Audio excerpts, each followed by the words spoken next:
Hello again, my subscribers. Today, we're going to do a Let's Read.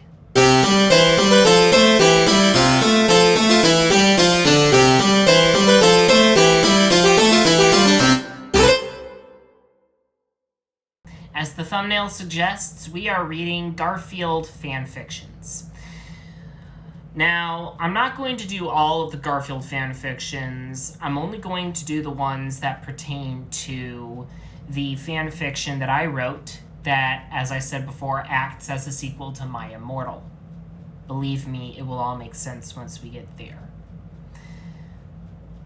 So, to give a little detail, these Garfield fanfictions are written by a man or woman, or, maybe gender fluid or non-binary, I don't know, by the name of ShakespeareHemmingway. This is a guy or girl, or someone, who has a style that has to be read or listened to be believed. And so, without further gilding the lily, and with no more ado, let's read Garfield Fanfictions by ShakespeareHemmingway.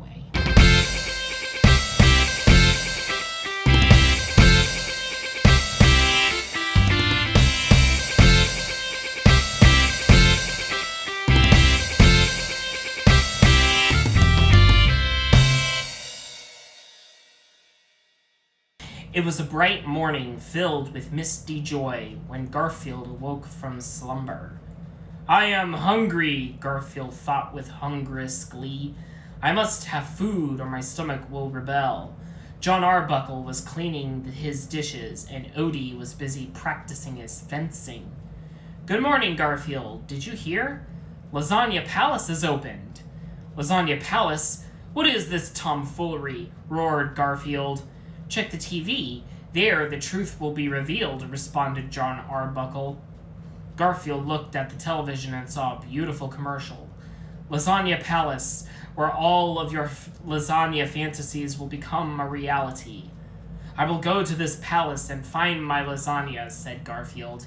"Be careful, Garfield, for I sense dangerous peril," said John Arbuckle. "I am always careful," responded Garfield as he walked out the door. Garfield walked down the street whistling his sweet music when a bus passed him on the road. Upon seeing the bus, Garfield thought to himself, "What strangeness." All of a sudden, Garfield's cell phone leaped to life with a thrilling shriek. "Who is this?" Garfield sternly demanded. "I am Howard Payne, the lasagna bomber," responded an evil voice. "Pop quiz, Garfield. What do you do when there is a bomb on a bus filled with innocents?" "What madness is this?" Garfield bombasted.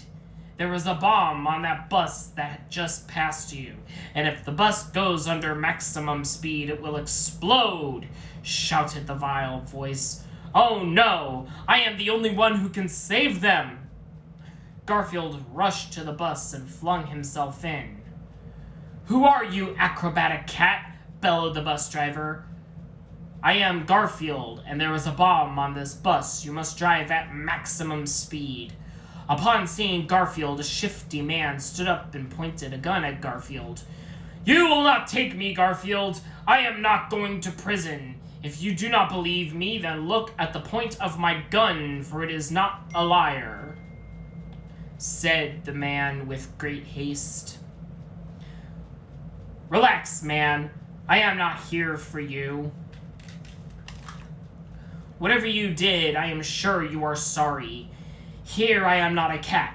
We are just two cool dudes on a bus," responded Garfield in a coolly chill voice. The man seemed to relax, but then a stupid man in football suit tried to tackle him, causing him to fire at the bus driver who was hurt. Garfield kicked away the man's gun with furious speed. "Stay there, crime rat," scolded Garfield. Garfield rushed to the driver, who was hurt bad. "My friend, your sacrifice will not be in vain. I will eat you, and your strength will be mine own," said Garfield tenderly to the bus driver. And so Garfield ate the driver. "Who will now drive the bus?" asked Garfield. A very pretty lady stood up. "I will drive the bus," she exclaimed. "Okay, get your rear into gear and get over there," shouted Garfield. "What must I do?" she asked. "You must keep the bus at maximum speed to avoid certain detonation," responded Garfield. They sped along the highway at maximum speed, but all was not well. "This is too fast. If we keep going at this speed, the passengers will get seasick," the young woman said concernedly. "That is a risk I am willing to take," responded Garfield with stern determination. A few miles ahead, Garfield saw that the road ended in a dead end right off a freeway. "Oh no, if we keep going there, we'll be certain doom," said the woman. "I know, but what choice do we have?" responded Garfield. It was then, in the distance, that they saw a figure. It was none other than John Arbuckle. John Arbuckle's eyes flashed with the fury of an owl. John Arbuckle bent his knees and put his hands to the side while beginning to mutter some words. Energy was building in John Arbuckle's hands as he said the words, "Amico!" A blast of energy shot forth from John Arbuckle's hands and destroyed the bus, killing everyone but Garfield, who was cast a barrier's spell in time. "Garfield, I have been looking all over for you. Thank goodness you are all right," exclaimed John Arbuckle. "Yes, but I will have vengeance on the lasagna bomber and avenge those innocent passengers," said Garfield. Garfield shook his fist at the sun. "I will avenge you!" Garfield and John Arbuckle walked into the lasagna palace with renewed determination. To be continued.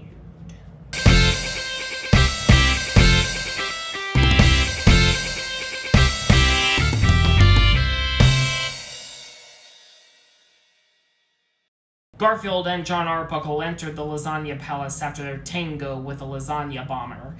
There they saw glorious things. They saw lasagna covered in gold, silver, and even brass. It was a delicious sight indeed. "Garfield, look at this, isn't it incredible?" asked John Arbuckle. "Yes, but I need to find the counter and order before I revolt from hunger," said Garfield. Garfield spotted the counter and approached, but to his startlement, he recognized who was behind it. "It is the lasagna bomber," said Garfield. "What? How could you be alive?" said the lasagna bomber as he fled with a jogging motion. "Why is the lasagna bomber here?" demanded John Arbuckle. "It is obvious he was planning to destroy the Statue of Liberty with lasagna hellfire," responded Garfield. "Quickly, we must follow him," said Garfield, following the lasagna bomber to a back room. In the room, Garfield saw the lasagna bomber leap into a portal. "We must follow him into the unknown land," said Garfield as he leapt into the portal. "I am in your tail," shouted John Arbuckle.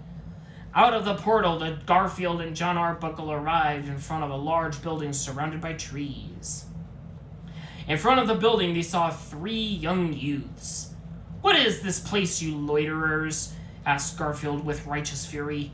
"This is Hogwarts. I am Harry Potter," answered the bespectacled youth. "And these are my friends, Hermione and Ron. We have been expecting you, Garfield."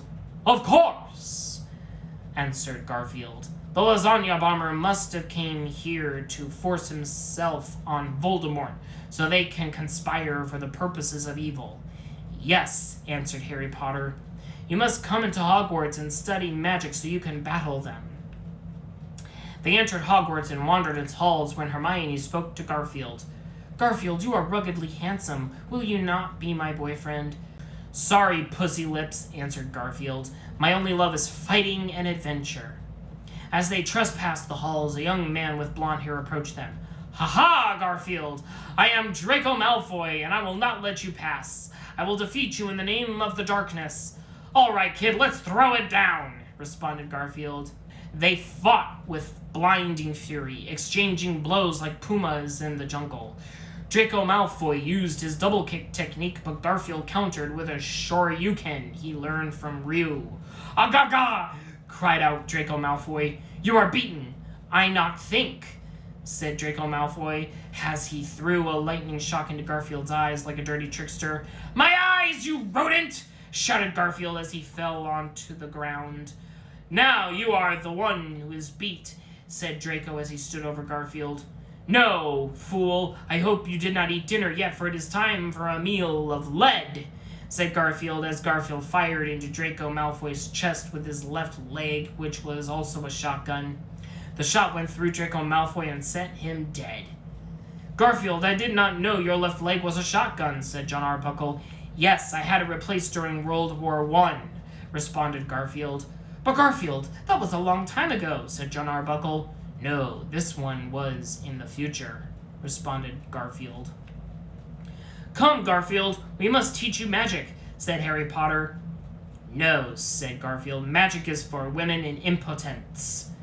Then what will you do, Garfield? Asked Harry Potter. I will train like a man and get super strength, responded Garfield.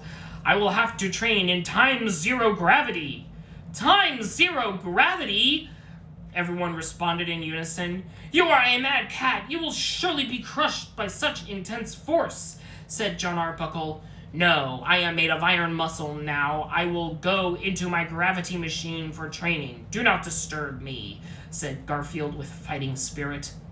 What a man, thought Hermione. Garfield entered his gravity chamber and prepared to train for the final combat. To be continued.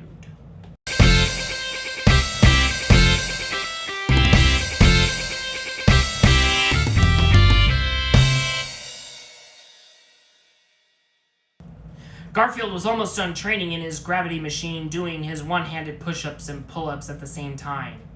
For his final exercise, he lifted a dumbbell that weighed 1,000 gigatons with one hand. After his refreshing workout, he realized he had super strength and iron muscle. I am now ready for supreme battle, he said to himself as he emerged out of his gravity machine. Outside, he saw John Arbuckle, Harry Potter, and the others waiting. Your abs are as hard as ice, said John Arbuckle with impressment. You are like Greek god, Garfield. You are Hercules, said Harry Potter. Garfield, you are so manly with testosterone, said Hermione. Enough chit-chat. We have villainy to end. Come, John Arbuckle, said Garfield as he hopped into his red Corvette with custom lasagna license plate. Garfield, we must come and help you, said Harry Potter with concerned voice. Yes, please let us help you, said Hermione, crying uncontrollably like a woman. No, this is man's work, said Garfield with stern rightness, because he knew he was right. Garfield then drove off with John Arbuckle with cool music blaring and gave his fans a farewell thumbs up. As Garfield drove, he and John had intimate talks of great emotion. Garfield, you cannot spend your days fighting evil and questing for adventure. You must one day find a woman to cook and clean for you so you can settle down. John Arbuckle, the day I stop fighting will be the day I stop breathing. Evil has not stopped and neither do I, said Garfield as he rubbed his most square jaw. As Garfield, John Arbuckle sped at near maximum speed down the road, they noticed they were being tailgated by two wizards riding motorcycle brooms. Oh no, Garfield! Voldemort must have sent them to foil our heroism. The only thing they will foil is themselves. Take wheel, John Arbuckle, exclaimed Garfield in exhilaration. Garfield jumped on the roof of his very expensive red Corvette. The road is closes for construction, Garfield shouted with heroism. One of the biker wizards threw a Molotov cocktail at Garfield's red Corvette, chipping off some paint off. That is coming out of your allowances, shouted Garfield as he shot the villain with his pocket machine gun, sending him flying to doom. As another wizard biker approached, Garfield faced him with earnest. I am the Federal Department of Motorcycles, and your life sentence has been revoked, declared Garfield as he drop-kicked the biker wizard into oblivion. Garfield thought he had won the battle when he heard a loud helicopter sound. A wizard driving a helicopter had appeared. Will this foolery not be ending? Thought Garfield aloud to himself. Garfield leapt like grasshopper 500 miles into the air to meet the helicopter.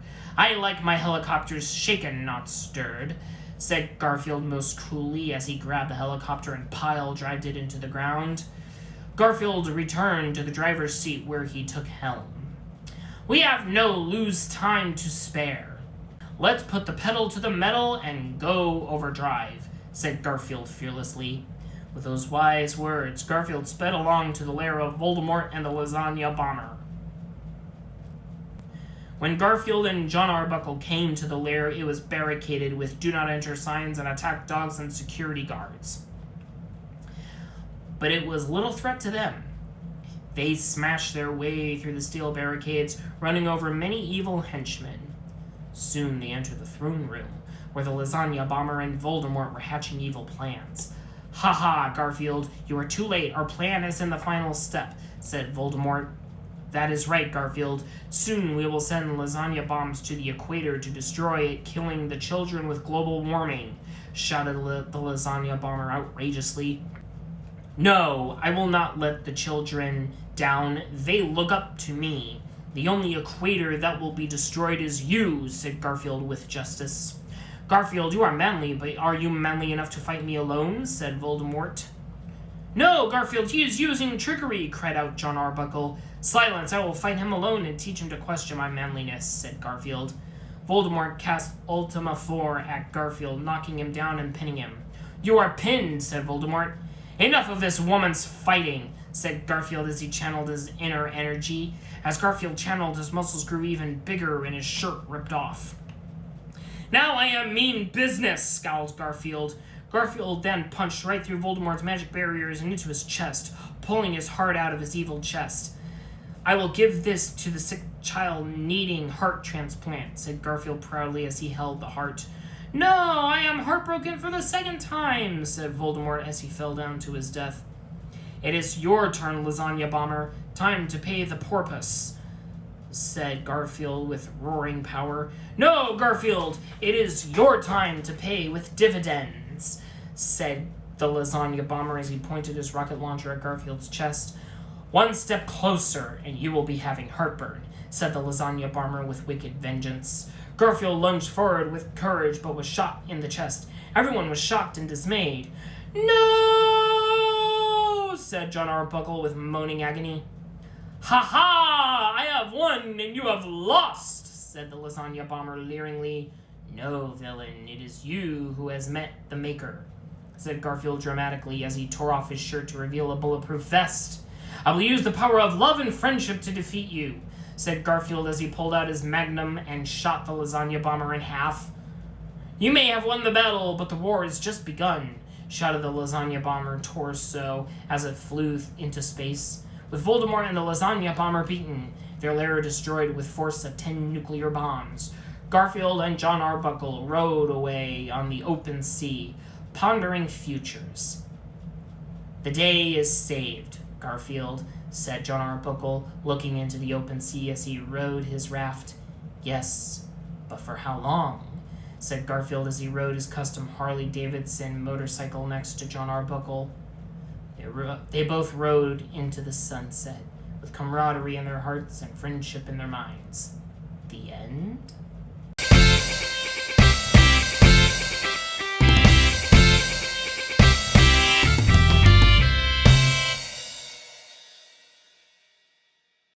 Author's note. I saw A King's Speech, and it is very inspiring to me. I hope the story inspires you as well. King George VI was practicing a speech for people of England. War was coming with battle intentions, and English people needed the inspiration. "I am king, but I cannot speak," said King George VI with worry. "Do not be worrying, I will help you talk the words of truth," said Lionel Logue with linguistics. Lionel Logue then began teaching English to King George VI, but it was no use. Words were sealed in his mouth like air in a paper bag. "Why is this not working?" cried out King George VI in anguish. "This is no good. I must call Winston Churchill. He will know what to do," said Queen Helena Bonham Carter with urgency. Queen Helena Bonham Carter then went to the royal phone and called Winston Churchill with worry news. "Winston Churchill, it is awful. Speech training is not working. What will we do?" Queen Helena Bonham Carter said with panic. "Drastic times call for drastic measurements. This job is for a real man," Winston Churchill said as he pulled out a secret compartment revealing orange button with marking of lasagna clenched fist. "Mistress Britain needs the hero. said Winston Churchill as he pressed the orange button with patriotism in his heart. Meanwhile, in throne room, Lionel Logue kept teaching King George VI how to speak in vain. He taught with patience, but no learning has been done. It is hopeless, said King George VI with exasperation. All of a sudden, there was a huge boom heard, and all looked to the wall. There was a hole that was cat-shaped, but could only be made by man. Out of it, they saw a mystery figure full of muscle and manhood. Thunder crashed with lightning and rockin' heavy metal music with awesome riffs played as the figure entered the room with style. "Who is that?" cried out King George VI with shock. "Garfield?" cried out Lionel Logue with panic. Sweat ran down Lionel Logue's face and eyes nearly popped out of the head at sight of the might that he witnessed. Garfield walked toward Lionel Logue with feet fueled with courage and grabbed him by collar and head-butted him, sending him to the ground. "What?" shouted King George VI with worry.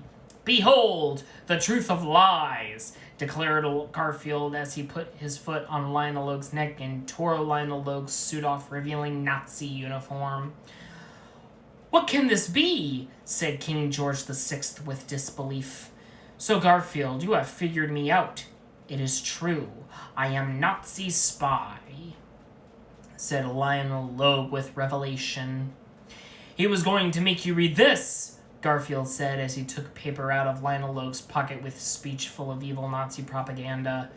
"Travesties!" cried out King George VI as he fell on his knees, crying. "Fools! You may have unraveled my disguise, but there is no hope. Nazi evil will rule this world," taunted Lionel Logue with evil. "You have a fresh mouth, but I prefer my Nazis well done," said Garfield slyly as he took out his handgun lighter and threw it at Lionel Logue, burning him to a crisp. "Feel the burn," quipped Garfield as he took out an expensive Cuban cigar and lit it on burning Nazi corpse. "Thank you, Garfield, for unveiling truth of evil. But who will teach me secretive speech?" asked King George VI with concern. "You must teach him, Garfield. You are our only hope of Britain," asked Queen Helena Bonham Carter with begging. "Very well, I will teach you how to be man. First, you must pay me the price of royal supply of lasagna," Garfield demanded with justice. "But we need lasagna to buy guns for war," protested King George VI with kingship. "The only guns you will be needing is these," Garfield said as he pointed to his massive arms. "Very well, then you will have price of royal lasagna," said King George VI with finger-snapping as servants came out with golden plate filled with lasagna. "This will do for now. Come, we must train you for the strength of speaking. Only then will words of truth leave your mouth," Garfield said with wisdom as he brought King George VI to training room. "Now say words of justice," Garfield commanded of King George VI. King George VI tried to say words of justice, but only nonsense of fools came out. "No!" Garfield yelled as he slapped King George VI across the face with a mighty hand. "I am sorry, Garfield, I am useless. I wish I was 1/4 the man you are," King George VI said with crying regret. "Enough of the tears, you crying boy. Time to train your mouth muscles," said Garfield with encouragement to King George VI. "Pull this with your mouth," said Garfield as he pointed to a wagon full of 100-pound weights. "It is too heavy. I am not strong enough," said King George VI with complaints. "Insolence! Do as I say!" roared Garfield with commands. King George VI took wagon by the mouth and pulled with all his might. As he pulled, Garfield hopped on wagon and whipped him for encouragement. After much pulling, King George VI collapsed with exhaustion.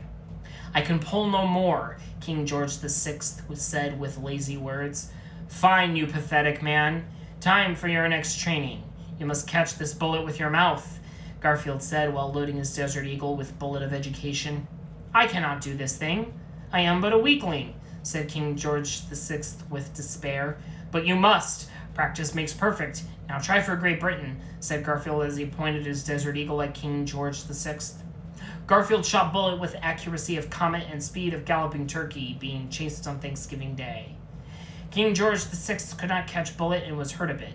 Garfield, my mouth is with pain, whined King George VI with complaining. No pain, no gain, now be trying again, Garfield commanded, aiming gun again. Garfield fired Bullet again with his teaching ways, and King George VI got closer to catching Bullet. Good, you are improving. Now it is time for nutrition, Garfield said, bringing out a trail of lasagna.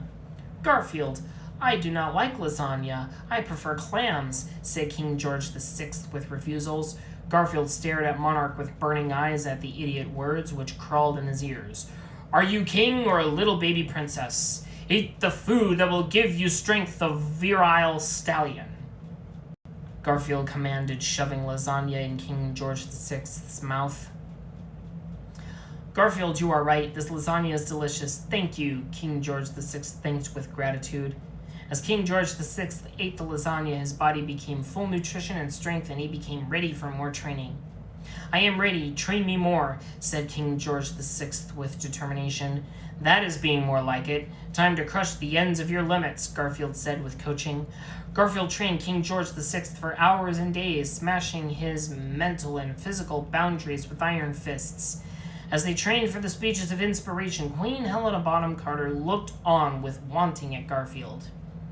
During break, when Garfield was enjoying some nutritious lasagna full of raw power, Queen Helena Bonham Carter approached him with desire. As Queen Helena Bonham Carter spoke, Spanish guitar played and waves crashing on the shore was heard in distance to set mood on romance. Garfield, I have watched you for some time now and can no longer hold the feeling inside me, Queen Helena Bonham Carter whispered with lust. Your lips move, but I can read the words in your eyes.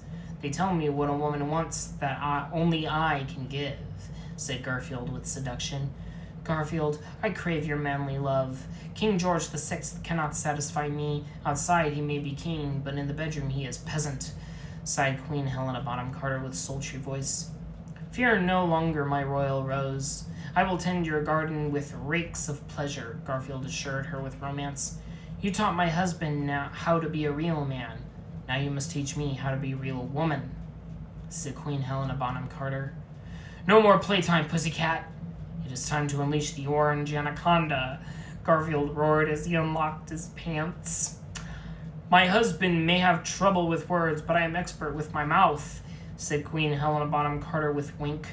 Very good, because I am going to train your mouth for maximum pleasure, Garfield said as he embraced Helena Bonham Carter for lovemaking. I want to polish your royal scepter with my tongue, said Queen Helena Bonham Carter with flirting. Queen Helena Bonham Carter began to give Garfield maximum moral loving, for she was eager beaver to make her macho man happy. Enough appetizers for time for main course, Garfield said as he embraced Queen Helena Bonham Carter for lovemakings. Garfield and Queen Helena Bonham Carter embraced each other and crashed their bodies like meteor collision. They wrapped around each other like slimy eels and became one in heat of moments. Meanwhile, in Nazi Germany, Hitler was plotting schemes of evil. Hitler, it is awful. Our planful schemes have failed. Garfield is training King George VI, and soon you will speak the words of inspiration, and we will be destined to lose, cried out the Nazi thug with pathetic crying. No worries, my evil minion. I have backup plan that is the sure bet. With it, King George VI will fail his speaking and Nazi horror will rule this world, said Hitler with horrible evil. But what of Garfield? Questioned the Nazi thug with worrying. Not even Garfield might can stop the plans. Soon all will fall to us, said Hitler with confident wickedness. Meanwhile, in Buckingham Palace, after nights of vigorous love-making, Garfield and Queen Helena Bonham Carter were holding each other with romance on sands of the beach, watching waves come in. Garfield, you made me feel things I could not feel. You taught my husband to speak, but you taught me to scream, Queen Helena Bonham Carter said with gratitude. It is pleasure. You are my teacher's pet, said Garfield as he held Queen Helena Bonham Carter firmly in arms. Soon King George VI came to the beach to inform Garfield of information. Garfield, it is almost time for the big speech. I am worried I am not ready, King George VI said with self-questioning. Remember the teachings of wisdom I have taught you, and victory will be rewarded, Garfield lectured with profoundness. You are greatest mind of the age, King George VI said with admiration of Garfield. Winston Churchill then walked in for the alerts. It is time. You must go to make the speeches, said Winston Churchill with seriousness. Very well, I remember the teachings of Garfield and go, said King George VI with courage. King George VI went to front of Buckingham Palace for speech of inspiration. Garfield and Queen Helena Bonham Carter sat behind him for support. Before making speech of majesty, King George VI put on crown of royalty. Greetings, England people.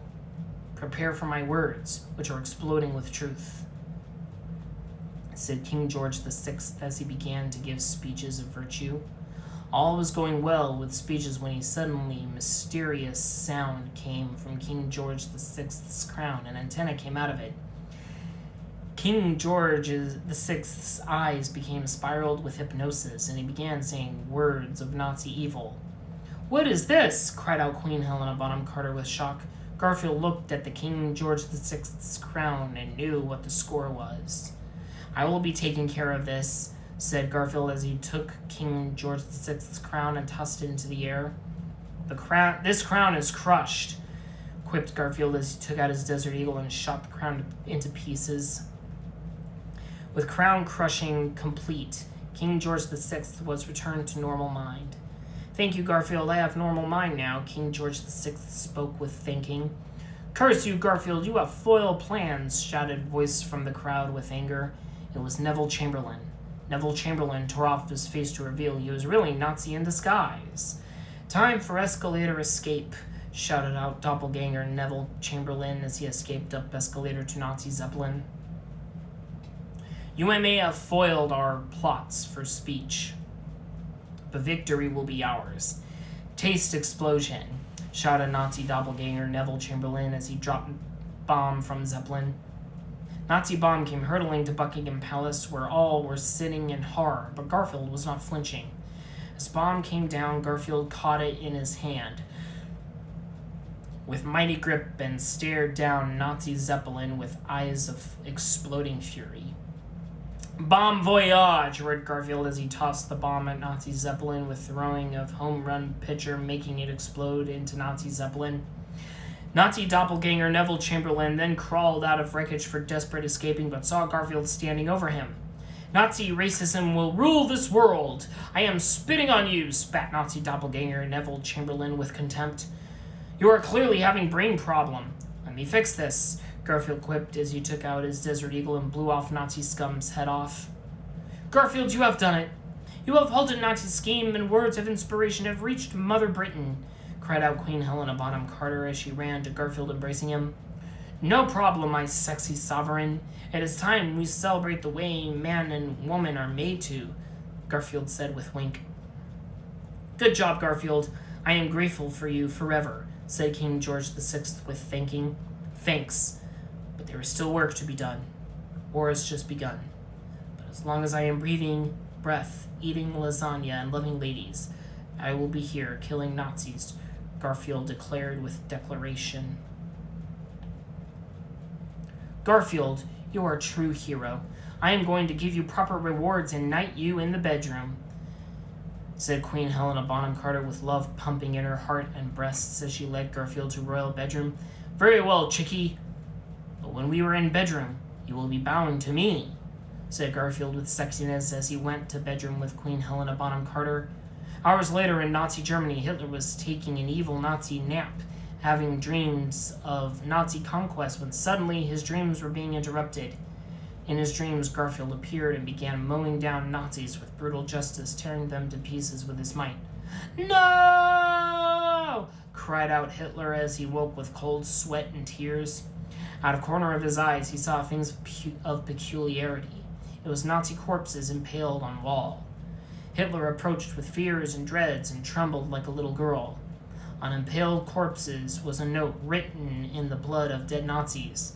I am coming for you next. Sincerely, Garfield, read the letter with promises.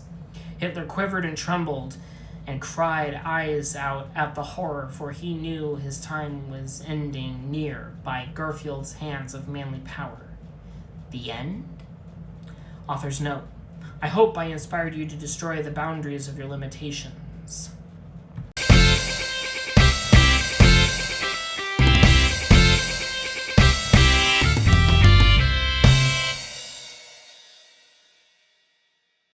It was Christmas Eve, and Ralphie was looking to max and relax. Boy, I cannot wait for Christmas. It is the best time of year. Soon I will have the Red Ryder BB gun, and wealth, glory, and women will be mine for the taking, thought Ralphie to himself. While Ralphie was chilling and dreaming of BB gun conquest, Ralphie's mother came in to check on him. Ralphie, tomorrow is the big day, and you have been a most excellent boy this year. Soon all of your dreams will come true, said Ralphie's mother with comfort words. Yes, you are right, Mother. Soon I will have everything a man can want, the Red Ryder BB gun. With it, the world will be my clam. Ralphie responded as he lounged back in his smoking jacket and took a sip of his Ovaltine. Christmas is not all about the Red Ryder BB gun. It is also about family, friends, and being together with loved ones, scolded Ralphie's mother with teachings. Do not be lecturing me, woman. The Red Ryder BB gun is the means and the ends, the alpha and the omega. Ralphie responded with fury. Oh, Ralphie, thought Ralphie's mother as she walked out of his room, shaking her head. Enough frivolous talking, time for sleep so Christmas may come, and I may meet BB gun destiny, Ralphie said to himself as he lied down for slumber. That night, Ralphie dreamed of BB gun glory, taking what was his and leaving scraps of dogs for anyone else. Women knelt at his feet, and wealth of decadence surrounded him.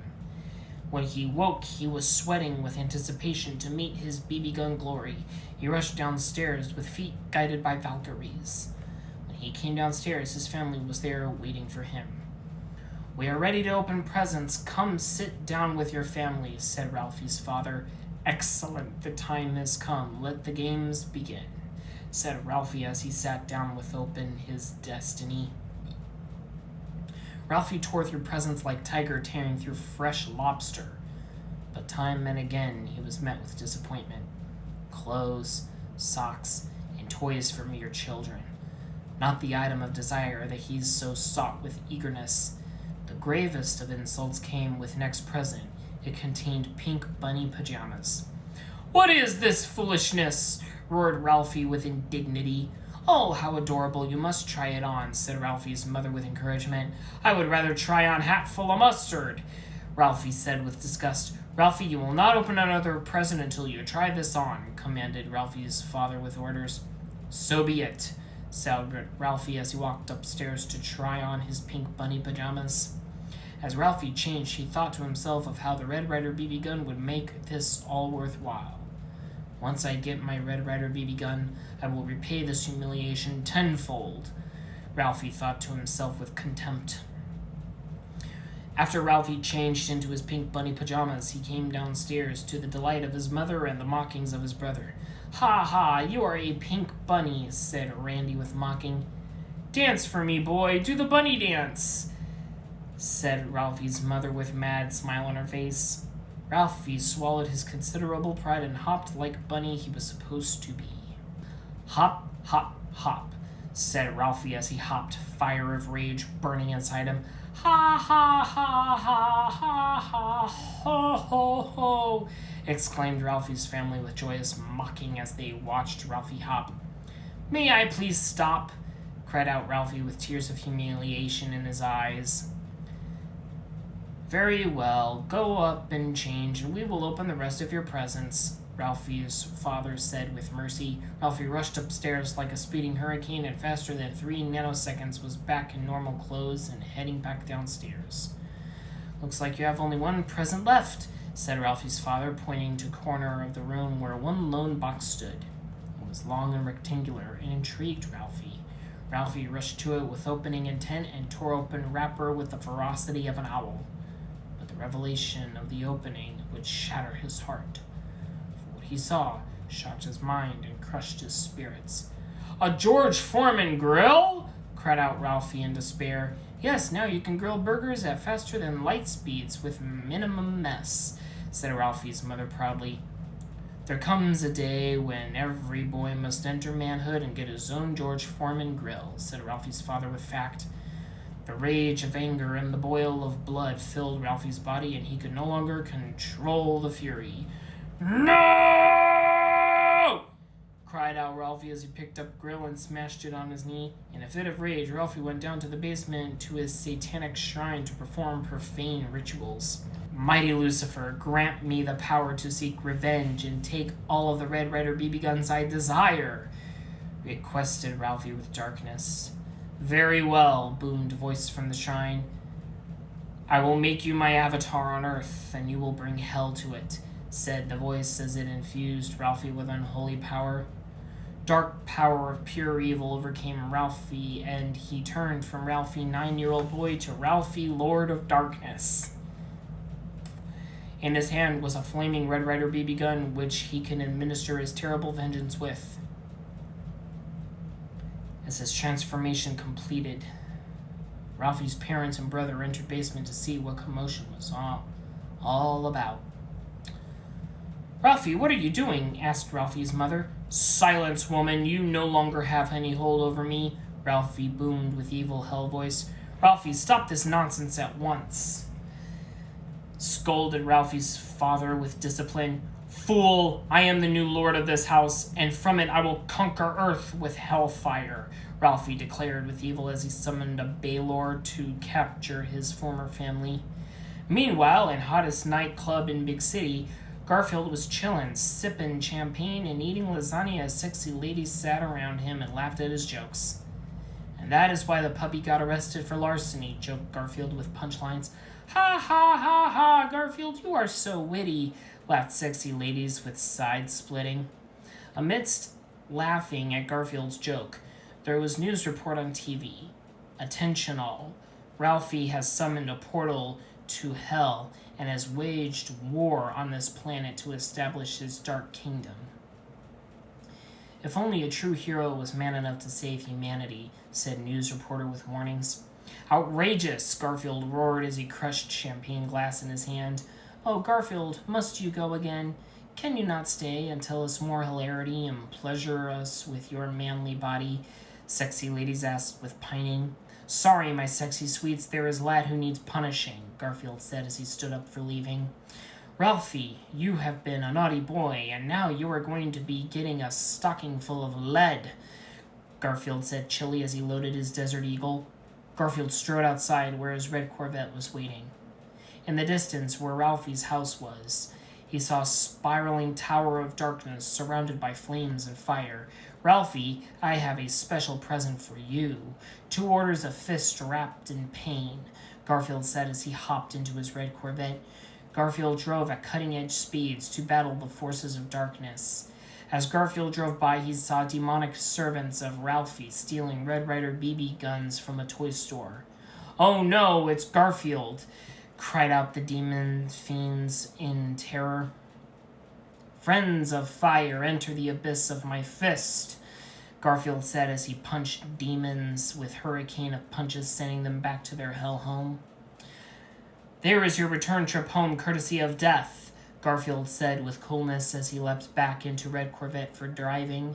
As Garfield drove closer to Ralphie's Tower of Darkness, scenery began to change to fiery hellscape.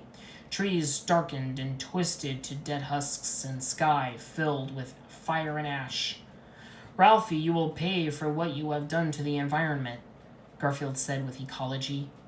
Garfield finally arrived at tower gates guarded by 2 giant bull demons, one wielding a mace and the other a giant axe. "No one may enter the domain of Lord Ralphie," bellowed the bull demons. "I have no time for bull," Garfield said as he took out his Desert Eagle. Garfield, with one bullet, shot one bull demon in the head, which then ricocheted off of the gate and into the other bull demon's head, killing them both. "Bullseye," Garfield said with slick style as he holstered his Desert Eagle upon bull demon's defeat. Garfield kicked down gates with manly foot and entered the Tower of Ralphie. In the lobby, Garfield saw statues and mosaics of Ralphie with his beloved Red Ryder BB gun, as well as fountains of lava and blood. Ralphie, Santa Claus is off duty, and the only sleighing being done tonight will be you, Garfield said as he walked into the lobby. In the center of lobby, Garfield saw an elevator to the top of the tower. The elevator to hell leads up, Garfield pondered with philosophy. He entered the elevator and pressed up. The elevator shot up like a steam train powered by gas and brought Garfield to Ralphie's throne room. When reaching destination, Garfield saw Ralphie sitting upon a throne of bone dressed in dark metal armor with spikes. Behind him was a portal to hell where he summoned his demonic armies of chaos. Next to him was his family locked in a cage hanging over a pit of lava. Garfield, I should have known you would try to interfere with my plans, but it is of no use. The very power of hell is mine to command. Ralphie spoke with mocking words.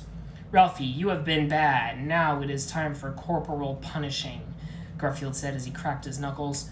The only punishing that will be done will be from me to this world. I have suffered enough indignities. The earth will pay for denying me my Red Ryder BB gun. Ralphie roared with fists clenched with rage. You have forgotten the true meaning of Christmas, let me remind you, Garfield said as he took out his Desert Eagle. Enough talking! Get him, my minion! Ralphie ordered to his Baylor. Ralphie's 15-foot Baylor demon approached Garfield with roars and growls with fire coming out of mouth eyes, but Garfield was not impressed. Chew on this, Garfield said as he threw a grenade into the Baylor's mouth. Garfield then shot the grenade with his Desert Eagle, blowing the Baylor's head off.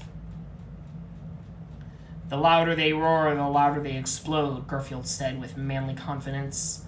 So Garfield, my minion has proven no match for you. Very well, it is no matter, for the powers of darkness protect me, Ralphie gloated with glee.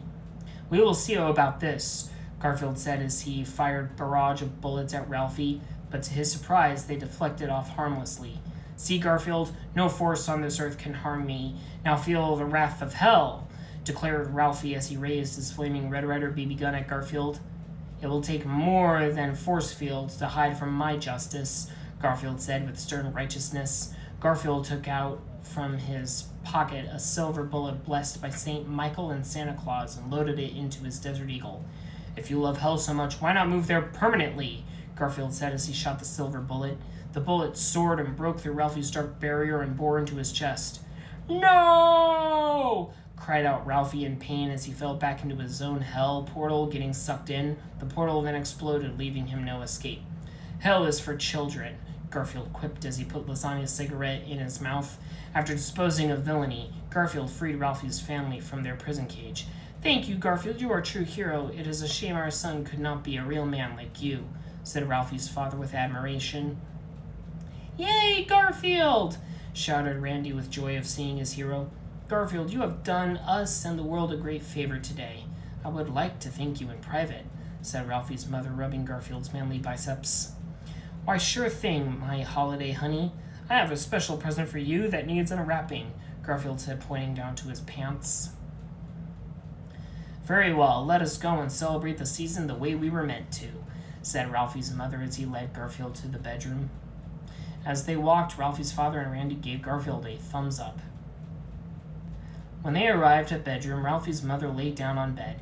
Garfield, give me pleasure like Santa Claus gives out presents, with generosity and enthusiasm, said Ralphie's mother with wanting. Very well, my Christmas cutie. I will climb down your chimney and make you sing carols, Garfield said with a wink as he let down his pants for pleasure party. Garfield, you know just what to say to warm a woman on a cold winter night, said Ralphie's mother with swooning. You know it, babe. I have a candy cane that needs licking and its flavor never runs out, Garfield said as he unleashed his man staff. I have been a good girl this year. Please give me what I deserve, said Ralphie's mother as she undid her clothes. I am going to stuff your stocking with loving, Garfield said as he was climbed on Ralphie's mother and rode her like a one-horse open sleigh. Garfield rode Ralphie's mother with force and power, bringing her higher than Santa's sleigh and making her feel joy like she never felt. Through his loving, her heart and body filled with holiday spirit, and they made love like warm eggnog, sweet, thick, and intoxicating. The end? Author's note. I would like to wish everyone belated happy holidays. Please stay safe and do not summon demons.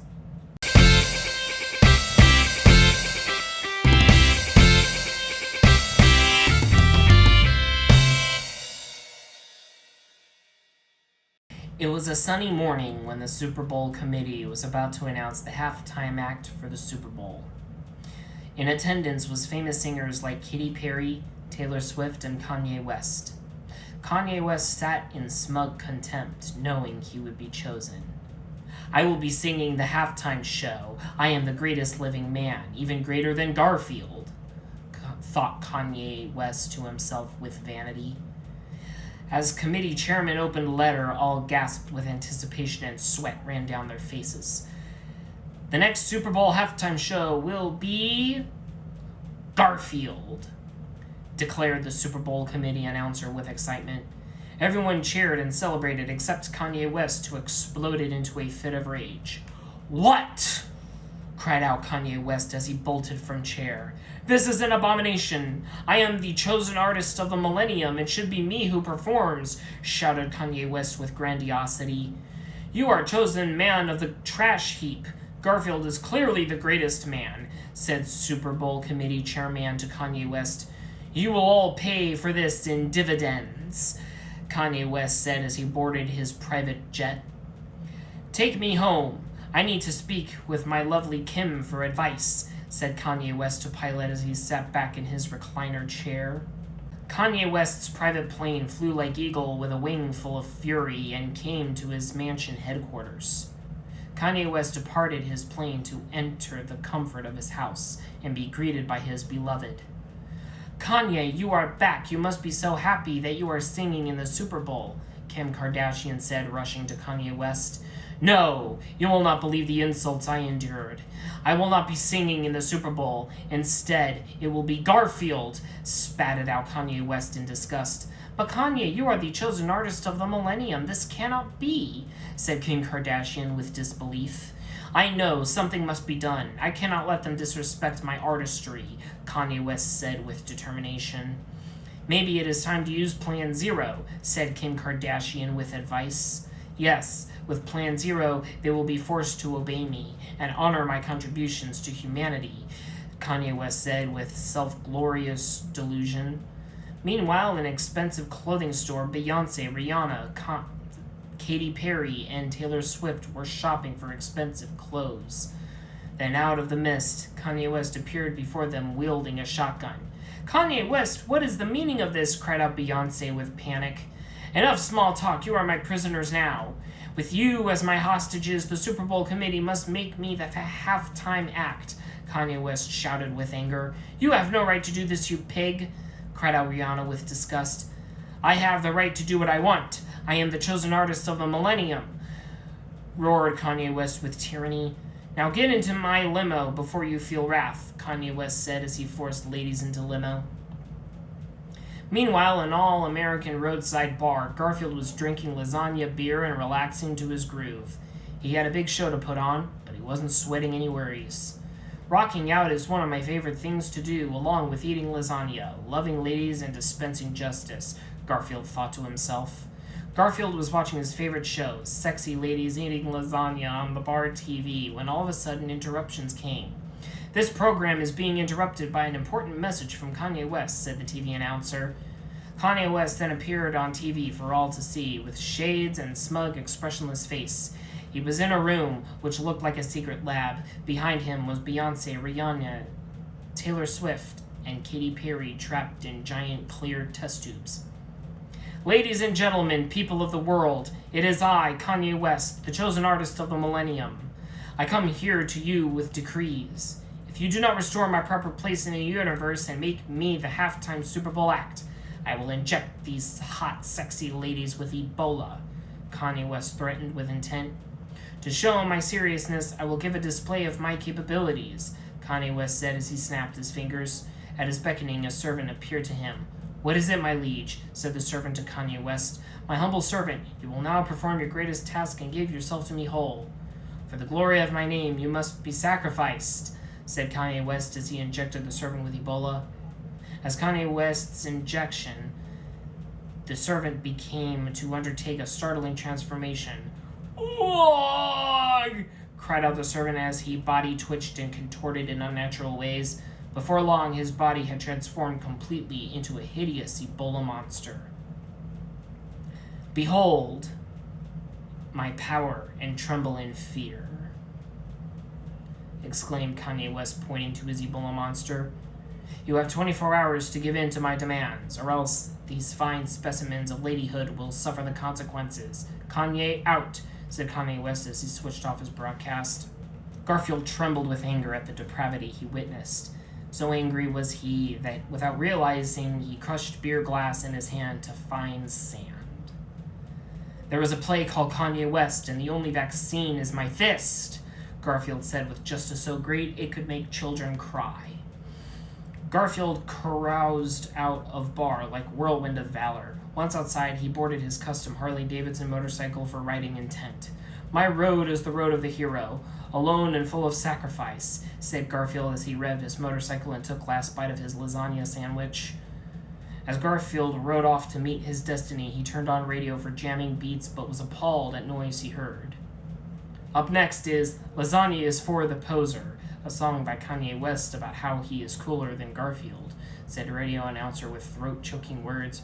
"What?" roared Garfield at the hearing of nonsense. "Lasagna feeds the weak of mind. This is the truth you will find. Only food you need is my rhymes. Loser cats should get with the times. Lasagna is for the poser. I say it over and over. To the master your head shall lower. My art is ferocious like a lawnmower." "What weakness," said Garfield with disgust as he turned off radio. "This is not music, but the ramblings of a homeless baby," Garfield said with searing truth. "No talent blasphemers must pay for their crimes against music and humanity," Garfield said with renewed determination as he rode on to Kanye West's mansion. Garfield rode. He was pursued by biker warriors working for Kanye West. They wore badges with Kanye West's face and wielded guns that shot Ebola needles. "I am the doctor of pain and my diagnosis is murder," Garfield said as he took out his Desert Eagle and aimed at Ebola biker scum. "Time to cure you of life," Garfield said as he fired a rain of bullets which tore through biker villain flesh. "My storm of bullets washes the filth of villainy," Garfield said with satisfaction as he continued onward. Garfield's riding eventually came to a stop when he reached West Mansion. As Garfield approached, thunder clashed with lightning for the fate of the heavens themselves. He knew that a showdown of destiny was about to happen. Garfield approached the mansion gates, which were decorated with gargoyles with Kanye West's head on them. "Nothing like a good tailgate," Garfield said as he punched the gate down.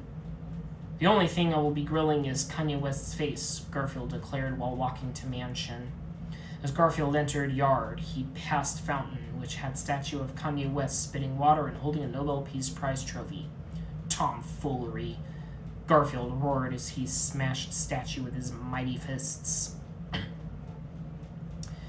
Garfield then walked into mansion to serve justice like fine wine, aged and chilled. In the mansion room, he saw decorations of decadence, paintings of Kanye West in historical and mythic scenes, fighting minotaurs and crossing the Rubicon. In the center was a statue of Kanye West with a great sword standing triumphantly over a dragon. "Make-believe victories for make-believe man," Garfield said with stoic truth. On the statue, Garfield saw a switch and went close for examining. On flipping the switch, the statue and surrounding floor went down like elevator to a secret basement lab. Lab was made of halls with walls and floors. "The torment of innocence screams from this lab," Garfield said to himself knowingly. As Garfield explored and explored, he finally arrived at destination. He saw Kanye West in test tubes filled with sexy ladies in distress.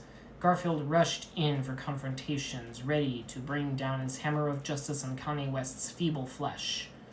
"Garfield, what are you doing in my treasured home? How dare you?" Kanye West cried out in disbelief. "Did you think you could kidnap ladies and insult with mean nursery rhymes and live?" Garfield said as he cracked his knuckles. I am the chosen artist of the millennium. You are nothing. Crush him, Kanye West ordered to his Ebola monster. The Ebola monster rushed Garfield with shoulder charge, but Garfield stopped him with one hand. Madness of the mind deforms flesh. Time to end the misery, poor beast, Garfield said with solemn words as he picked up Ebola monster and pile-drived him into ground. Find peace in the abyss, Garfield said as he looked down at dead Ebola monster with sadness. How could you? I order you to leave. You are nothing. I am the future, Kanye West squealed with tantrum. You have no future, Garfield said as he glared at Kanye West with eyes of burning lasagna. No! I am the chosen artist of the millennium. I am a genius. I am unstoppable. Feel my strength, said Kanye West as he ran toward Garfield in flailing motion and punched a fist at him, but it was deflected off like foam on a brick wall. Worm, you claim godhood, but have not even achieved manhood. Feel my fist and fall to hell, Garfield said as he thrust mighty fist at Kanye West, vaporizing him into dust. After the vaporizing of Kanye West, Kim Kardashian came out to Garfield. Garfield, I was in love with Kanye West, but now I see what a true man is. Will you not take me and give me loving pleasure? Pleaded Kim Kardashian with wanting in her voice. I do not lay with beasts, Garfield said as he threw his lit handgun lighter at Kim Kardashian, making her explode into flames. With another job well done, Garfield strutted over to ladies in peril and freed them of their test tube prisons. Garfield, it is too late, said Taylor Swift with sadness. Yes, that is true, Garfield. Kanye West already injected us with Ebola. We are doomed, sighed Beyonce with hopelessness. Have no fear, pussycats. My manly loving can cure all diseases, Garfield said with a wink as he unsheathed his man-blade. Oh, Garfield, you always know what to say to put ladies' mind at ease, said Katy Perry with relief. Garfield, you are the teacher. We are the students. Please maximize our pleasure capsules, Rihanna said with desire. You got it, baby bottoms, but first thing is first. You ladies must put on your own halftime show for me. Pleasure yourselves for my amusement, Garfield said as he sat back with champagne glass and lasagna cigarette. Anything for you, Garfield, Katy Perry said as she began kissing Rihanna with all of her mouth and face. Taylor Swift and Beyonce began rubbing each other against each other like butter being rubbed on toast, and Garfield watched with much entertainment at the lady-loving. This is fun, but loving is not a spectator sport, Garfield said as he jumped in for a good time. Garfield, please show us what a real artist can do with his paintbrush, moaned Beyonce with ecstasy. You know it, hotcakes. I will be making my masterpiece of pleasure. My canvas will be your bodies. My paintbrush will be my manhood, Garfield said as he prepared himself to give his special ladies the time of their life. All of the lovely ladies then laid down on a king-size bed next to each other and waited patiently for Garfield to give them pleasure power of maximum force. This is what I call a babe buffet, Garfield said as he took turns thrusting his cosmic love katana into each of the fine females. Garfield, you are a man like none other on this earth. You make me want to write songs about you, Taylor Swift whinnied with pleasure. Right now, the only lyrics you will be singing is moans of satisfaction, Garfield said to his songbirds as he pleasured with force of a bull and grace of a gazelle. The loving went on for hours, but what seemed like moments as Garfield spread his loving on his darling divas with expertise of a master. The ladies sweat with love and shed tears of pleasure as they received their loving like mailbox receiving letters, eager and full of pride. After love-making, the ladies felt renewed. Garfield, it is a miracle. We are cured of Ebola, exclaimed Katy Perry with joy.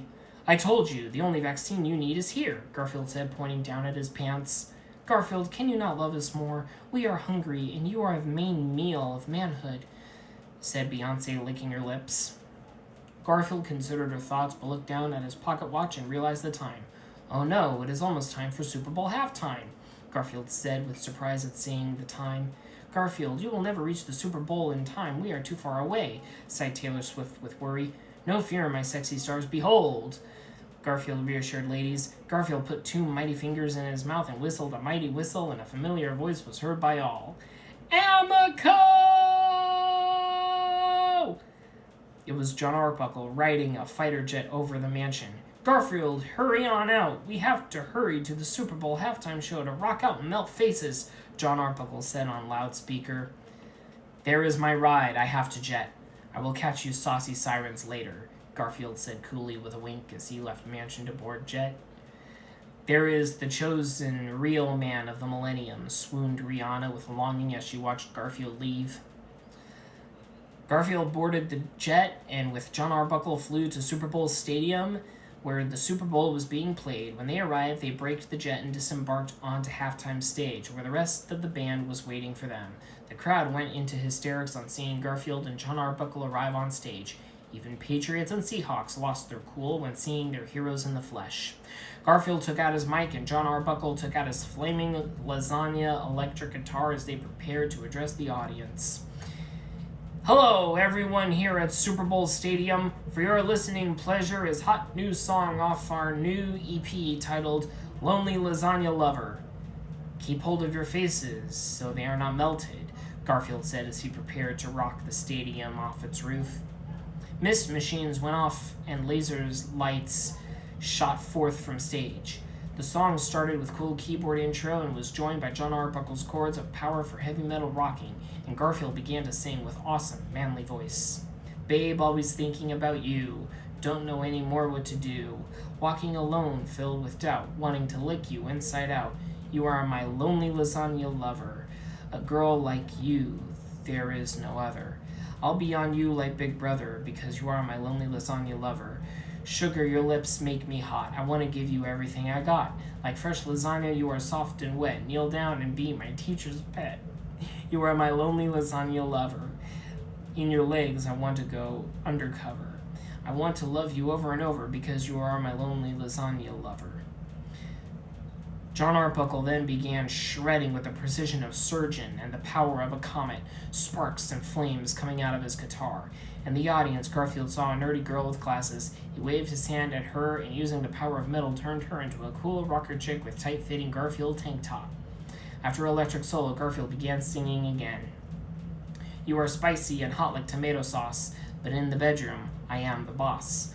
I am a starving man hungry for love. Our bodies fit together like a glove. You are my lonely lasagna lover. I can never live with another. Inside my thoughts you always hover, because you are my lonely lasagna lover."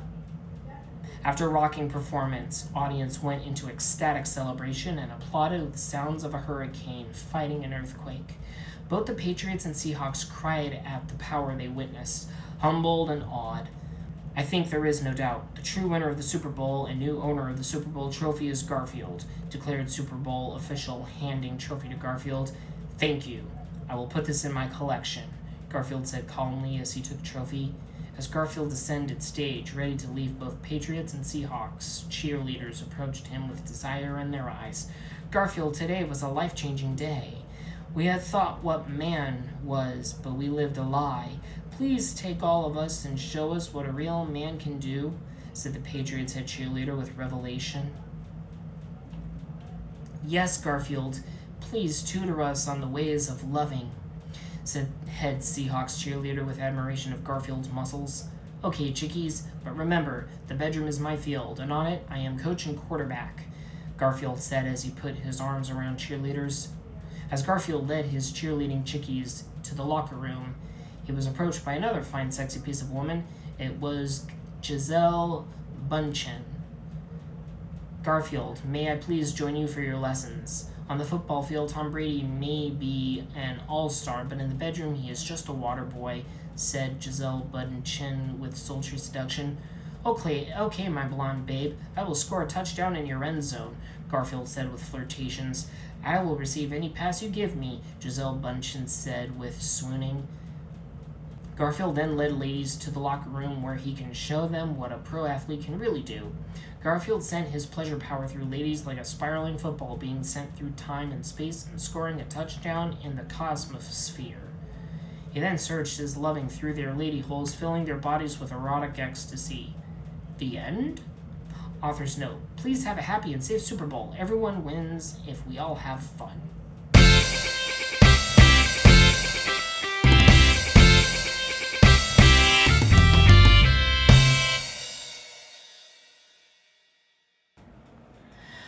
Commander Shepard was talking to Elusive Man in the Normandy spaceship about important missions.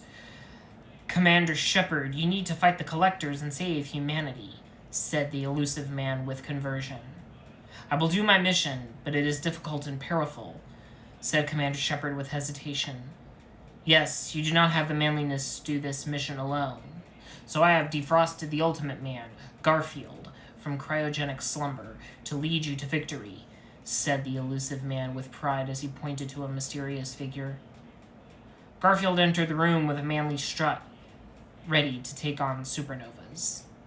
The only thing I hate more than racists is collectors. I am going to slam them into outer hemispheres, said Garfield, head held high and fist pumped with justice. I must first examine the crew to see if we are ready for space battle, said Garfield with knowledge. Garfield marched down the plank of the ship, examining his crew with intentions. Greetings, Garfield. I am Miranda. I am your first officer. I am here to help you fight collectors, said Miranda, checking out Garfield muscles. Hey there, sweet bumps. I would like to get into your collectors, said Garfield with flirting. Not now, Garfield. We have important missions ahead, said Miranda, face blushing with rainbow colors. Okay, sexy face, will you at least make me nice lasagna meal, said Garfield with hunger in his heart. Even though I am woman, I do not cook. You will have to go to mess hall, said Miranda with regretfulness. Garfield stormed into mess hall in search of lasagna nutrition. Chef, I will have lasagna sandwich, save the ice, ordered Garfield to the mess sergeant. I am sorry, Garfield. Lasagna is rare galactic delicacy. It is only on the Citadel, said the mess sergeant with deep sorrow. What is this madness? Bombasted Garfield with appalling shock. Galaxy is at stake, and there is not even lasagna for nutrition? Head to the Citadel at once, ordered Garfield with righteousness. The Normandy sped to the Citadel at highway speeds. When it approached the Citadel, the brakes were slammed so it could park. Garfield then entered the Citadel with Miranda to search for lasagna. The Citadel Council might know where there is lasagna, said Miranda to Garfield in a serious tone. Then we will go there and demand satisfaction, said Garfield with urgency. Garfield and Miranda hurried to the Citadel and bussed in, interrupting a meeting. This is galactic emergency. Me and my crew need lasagna delivered at faster than light speeds to us, declared Garfield with invigoration. I am sorry, Garfield. Blue Sun's mercenaries stole all the lasagna, said the council with worry. I will break their bones with fists of fury, raged Garfield to the cosmos. They are outside preparing to take the lasagna to headquarters. Maybe you can catch them, said the councilman truthfully.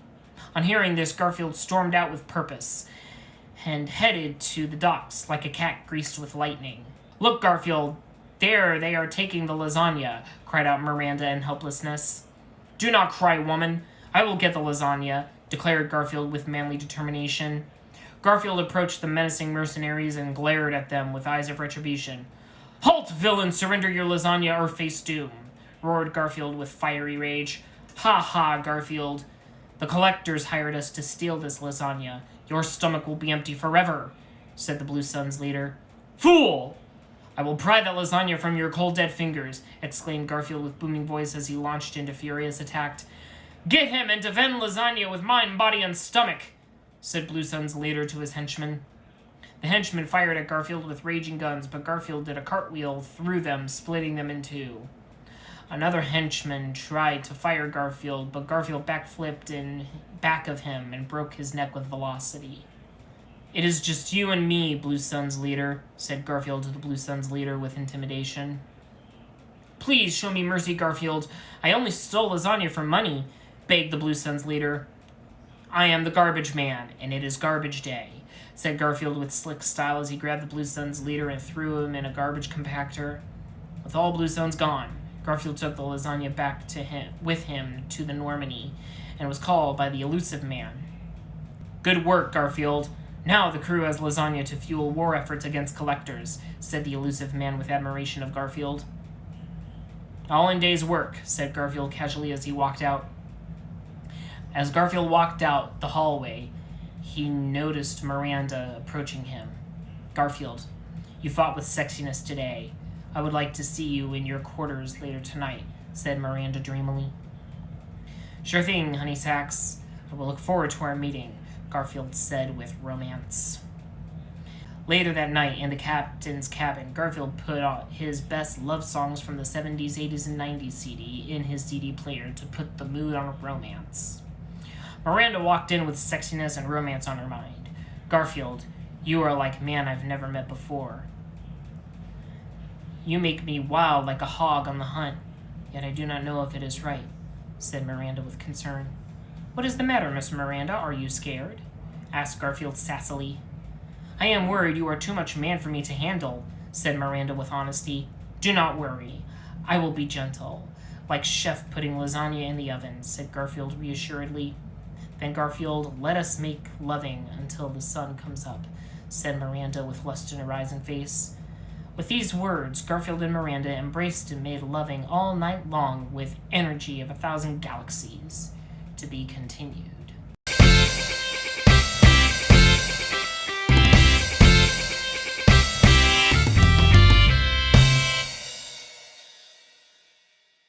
It was a bright sunny morning on the Normandy, and Garfield was waking up in bed with Miranda after a night of love-makings.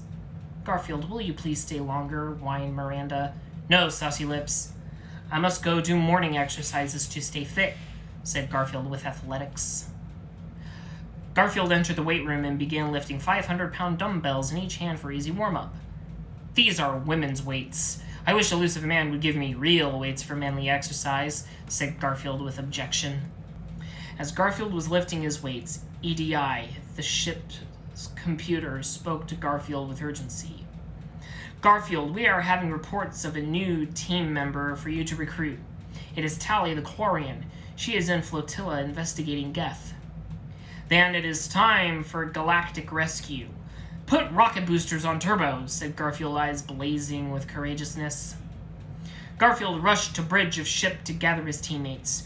Miranda approached with Grunt the Krogan. Hello, Garfield. I am Grunt the Team Krogan. I will be helping you with mission, said Grunt the Krogan with admiration of Garfield's warriorness. I am glad to have you on Team Krogan, man.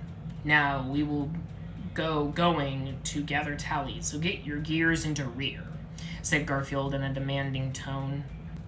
Garfield and crew landed on the flotilla and was readying disembarking when they saw Quarian schoolchildren picking on Quarian classmate with glasses. Ha ha, you have glasses, jeered the schoolchildren. No, it's not my fault I have eyes. Leave me be, said the Quarian. Garfield, seeing this bullying, was enraged with anger. Be gone, you childhood bullies, cried out Garfield as he backhanded the children into unconsciousness. Thank you, Garfield, for saving me from the bullies, said the Quarian with glasses with gratitude. No problem, poor crippled child. Will you tell me where Tally the Quarian is? Said Garfield with calm demeanor. You had better ask the admirals. They are at the Admiralty Board, said the Quarian with glasses worriedly. With this, Garfield and crew rushed to the Admiralty Board with speed of rampaging wolf pack. Admiralty Board was in a meeting when Garfield interrupted with great urgency. Where is Tally the Quarian? I need her for my team to stop collectors, shouted Garfield over their babblings. Tally is on the Alari ship, investigating Geth. Geth took control of ship and she is to blame, said one admiral. She is treason, said another admiral with contempt. If you do not quiet yourself, I will treason you, roared Garfield with indignation's fury. Tally is on trial and trying to find evidence of innocence. If you want to find her, go to Alari's ship, said another admiral. Very well, I will find Tally the Quarian and prove innocence like world-class lawyer, said Garfield with law and order. Garfield and crew boarded the Alari and did detective sleuthing to find Tally. During their search, they encountered Geth. Stop, Garfield, shouted one of the Geths with evil. The Geth approached Garfield with angry walk. You may be manly, Garfield, but I am a metal man. You stand no chance, said the Geth intimidatingly. After taunting Garfield, the Geth reared its arm and swung at Garfield, hitting him in the stomach, but his metal fist shattered on Garfield's abs of steel. You may be a metal man, but I am a man of iron, roared Garfield with triumph as he tore the Geth's head off and threw it at another Geth, destroying them. After battle, Garfield and crew marched and continued their search. In one hall, they heard loud noises of blasting and rushed in rescue mode. There, they saw Tally pinned by Giant Gethbot. "Help me, Garfield, I am trapped by Giant Gethbot," cried out Tally the Quarian as she fought for her life. "I am coming to full force rescue," declared Garfield with heroism. "No, Garfield, you must not go. There is no cover," said Miranda with concern. "My fists will be the cover," shouted Garfield with battle cry as he charged the Giant Gethbot. The Giant Gethbot launched rockets with fury at Garfield, but Garfield dodged them like stealthy snake as he approached the Giant Gethbot. "Ho-ho, Garfield, I am big and you are small. Prepare to lose," said the Giant Gethbot with smug sensation. "You are big, like a pregnant woman," cried out Garfield with manliness as he picked up the Giant Gethbot and threw it out into outer space. "No, I am in space," said the Giant Gethbot in robotic pain as it flew through space. "Thank you, Garfield, for speedy rescue, but I must go find my father and prove my innocence," said Tally the Quarian. "Then we will go with rescue in mind," cried out Garfield. In the next hallway, they saw an injured Quarian. It was Tally's father. They rushed forward with urgency. "Daddy, we have come to save you," said Tally with crying. "It is too late. I am injured, but I have a terrible secret to tell you. I am really Geth. So sorry," said Tally's father with regret. "No!" screamed Tally in despair rage. "If you are Geth, I must kill you," said Garfield with purpose.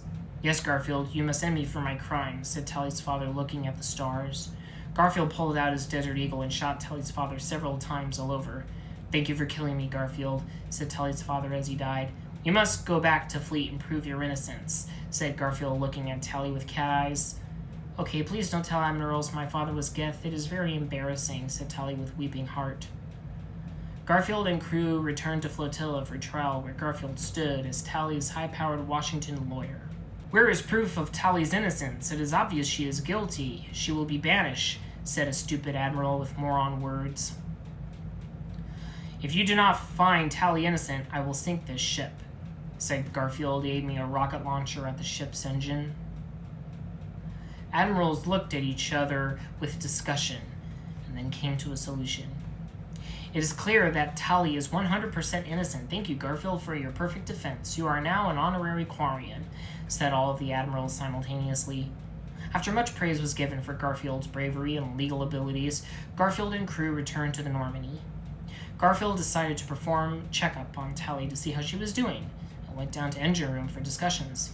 "Here, Tally, I brought special lasagna soup for you to enjoy," said Garfield caringly. "Thank you, Garfield, for all your help. In honor of you, I will change my name to Tally Vaz Garfield," said Tally with deep gratitude and loving. "No problem, baby pants," said Garfield with flirting. Tally looked into Garfield's eyes with deepness of space and spoke with soft loving.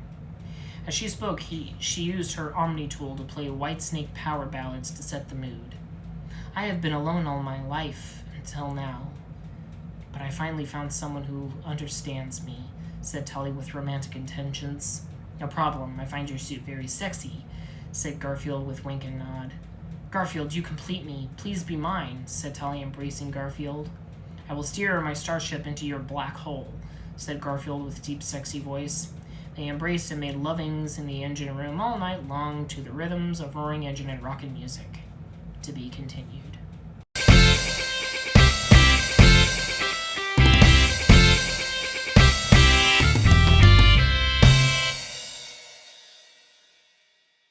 Garfield was meditating on top of roof of Normandy when EDI interrupted him with news. "Garfield, Grunt the Team Krogan wants to see you," said EDI with voice. "Very well, I will see him in exercise room," said Garfield. Garfield entered the exercise room and began running to rock and workout music that reminded him of the high school years. "Now this is taking my back," said Garfield with nostalgia. While Garfield was reminiscing of glory days of football and girls, Grunt walked in and approached Garfield with earnest. "Garfield, I am having trouble. I am feeling anger and angst," said Grunt with angsty face. "It is okay, my friend. You are going through the puberty," said Garfield with biology. "I feel all new things that are new," said Grunt the Krogan. "It is okay. Let us have friendly bicycle race that will help work out hormones," said Garfield with physicality. Garfield and Grunt then had a friendly bicycle race around the Normandy to work off stress and hormones. Garfield came in first by large lead, but Grunt did not mind to lose to such manpower. "You are too much man for me, Garfield," said Grunt with perspiration. "It is okay, but do you feel better?" said Garfield with concern. "No, I am afraid I think we will need to be going to Krogan homeworld to ask Krogan elders," said Grunt the Krogan with tantrum. "Very well, we will go and see elders and have you cured. Put the pedal to metal and blaze us to Krogan homeworld," roared Garfield with orders. The Normandies sped to Tuchunka, the home of Krogan Galaxy, over in order to find solution to Grunt's riddle of adolescence. When they arrived on Tuchunka, Garfield and crew waltzed out to surroundings. "Where is Krogan leader?" cried out Garfield to the heavens. On hearing Garfield's call, a Krogan approached Garfield. "The Krogan leader is over there," pointed the Krogan. "Thank you, Krogan," said Garfield with gratitude as he walked off. As Garfield walked, he saw a Krogan guarding a door and approached him. "Where is this lead?" asked Garfield with curiousness. "This is where Krogan females are. No aliens are allowed to see females, not even Garfield," said Krogan with warning air. "I see all females," declared Garfield with righteous roaring as he headbutted the Krogan into the ground. After the stupid Krogan was headbutted, Garfield lunged into female camp where he made sweet lovings to all Krogan females for many hours. After his love fest, Garfield went back to the male camp to get back to business. "There is the Krogan leader," said Grunt, pointing to the Krogan leader. Garfield strutted up to the Krogan leader like a hotshot cowboy and stared into his eyes with resolute. "What is wrong with my Krogan?" demanded Garfield, pointing towards Grunt. "Your Krogan is in puberty. He needs to go through the rite. You must go see the shaman," said the Krogan leader. "I respect culture. I will do the rites," said Garfield with civil rights. With this, said Garfield, and Grunt went to the shaman, who was doing a shaman dance.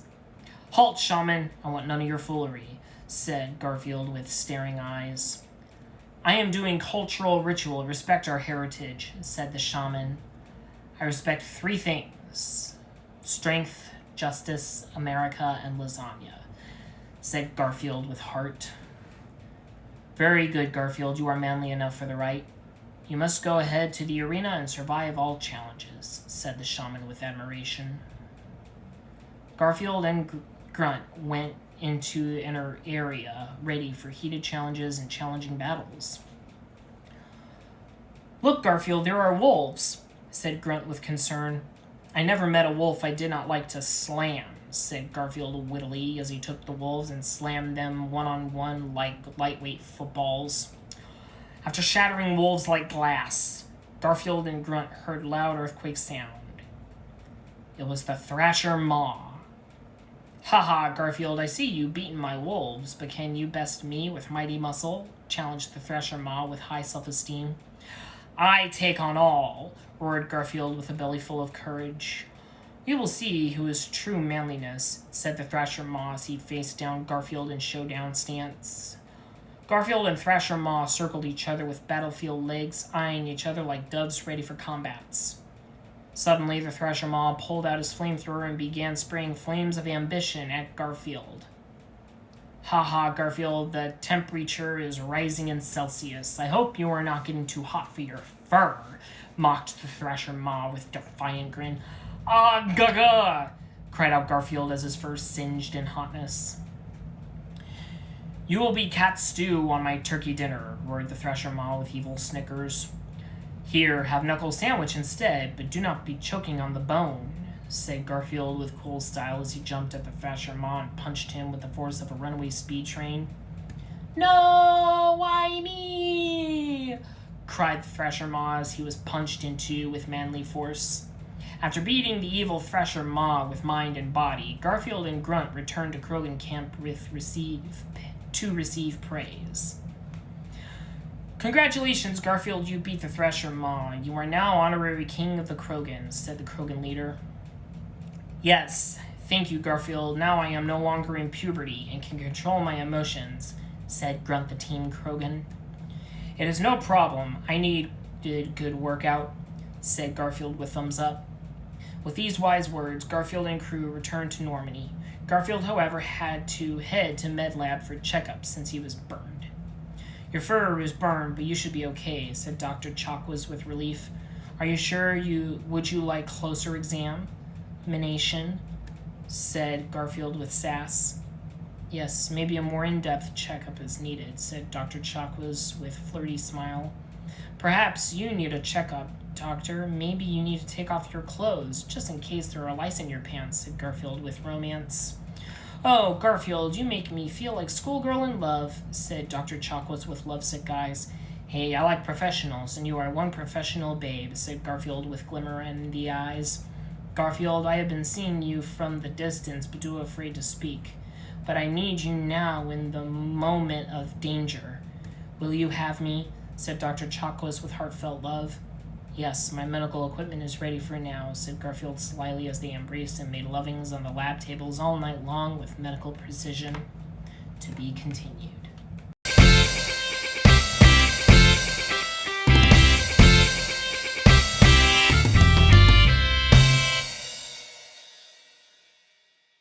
It was a warm, sunny morning on the Normandy, full of bloom-ring rose flowers and violet plants.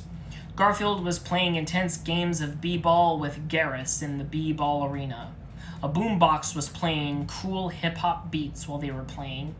Garfield and Garrus were both scoring slam dunks and making points. Garfield had the ball, was spinning it on his finger like hurricane. Garrus was trying to block the ball with his legs. Garfield then threw the ball from across the field, scoring a basket with mighty swoosh and winning the game. Wow, Garfield, that is one kind of shot, said Garrus with awe. It was nothing. I am working up sweat, though. Let us hit the showers, said Garfield with sweaty confidence. In the locker room, Garrus snapped Garfield's behind with his towel for comedy. Ha ha, Garrus, you are such a comedian, said Garfield with jolly laughter. Towels are fierce weapons for proud warriors, said Garrus jokingly. Garfield, this is EDI. We have new reports of crew members for you.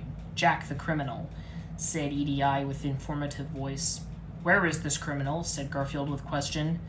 Jack is in the Blue Suns flying prison purgatory, said EDI. I do not like Blue Suns. They are unmanly bad doers, said Garfield with distrust. It is okay. They promise not to do bad, said EDI with consolation. Very well. Set course for purgatory at maximum speed. Do not stop for man, woman, or child, said Garfield, finger pointing in the air. The Normandy sped for purgatory with galactic urgency, not stopping for supernovas or black holes. At arriving at purgatory, Garfield landed en route and entered the flying prison. Greetings, Garfield. I am Blue Sun's leader of purgatory. I am here to guide you to Jack, said the Blue Sun's leader of purgatory. Better not try to be funny or I will silence humor forever, said Garfield with serious tone. I promise to be good and right citizen, said Blue Sun's leader of purgatory.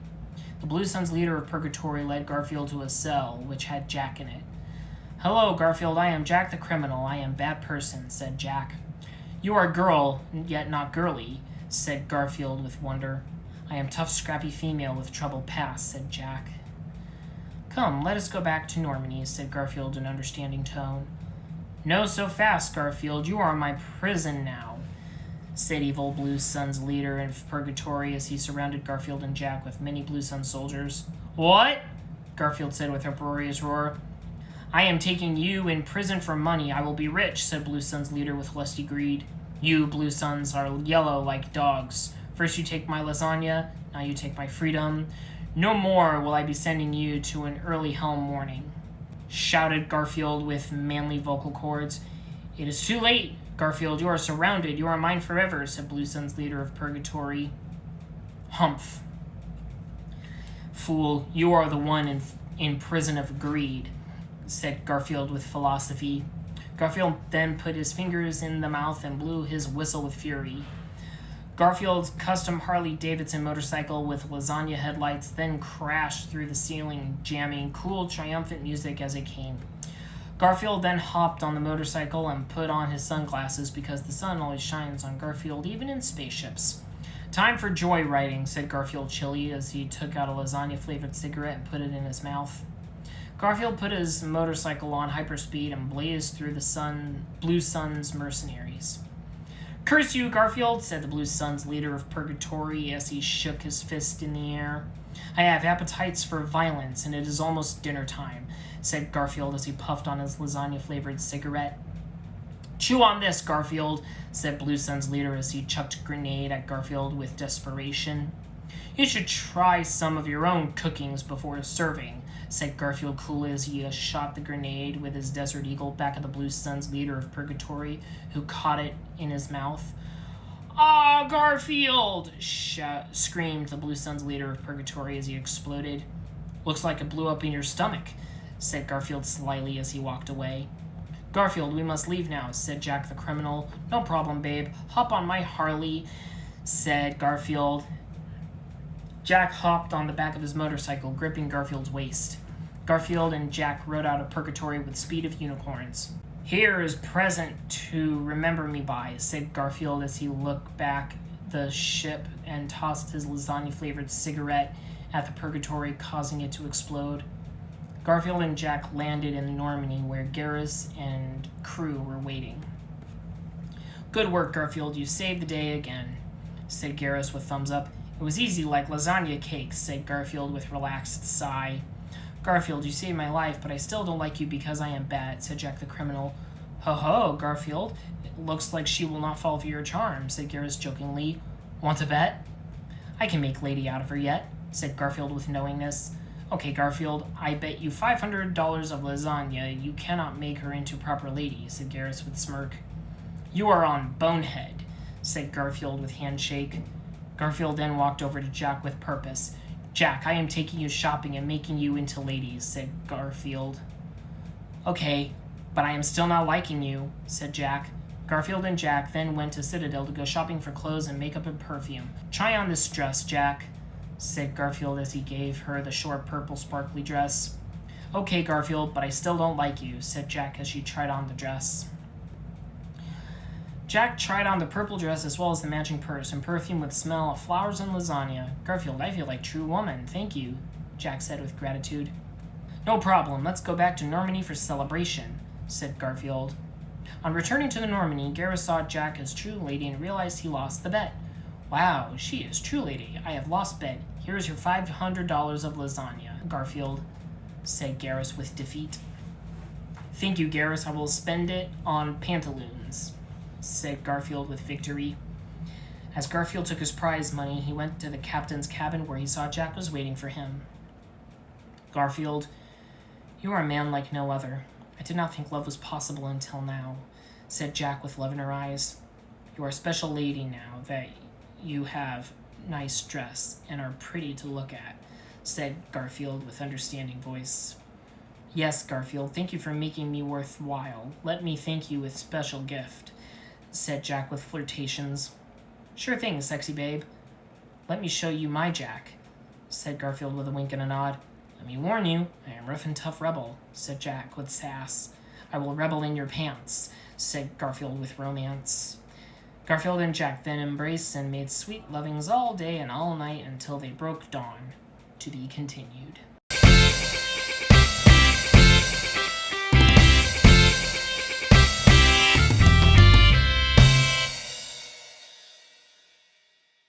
Garfield Effect Galaxy Adventure Part 5. It was weekday mornings when Garfield was busy playing spin the bottles with Miranda, Tolly, and Jack. It was Miranda's turn, and she spun the bottle and it landed on Tolly. "Miranda, you have to kiss Tolly. It is the rules of the game," said Garfield knowingly. "But Garfield, I do not want to. She is a girl," said Miranda with protesting. "That is an order from your captain," said Garfield with command. "Okay," said Miranda and Tolly with reluctance, as they went close to each other's lips for kissing. Miranda and Tolly kissed for a long time with deepness. They heard their hearts beating deeply, and everyone enjoyed it. "Very good," said Garfield with approving. "Now you must take your clothes off and kiss each other more by order of the captain," commanded Garfield with sternness. Okay, said Miranda and Talia as they took off their clothes to reveal their nakedness. They then kissed even more and grasped each other because of the rules. Miranda and Talia grabbed each other's naked bodies, their hearts beating like one, and as they kissed with mouth and tongues, while Garfield watched and nodded with approving. However, EDI interrupted the making out with an important message. Garfield, you are needed. Admiral Anderson needs to be seeing you, said EDI with urgency. Very well, I will be being there in a jiffy, said Garfield as he took some last photos of Miranda and Talia kissing for personal collection. Garfield then headed for bridge with liquid speeds. When Garfield reached bridge, he spoke to Admiral Anderson on monitors. Garfield, this is Admiral Anderson. America needs your help. Space pirates are kidnapping the Statue of Liberty and are planning to take it to space. Please help, said Admiral Anderson in panic. Do not worry, I am true American patriot. I will save the Statue of Liberty, said Garfield, head held high with flag waving behind. Thank you, Garfield, we salute you. You are a true American hero, said Admiral Anderson with gratitude. Joker, take spaceship to Earth for Liberty Rescue, commanded Garfield at top of lounges. With these words, Normandy sped to Earth with restless abandon, crashing through asteroids and planets to save Liberty. When Normandy arrived at Earth, Garfield disembarked and headed for Statue of Liberty, which was being held hostage. Garrus, come with me to save Statue of Liberty. Ladies, stay here and keep practicing your kissing, said Garfield with demands. Garfield and Garrus then went to Statue of Liberty with agile limbness. When reaching the Statue of Liberty, they climbed with suction cup hands like super spies. Garfield, this makes me feel like a fly on a swatter, said Garrus with feeling. I know your feelings, said Garfield, knowing the feelings. When Garfield and Garrus reached the top, they saw the space pirates fighting a woman. It was Ashley Williams, but she was surrounded and overmatched. I wish a man would help me, said Ashley Williams. No need for fears. I will stop filthy piracy, shouted Garfield as he and Garrus leapt to the top of the Statue of Liberty. Oh no, it is Garfield, said the space pirates with unison. Get them! They will not stop our plans to steal the Statue of Liberty, said the space pirate captain. Space pirate henchmen tried to fight Garfield with martial arts, but Garfield used his ninjutsu to dispose them, breaking their bones and snapping their legs like yogurt. Tie to go to the space jail, space pirate, said Garfield to the space pirate captain. No, I will steal Statue of Liberty and use it to spread liberty to the galaxy, said the space pirate captain with evil. No, liberty belongs only to America, said Garfield with patriotism. Die, you, Garfield, said the space pirate captain as he took out his musket laser blaster to shoot Garfield. Time to feel power of red, white, and blue, said Garfield as he took out an American flag and impaled stupid space pirate with it. America is number one, said Garfield with patriotism. Thank you, Garfield. You saved me and America, said Ashley Williams with gratitude. It is no problem. Come back to Normandy with me, said Garfield. With this aid, they all went back to the Normandy. When reaching the Normandy, everyone celebrated with champagne and cake. During the celebrations, Garfield approached Ashley Williams. Ashley, come with me to the cabin, said Garfield with intent. Okay, said Ashley Williams. When reaching the cabin, Garfield turned on smooth, sexy jazz music and also turned on his hot tub. He then took off his clothes and hopped in. Ashley, take off your clothes and come into the hot tub with me, said Garfield with nodding head. I do not know if I feel comfortable, said Ashley Williams with nervousness. That is a captain's orders, said Garfield with command. Okay, said Ashley Williams, taking off her clothes and hopping into the hot tub with Garfield. Garfield then began to touch her all over with firm and gentle hands. Let us be having sex all night.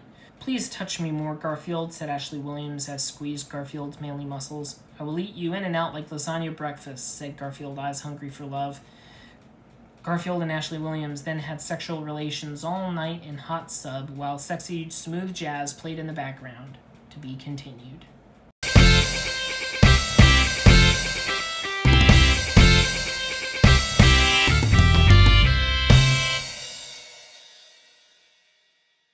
It was a sun-filled day on the Normandy when Garfield was helping Morton Sullis make science with rats for human goodness. Garfield mixed chemicals and poured them on Rat, turning it into a gerbil. Garfield, you did it. You made scientific discovery. You are true science genius, said Morden Solus with admiration. Yes, I have PhD in science. Now, if only I can turn rats into lovely ladies for love-makings, said Garfield with thought. That is interesting theory, Garfield. We should work on it for good of all, said Morden Solus with agreement. Garfield, this is EDI. Elusive Man has someone new for you to be looking for, interrupted EDI with urgencies. Who is the one needing finding, said Garfield as he looked thoughtfully into chemical bottle. It is Azari Samara, the Justicar. She is on Omega looking for criminals to punish, said EDI. Good, that is the kind of woman I can be into, said Garfield with a clever smile. Time to head for Omega. Time to blast off, yelled Garfield to crew. The Normandy sped off to Omega with speed of roaring waterfall in the middle of quiet creeks. On arriving, Garfield hopped out to examine surroundings to find Samara. When searching, Garfield saw a rich person beating a hobo with his cane. Take this, stupid hobo. You do not have class like me, said rich person. Garfield saw the mistreatment and was bursting with outrage. Learn respect for the hobos, you $1,000,000 fool! Roared Garfield as he broke the cane over the rich person's head. Thank you, Garfield. I am wise hobo, filled with lore. Ask me your heart desires, said the hobo with wisdom. I need to find Azari Samara. It is of galactic importance, said Garfield with importance. I do not know where she is, but Aria will. She is Asari and knows where all Asari are. She is in club over there with the hot techno beats, said the hobo with dance rhythms. Looks like it's time to party, said Garfield as he prepared to suit for club. Garfield put on his club tux and golden cufflinks, an expensive watch given to him by John Arbuckle. He then put on his gold lasagna chain and cool shades to top off party outfit. Garfield strutted in the club like the man, pushing dancers out of his way. He strutted up the counter to the bartender for information. Where is Aria? Asked Garfield with attitude. I cannot tell you that. It is against the rules, said the bartender with defiance. In response, Garfield grabbed the bartender's head and slammed it on the counter with force of concussions. Where is Aria? Demanded Garfield again with volcanic fury. She is over there, said the bartender, pointing to Aria. Thank you, said Garfield as he took the bartender and slid him down the counter, sending him crashing into glasses. After thanking the bartender, Garfield waltzed up to Aria with macho attitude. Aria's guards were too intimidated by Garfield's manliness to stop him and cowered like small baby children.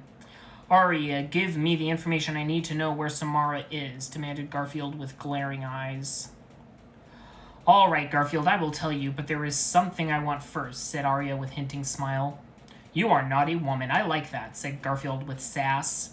You are the manliest man I ever saw in the galaxy. I must have your body, said Aria with seduction. Very well, I will pleasure you, then you must give me information, said Garfield with business. Yes, please me all night long, said Aria as she tore off Garfield's shirt open and grabbed his manly chest. Aria then dragged Garfield to her couch where they made a love embrace, bringing each other sexual pleasure. Aria licking Garfield's body all over while Garfield gave her ultimate lovings, causing her to shout and scream in joy. Give me your best shot, screamed Aria in daring way. Feel the maximal pleasure of Garfield power, yelled Garfield in return, giving her lovings of highest quality. Garfield, you are sending me to other galaxies, screamed Aria with roaring love. After several hours of lovemaking, Aria was finally exhausted and told Garfield the information. Samara is in alleyways looking for criminal fiends, said Aria while laying next to Garfield, massaging his feet. Thanks, chickie baby. Next time I am in town, I will stop by, said Garfield with relaxation as he sipped a cup of champagne. After finishing his breakfast in bed that Aria made him, Garfield set out on quest to find Samara, heading for alleyways. While exploring alleyways, Garfield saw many people laying around for no reason, not saying or doing anything. Why are you not saying or doing anything? Asked Garfield. They did not answer, so Garfield continued on the quest. Garfield reached a dead-end alleyway when he heard someone. Halt! I have gun pointed at you, said a mysterious voice. You better put down arm or else I will take it off, said Garfield with fearless cool. Relax, Garfield, it is I, Samara. I have been watching you, said Samara with mystery. Samara, you must join my group for Galaxy Adventure to stop collectors, responded Garfield with urgency. Yes, I will join you, but first you must help me catch vile criminal, said Samara with calmness. I eat criminals like lasagna omelet for breakfast. Just tell me what to do, said Garfield with pride. We must be careful. She is my daughter, the Ardat Yakshi witch woman. Her name is Morinth, and you must lure her out, responded Samara with ear in the eye. Daughter or no, I will give her iron-fisted justice, declared Garfield, fist clenched with fiery fury. She is in the club VIP room. You must lure her out. Do not worry, she will come to you. She cannot resist your awesome manliness, stated Samara with fact. No problem, she will know my justice. Garfield justice, said Garfield as he headed to the club. When Garfield reached the VIP room, there was a bouncer there preventing entrance for Garfield. This is VIP room. Where is your ticket? Only important people can come here, said stupid bouncer with arrogance. Here is my ticket, said Garfield as he punched out the bouncer with one swing, knocking him into unconsciousness. Garfield then made his entry with cool, manly style. Garfield saw many people dancing with music, so Garfield decided to join in. As Garfield danced, many ladies began joining him and dancing with him. You are our best dancer in the club, Garfield, said the ladies. Oh, you ladies are too kind, but I am just amateur, said Garfield with flirting. After dancing, Garfield was approached by a mysterious lady. I saw you dancing. You are our sexiest man in the room, said the lady with seduction. I speak language of dance like language of love, said Garfield with deep, sexy voice. My name is Morinth. Let's go back to my place for some loving, said Morinth with sexiness. That sounds like my kind of night, said Garfield with a wink and a nod. Garfield followed Morinth back to her apartment for sweet lovings. In the apartment were many strange decorations. Morinth sat by Garfield and began stroking his hair in sexy manners. Garfield, why do you not relax? I will make you mine and take you to worlds of galactic pleasure, said Morinth with evil seduction. No, I think you are the one who is mine. Prepare for justice, said Garfield with cool style. Samara then crashed in and attacked Morinth and engaged in fighting. The fight was even match as they locked in struggles. Garfield, you must help take her out, shouted Samara. No, kill her. I will join your team to fight collectors, yelled out Morinth in desperation. Garfield looked at both of them with a smiled, clever smile. There is only way to decide. We must all make lovings. Only then will I know, said Garfield with slyness. Okay, said Samara and Morinth as they stopped fighting and began to take their clothes off for love-makings. Samara and Morinth both began stroking Garfield with sexy tenderness. They rubbed against him, rubbing their bodies on his while moaning in pleasure. Let's see what you ladies can do, said Garfield with a smile. Samara and Morinth then began loving each other with sweet loving as Garfield watched with approval. All three then embraced for full-force love-makings, shaking the room like earthquakes. Samara and Morinth then lay exhausted with pleasure. Garfield, you are a lover of cosmic power, said Morinth with satisfaction. Yes, you are true master of love, said Samara in agreement. Garfield nodded in agreement, and then took out his Desert Eagle and shot Morinth. Garfield, so you have decided, I see, said Samara. I had decided before, said Garfield with a wink and nod. Oh, Garfield, you are a truly clever and brave hero, Samara whispered with admiration. After justice had been distributed, Garfield and Samara returned to the Normandy.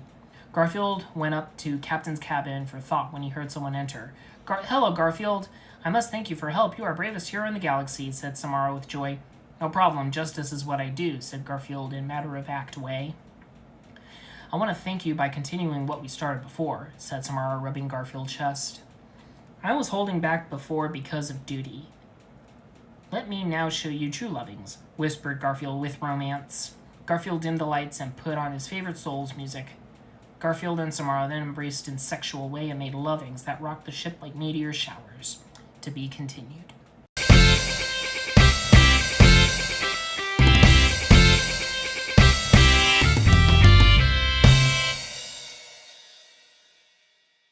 Garfield was in the captain's cabin blowing off the steam with his ladies. Jack was sitting on one side and Miranda on the right, and Garfield had his manly arms around them both for intimate affections. Miranda was nibbling Garfield's ear with love and adoration. Jack was wearing sexy underwear, and Miranda was wearing nothing. Garfield, your ear is lovely, tastes like roses and rain and spring weathers, said Miranda with love. Yes, my ears taste almost as good as lasagna keeps nibbling pussycat, said Garfield with roaring sexuality. While Garfield was enjoying his ear being nibbled, Tally walked in dressed up in skimpy French maid outfit at Garfield requesting. I am dressed like you ordered, Garfield. Do you love me, Garfield? Am I loved? Asked Tally with affection. Almost. First you must dance for me in a sexy way, said Garfield as he turned on sexy music for Tally to dance to.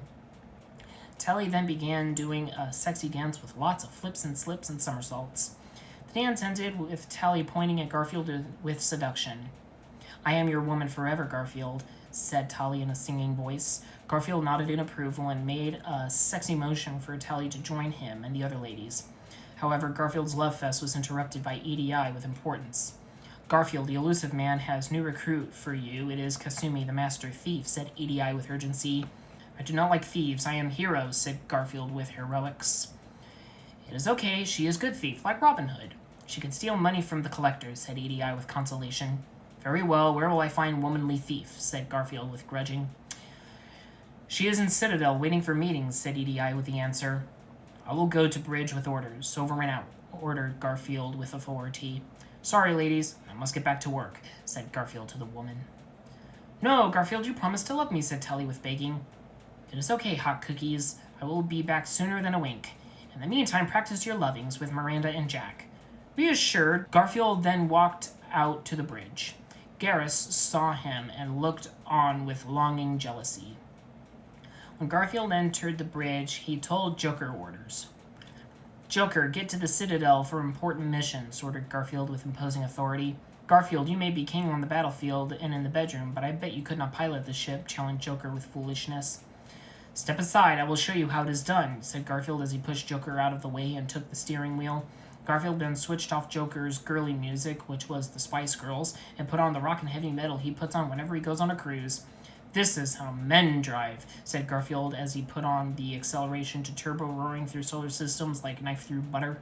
Garfield, be careful, you will hit a planet, cried the Joker with panic.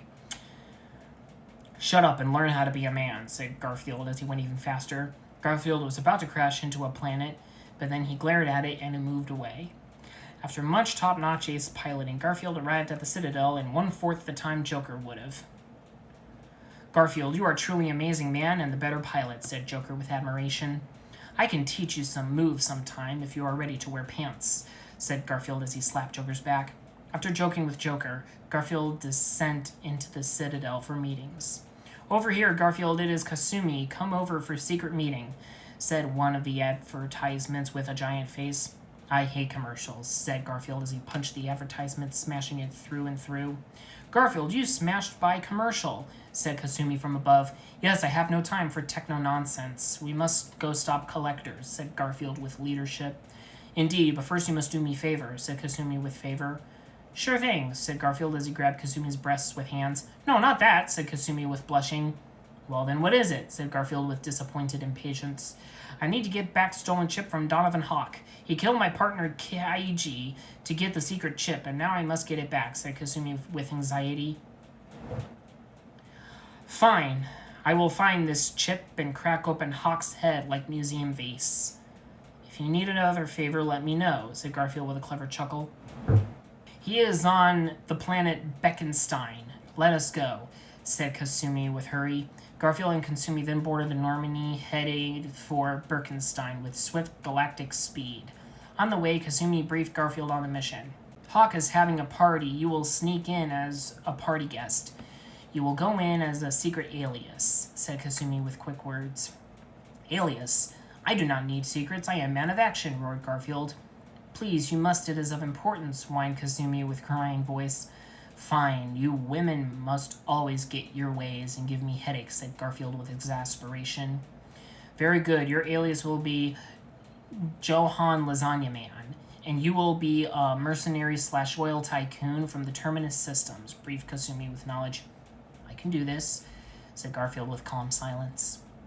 When we are inside, we must look for the vault where Donovan Hawk keeps art and computer chips, said Kasumi. Kasumi and Garfield landed on Beckenstein on Hawk's lawn and were getting ready to enter Paree. Hawk was at the entrance greeting guests. "Hello, Johann. I am sorry, but you cannot enter with the woman," said Hawk to Garfield. Garfield looked at Kasumi, and she nodded in agreement. "It is okay. I will find more woman inside," said Garfield with sassy wit.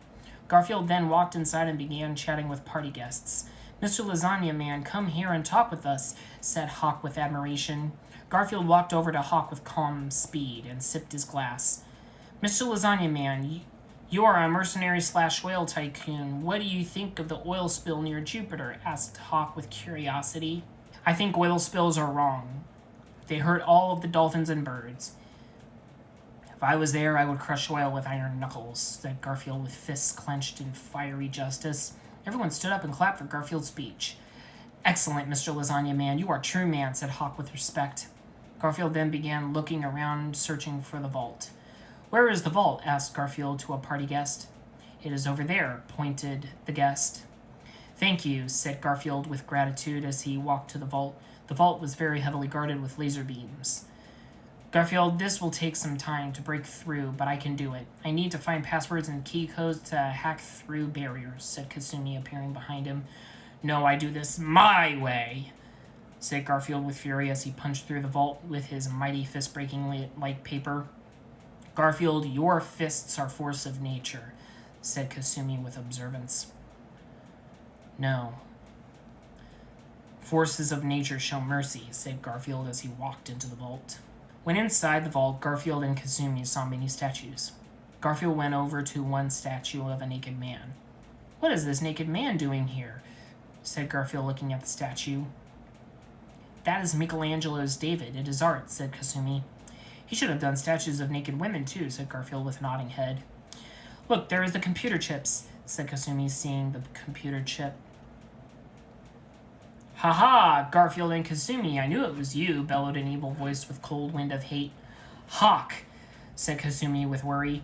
"I have set trap for you here. Now my minions will make you like rocks and be dead in the river," said Hawk with villainy. "Send the clowns in and get the party started," roared Garfield. Many security guards came in and began to approach Garfield and Kasumi with guns pointing, but Garfield calmly strolled forward without care in his mind. "Hey now, guards, please do not shoot. I do not fight. I am pacifist. See, here are my olive branches," said Garfield as he pulled out 2 Desert Eagles and began firing at the guards. He hit the guards with eagle accuracy, hitting them in the heads and hearts. "My head!" cried many guards as Garfield blew them away with lead. All that was left was the security chief, who was a girl. "You would not shoot ladies, would you, Garfield?" begged the security chief. "No," said Garfield slyly as he shot her head off twice. "Garfield, we may be able to escape through stealth," said Kasumi with invisibility. "Stealth is for handicapped children," said Garfield as he charged out into combat, shooting at more guards with bullseye marks. After plowing through enemy guards like hungry shark through water, Garfield and Kasumi finally reached outside where Donovan Hawk was waiting in a helicopter. "Garfield, you are toast in the morning. I have missiles locked on. Prepare for explosions," taunted Donovan Hawk with wickedness. Donovan Hawk's taunting enraged Garfield with anger. Garfield's eyes burned with the passion of raging inferno as he stared down at Hawk. Garfield then leaped into the air and onto Hawk's helicopter like frog. He then tore open the top of like can of lasagna and grabbed Hawk by the throat. "Garfield, what are you doing? Spare me, please," begged Donovan Hawk with crying tears. "I want to see a pig fly, so fly, Mr. Pig," said Garfield wittily as he threw Hawk out of the helicopter. Garfield then returned to Kasumi, who was spell-woven by Garfield's charms and fighting abilities. "Garfield, you are a warrior like no other," said Kasumi with astonishment. "Yes, let us return to the Normandy. Our work here is done," said Garfield with calm humbleness. Back on the Normandy, Garfield was relaxing in the captain's quarters and checking his PC for emails.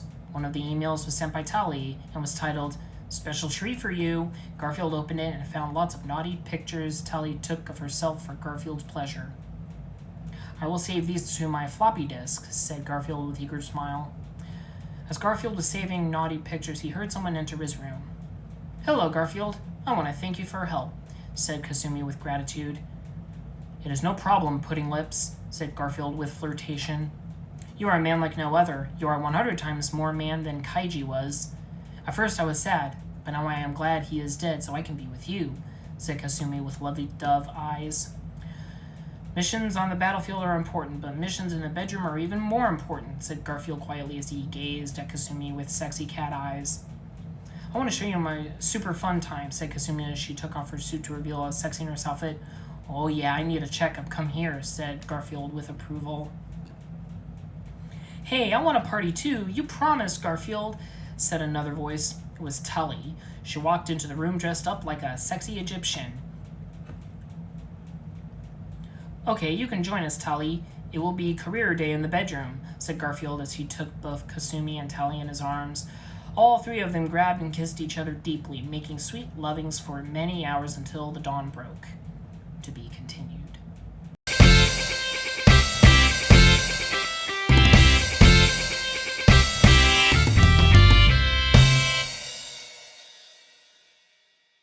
Garfield was boxing with Garrus in the gym for exercise. Garrus did a 1-2 hit combo, but Garfield took it like man and laughed with spirit. Ho ho, you better hit harder or I will be knocked out with boredom, taunted Garfield with humor. I would like to be seeing you try hitting harder, challenged Garrus with energy. Okay, said Garfield as he punched Garrus, making his head up like spring and sending him flying hundreds of feet away. Garfield, you are world champion boxer. You punch like angry ox, complimented Garrus on Garfield punching. I won championship trophy back in the days, said Garfield, walking to his seat. Here is specially prepared lasagna with spicy sauce, said Samara, walking in with a plate of lasagna. Thanks, Toots. It is spicy like your bod, complimented Garfield as he let Miranda massage his muscular back. As Garfield relaxed, a hologram came to him for visiting. Garfield, this is the elusive man, said the hologram. Garfield glanced at the elusive man with casualness and lit a cigarette. What is it, elusive man? I am being busy, said Garfield with chill relaxation as he opened up a naked ladies magazine for reading pleasure. Garfield, I am sorry to be bothering you, but there is important mission. You must go to Horizon Colony. Collectors are attacking, and you must destroy them with Garfield might, said elusive man with urgent request. Very well. No one attacks bases when I am on duty. Set course for Horizon, said Garfield with protection. Garfield, no more of your shoot first, ask questions later methods. You are loose cannon, warned elusive man with concern. I do this my way and my way. Get off my back, old man. You are soft like sponge, defied Garfield like cowboy cop. Normandy zoomed through space like a wild chariot on the frozen field of flame. When arriving at Horizon, Normandy halted with screech.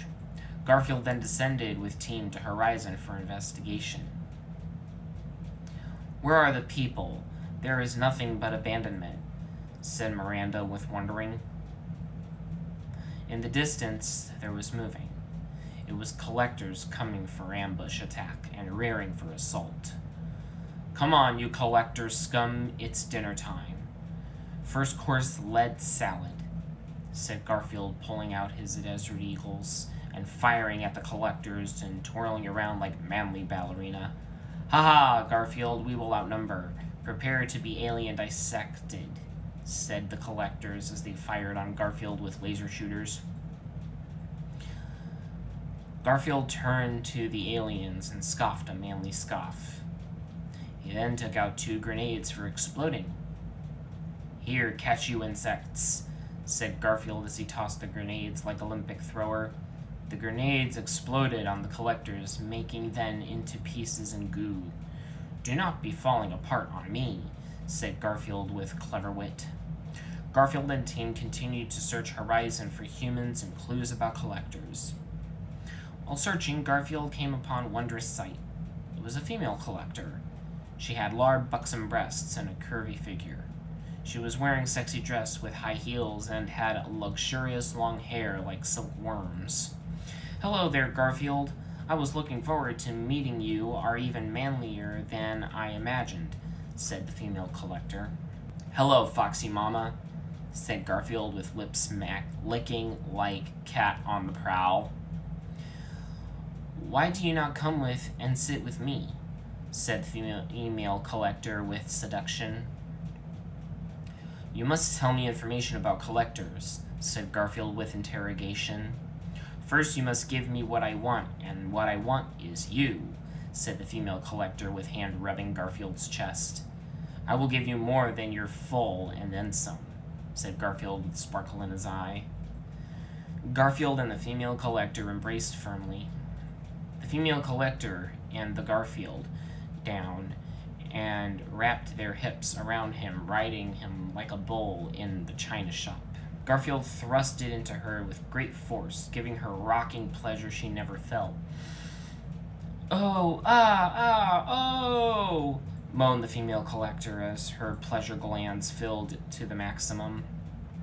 The female collector and Garfield sat side by side, enjoying the moment and smoking cigarettes. Now you must tell me about the collectors, demanded Garfield with sternness. Very well, said the female collector as she lounged. The collectors were once Protheans, and now they work for Reapers, said the female collector with knowing. Of course, said Garfield with light bulb eureka moment. Collectors will collect humanity for Reaper's evil plans, said the female collector. Not on my watch, said Garfield as he pulled out his Desert Eagle and shot the female collector. Come, we must search for more, said Garfield to his crew. As Garfield and crew searched, they saw something approach them. It was a collector hologram.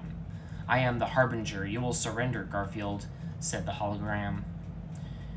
Why you not come out and fight me like a man? Challenged Garfield with clenched fists. In due time, Garfield. In due times. Now you will pay my piper for your refusals, said the Harbinger as he summoned a flying collector beetle to fight Garfield. Garfield's squat fired on the beetle, but it was too strong. Its armor is too thick, Garfield. What will we do? Cried out Tally. Take this, Tally, said Garfield, handing her a giant rocket launcher. What? This will not work, said Tally, confusion. Silence, woman, said Garfield as he climbed into the rocket launcher. Fire! Roared Garfield. Yes, Garfield, said Tally as she pushed the trigger, launching Garfield at the beetle. Garfield ran right through it, causing big explosions and raining beetle goo. Garfield descended from the ground and landed to celebrations. You did it, Garfield! Hooray for Garfield! Everyone said together. It was nothing. I was just using my head, said Garfield with funny joke. Ha ha ha ha, said everyone, laughing at Garfield's joke. Enough frolic. We must return to Normandy and examine the evidence, said Garfield with orders. Garfield and crew returned to the Normandy, where they rested from the difficult combat. Garfield returned to the captain's cabin to enjoy a refreshing lasagna martini. While relaxing, Garfield heard someone enter. Who enters my bachelor pad? Demanded Garfield with stern voice. It is me, responded the voice. It was the female collector. How can this be? Roared Garfield in shock. I followed you here, Garfield. I cannot get enough of your sweet loving. I need more. I will destroy the ship and ruin your missions unless you give me constant, never-ending lovings, demanded the female collector with sultry voice and seductive, sexy audacity. Very well, I see I have no choice. Come here, and I will give you all of the lovings you can want, said Garfield with seductive finger wagging. The female collector jumped on Garfield and squeezed him with might of meteor shower, determined to get all lovings possible. Garfield, in turn, thrust with force of cosmic hurricane. Garfield turned on his love-making to maximum and searched his pleasure staff through her thighs like a lightning rod. The female collector experienced pleasure knowing to her and too much to handle for her fragile self, and her head exploded from the massive love-makings. Don't get a big head, said Garfield with smooth style as he casually strutted out sipping his lasagna martini. To be continued.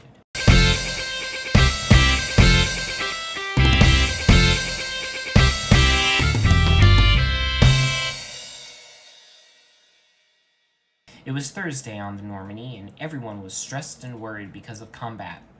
Garfield was in his room with the ladies trying to lighten spirits. "Come on, ladies, let us have some kinky times," said Garfield to the ladies. "I am not in the mod, Garfield. I am so worried about fighting collectors," said Miranda with refusal. "I am so stressed out I can think so longer," said Tolly, shaking her head, crying. "This is nonsense. You women cannot take stress. Look at me. I am strong. I do not let weak collectors bother me," said Garfield, pounding his chest.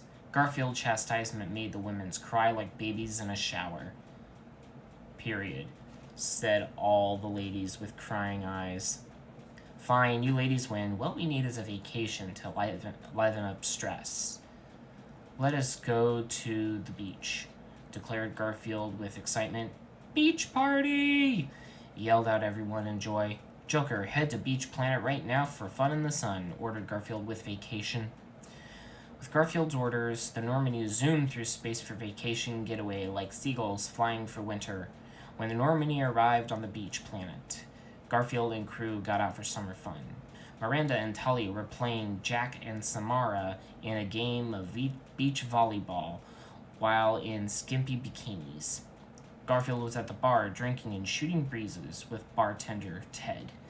"This is beach bum life," said Garfield with relaxation as he sipped his pina colada and listened to Beach Boys music on the stereo.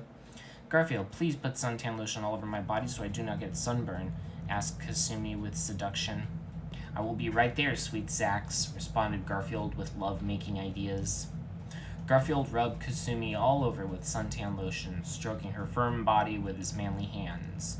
Garfield took extra care on her special areas so they do not get sunburned.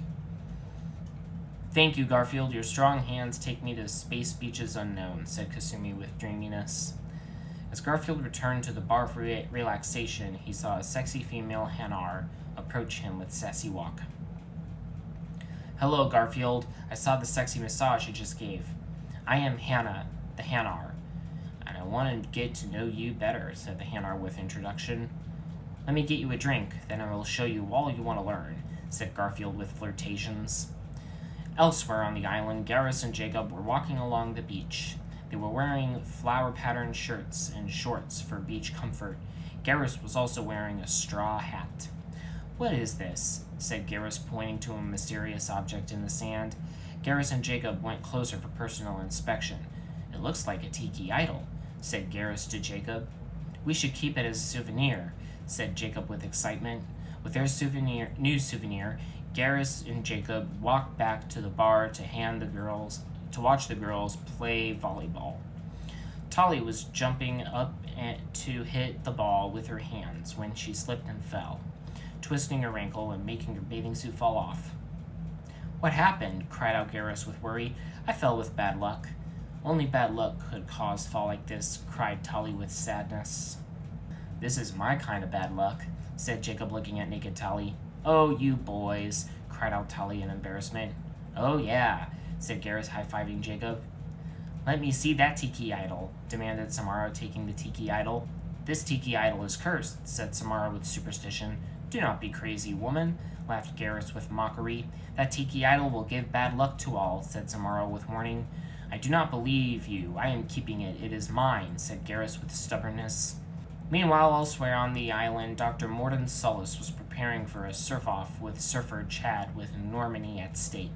"Okay, Frogman, if I win, the Normandy is mine. If you win, you are declared new king of the beach," declared Chad with challenging voice.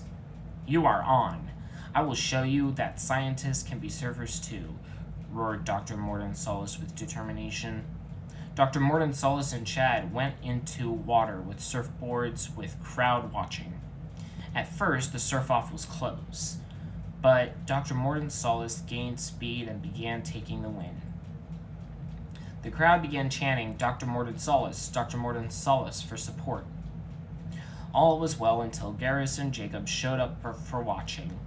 With stubbornness, Dr. Morden Solus' surfboard began rocking, and he fell into water, causing Chad to take the win. "Ha ha, losers, I win, Normandy is mine," said Chad with arrogant voice. "How could I lose? That is not possible," said Dr. Morden Solus with disbelief. "Could it be the cursed tiki idol?" asked Jacob with questions. Yes, it is that cursed tiki idol. I felt mysterious force make me trip, said Dr. Morton Solus with rage. Garfield was still at the bar chatting with the sexy Hanar lady when he saw all the arguing. Excuse me, my swimming sweetheart, but I have business, said Garfield, excusing himself. Be back soon, buttercups, said Hannah the Hanar with adoration. Garfield strutted over like ambassador ready to solve dispute with iron fist. What is this squabbles? Demanded Garfield with leadership. Normandy is mine. It was lost in surf-off. Hand it over, yelled Chad with snoot. I lost because of cursed tiki idol. It is not fair, said Dr. Morton Solus with protest. Enough of this. That idol must be returned to native for culture, said Garfield with respect. We will go into jungle and return idol to natives, said Jacob and Garrus together with unison. Yes, I will have a rematch with Chad for Normandy. No curse can touch my surf skills, said Garfield with athleticism. You are on, Garfield. I will show all ladies who is real man, said Chad with haughty laugh. I will spank you like a boy in summer school, said Garfield with discipline. Garfield and Chad headed into the water with their surfboards to begin the surf-off.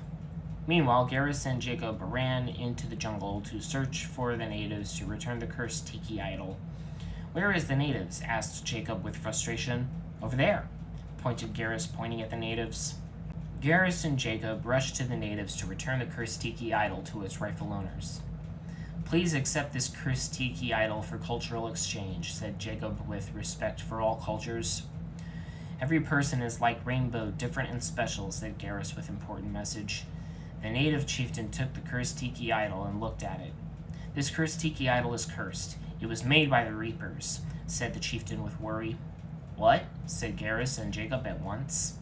We must perform ritual dance to uncurse it, said chieftain. Garrus and Jacob began dancing around the idol while the chieftain chanted words for magic. Meanwhile, back at the surf-off, Garfield was showing off his moves, doing one-handed and one-legged surfing. Chad looked on with jealousy, and Garfield whizzed past him. Garfield, all of a sudden, felt his surfboard wobble. Garfield began to struggle on his board, and Chad began to pass him. Ha ha, Garfield, soon I will be galaxy surfing champ, mocked Chad with interspace mockery. Seeing Chad pass him, Garfield calmly took out his Desert Eagle and shot Chad in the kneecaps, making him fall off his surfboard. Arg! Screamed Chad with losing despair. Looks like I got a leg up, said Garfield with cool style as he surfed to victory to adoring crowds. Everyone chanted Garfield's name in joy, and women threw their clothes at him. Meanwhile, Garrus and Jacob were finishing the ceremonies to uncurse tiki idols. There, now ceremony is complete and curses lifted, said the native chieftain with relief. Now we can return to Garfield with good news, said Garrus to Jacob. Garrus and Jacob then left to return to Garfield with news of cursed removal. When arriving, they saw Garfield celebrating his surfing victory, one arm holding his trophy, the other around his new Hanar lady friend. In the water, Chad was being eaten by space sharks. Garfield, I see no curses can stop your surfing skills, said Garrus with admiration. Yes, I won by a foot, said Garfield with clever wit. Me too have good news. We returned the cursed tiki idol. All is well, said Jacob with happiness. That is very good. Let us have luau tonight for party celebration, declared Garfield with party spirit. Yay! Chanted everyone with jumping up and down. That night, Garfield and crew celebrated the night dancing the hula and eating roast pork. Garfield sat by a bonfire while he serenaded the ladies with his ukulele. After the night of beach partying, Garfield and crew returned to the Normandy refreshed. I feel like a new man, Garfield said to himself as he walked into the captain's quarters, muscular and tan. On entering, he saw a special visitor. It was Hannah the Hanar. Garfield, you did not think you could get away without saying goodbye, said Hannah the Hanar with seductive voice. I am sorry, but now that we are alone, I will make you say goodbye to pants and hello to ecstasy, whispered Garfield in tone of seductive dove. Come here, flyboy, said Hannah the Hanar with alluring tentacle. Garfield grasped Hannah the Hanar with his muscular arms and held her to him. Hannah looked at Garfield with love in the eyes and caressed him with her tentacles with deep caress. Garfield licked her body all over in places she never knew and gave her extreme pleasure of Garfield variety. Hannah's tentacles explored Garfield's toned body like a car on the moon, leaving no rock unturned. Body pressing each other like stacked pancakes, Garfield and Hannah rocked the cosmos until morning dawn. To be continued.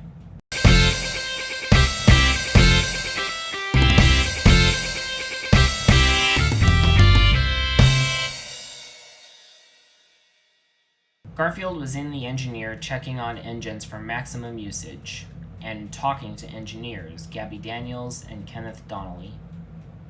Garfield, engine needs repair, but it is too difficult for us, said Kenneth Donnelly with confused tongue. Yes, if only real man worked on engines, then maybe it could be fixed, cried Gabby Daniels with worried heart. Worry not, hot legs. I fix engine like pro mechanic. You should watch. You two might learn something, said Garfield with wrench in hand and courage in heart. Garfield leaped on the engine, ripping it apart with manly hands, with oil spurting on his muscles, turning Gabby Daniels on like warming engine. After twists and turns of the wrench, Garfield fixed the engine with no problem. Garfield, you naughty grease monkey, you drive me well like wrench in a night, said Gabby Daniels, body dripping with oil and sweat. You are the naughty one, you sassy she-woman, said Garfield as he put Gabby Daniels on his lap with mighty swoop and began to spank her with pleasuring fury as he laughed like love-making madman. Ha ha ha, laughed Garfield as he spanked Gabby with powerful hand, making her long for his manly body. Garfield, you rev me up like space engine in heat. Take me and work me over like model car, said Gabby Daniels with desire. Will do. I will go inside you and change your oil. Kenneth, I order you to watch so you can learn something. Captain's orders, said Garfield with insistence as he took Gabby and took the back for heavy love-making. Time for a remodeling, said Garfield as he took Gabby's clothes off and began rubbing her body. Kenneth looked on with approval as Garfield fondled Gabby's supple breasts with his muscular arms. Garfield, pump me with gas. I am almost empty, moaned Gabby with pleasure. I am the gas man. I will pump you with highest quality fuel. Enjoy every drop, said Garfield like manly gas man pumping the gas into a high-quality sports car. Garfield thrust into Abby, making scream with moaning passion as Kenneth looked on taking notes. Garfield and Gabby then lay exhausted from strenuous sexual exercise. Excellent job, Garfield. You are a true master, said Kenneth, giving Garfield a thumbs up. Thank you, Kenneth. But I think this saucy lady needs some more discipline, said Garfield as he put Gabby on his lap and spanked her some more. Garfield, spank me more. I love it. I need it, said Gabby, screaming. I will spank you into oblivion, growled Garfield seductively as he readied for more spanking pleasure.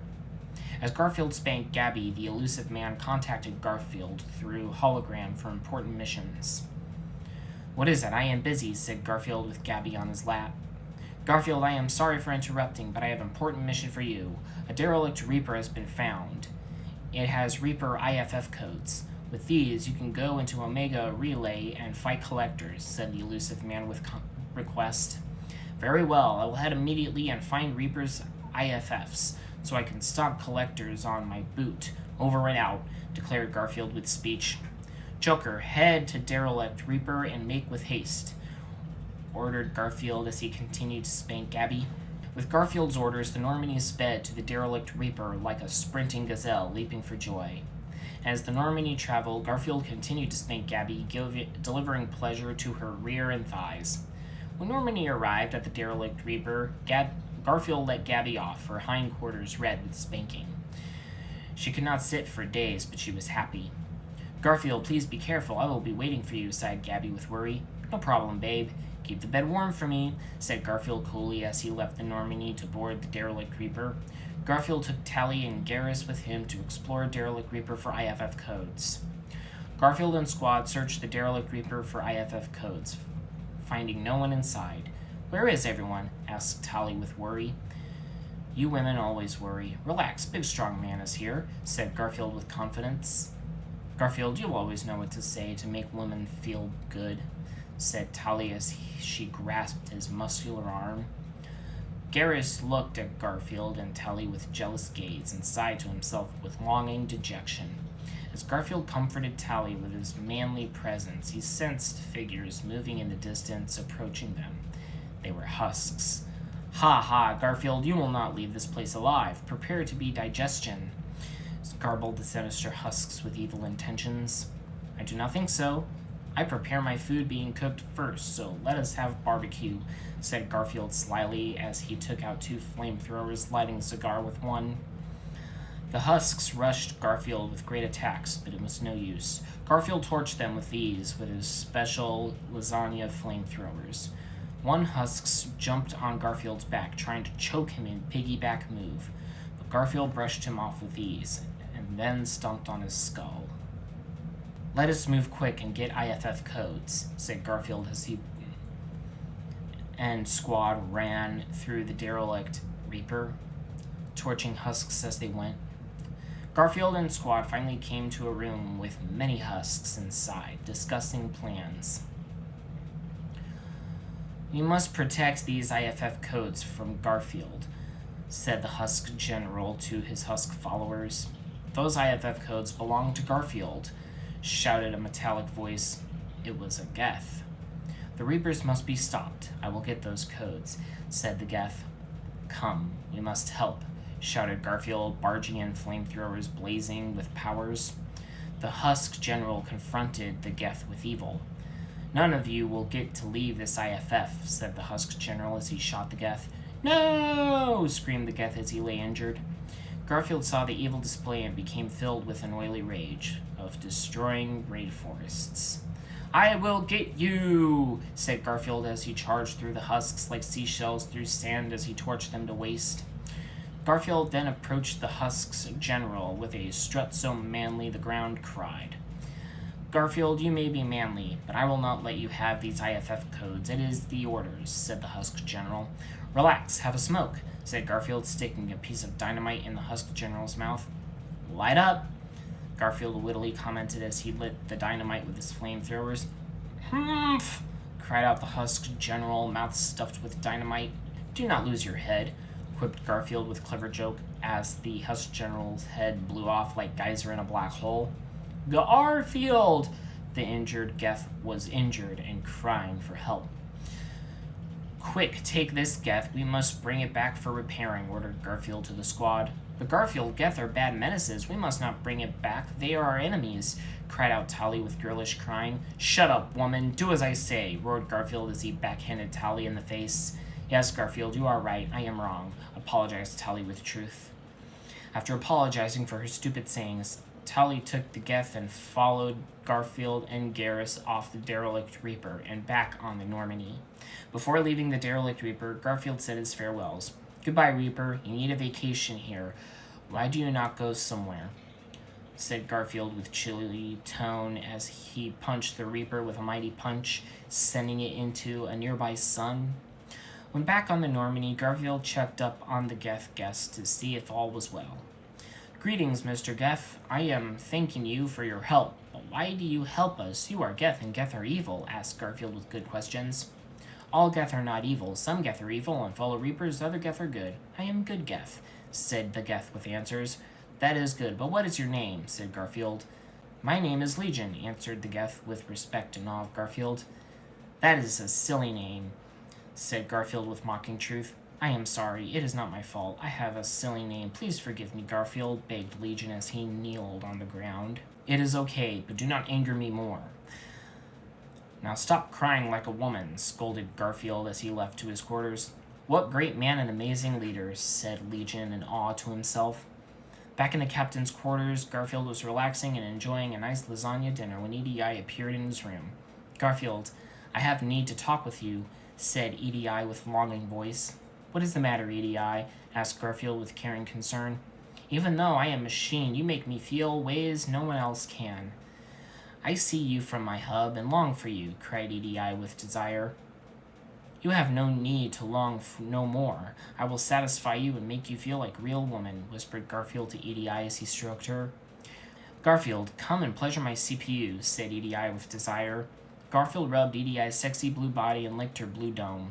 EDI massaged Garfield between his legs, arousing him sensually. Nothing I like better than a good soldier standing erect, said EDI with sassy seduction as she continued to stroke Garfield between his thighs. Garfield then took a hold of EDI, brought her to his bed, and mounted her behind with roaring love. Garfield squeezed EDI with his powerful thighs and thrust into her like a runaway tornado. After nearly 10 hours of intense love-making, Garfield and EDI finally rested, lying on the bed with satisfaction until the morning light. To be continued.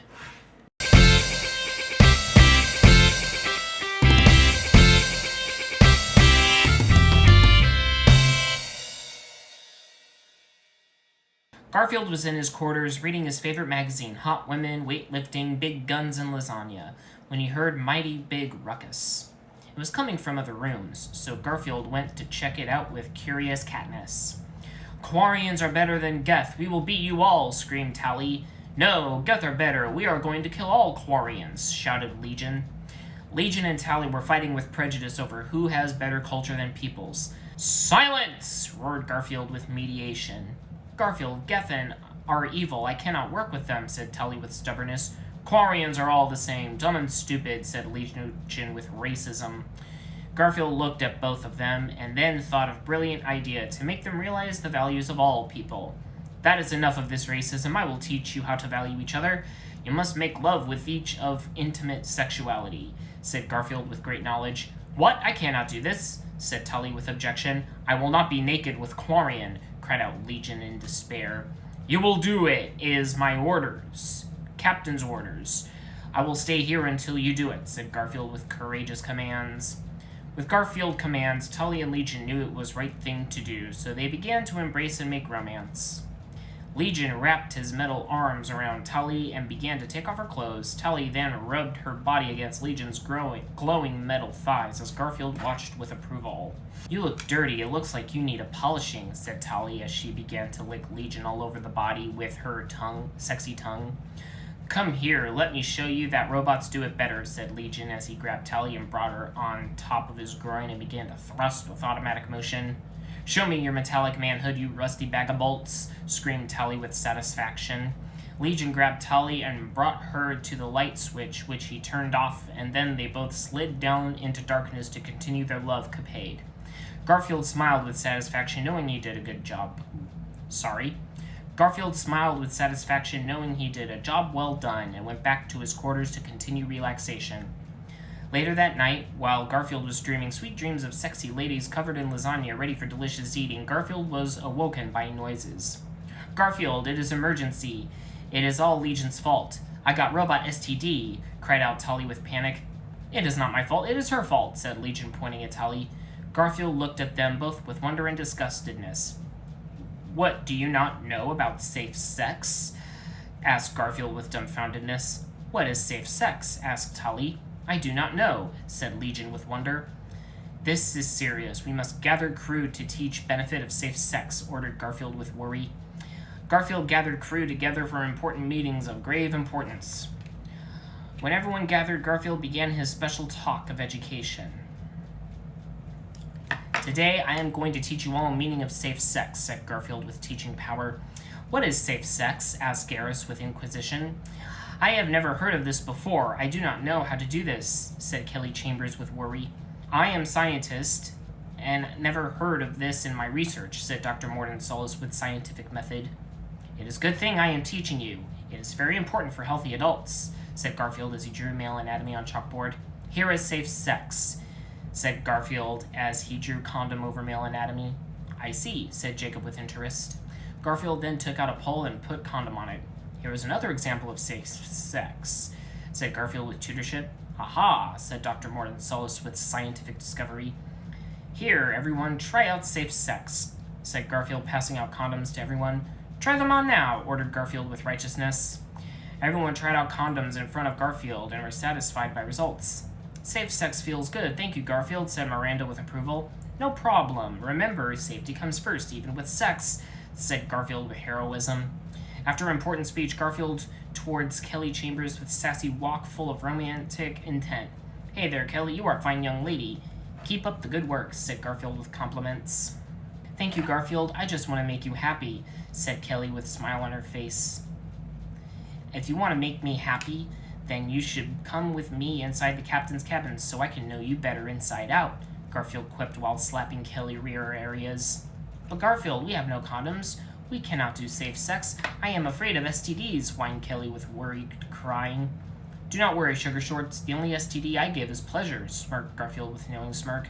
Garfield, you always know best. Let us go, agreed Kelly with joyousness. Garfield then led Kelly to his quarters so they could continue the blossoming romances. Kelly, you must lap dance for me, or else you are a bad crewman and will be punished, ordered Garfield with brave commands. Yes, sir, I will do as you ask, replied Kelly with obedience. Kelly began to dance, and Garfield looked on with romance. Kelly did a very nice lap dance full of satisfaction as she rubbed herself all over Garfield's lap. That is very good. Now you must rub my feet with sexy oil, for they ache, said Garfield as he opened a fresh container of lasagna to enjoy. Kelly rubbed Garfield down with sexy oil, relaxing his body as he enjoyed his nutritious lasagna with great gleeful joy. As she finished her massages, Garfield looked up with look on his face. She knew what to do. Let's do this, said Garfield with a wink. Garfield and Kelly merged their bodies like waves in rough beach, rubbing with passion and love. They rocked their bodies all night long, rocking the cosmos with their love-makings. To be continued. Author's note, remember, everyone to use safe sex. It is the only way to prevent STDs. It is what Garfield does.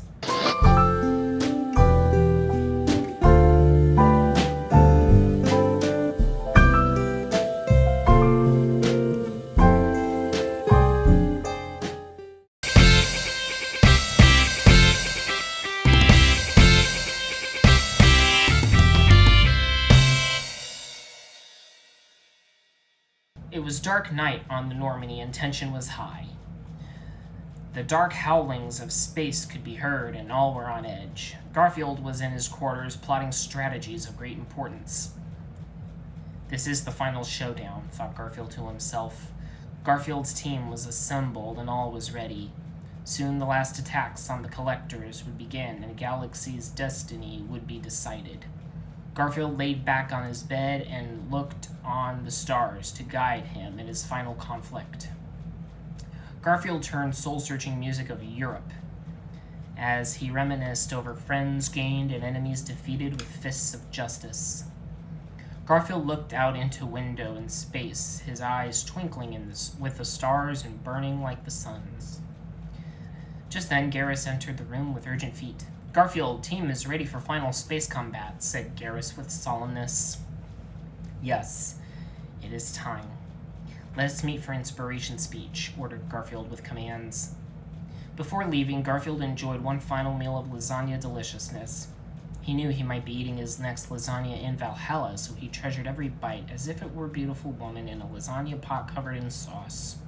He made love to his lasagna with great power and care. This lasagna is fine like sweet naked woman. I will eat it through and through, whispered Garfield to himself, and he smelled sweet smell of fresh cooked lasagna and tasted it on his tongues. After enjoying his delicious lasagna meal, Garfield went to the meeting room to make speech to his crew to inspire them to reach for the stars. He jumped up, stood on the table with vigor in his eyes and energy in his heart. He pointed to them all as he delivered his most riveting speech in history. Today, we wage war on wicked. No man, woman, or child will stand in our path of fury. All will be mowed down like grass in a rampaging lawnmower. Space is the butter we will cut through like warm knives. In mankind's darkest hour, there is light. We are the light to shine the way to hope. We strike while the iron is soft and ready for pounding. Tonight, we are not only soldiers, but warriors, engaging in primordial space combat. We fight for ourselves, our families, our friends, the ladies in our country. They may say odds are against us, but I will take the odds and beat collectors to death with them, and then shove them down their throats and make them explode. Garfield roared with inspiration, fists clenched and eyes blazing and muscles flexing. Everyone cheered and applauded at Garfield's speech. Jack burst into tears by the inspiration, while Miranda tore off her shirt and threw it at Garfield in a fit of excitement. "To your stations!" ordered Garfield with manly courage. All of crew went to their positions in preparation of entering the Omega Relay for final showdown. "Enter Relay!" Garfield ordered with booming voice. As Normandy approached the Omega Relay, cold sweat formed on Garfield's orange brow. Exciting dread filled his heart and stomach. However, as the Normandy approached the relay, a ship soon approached them. It was a collector ship. As the ship approached, a hologram appeared on their deck. It was the Elusive Man. "Elusive Man, what do you want?"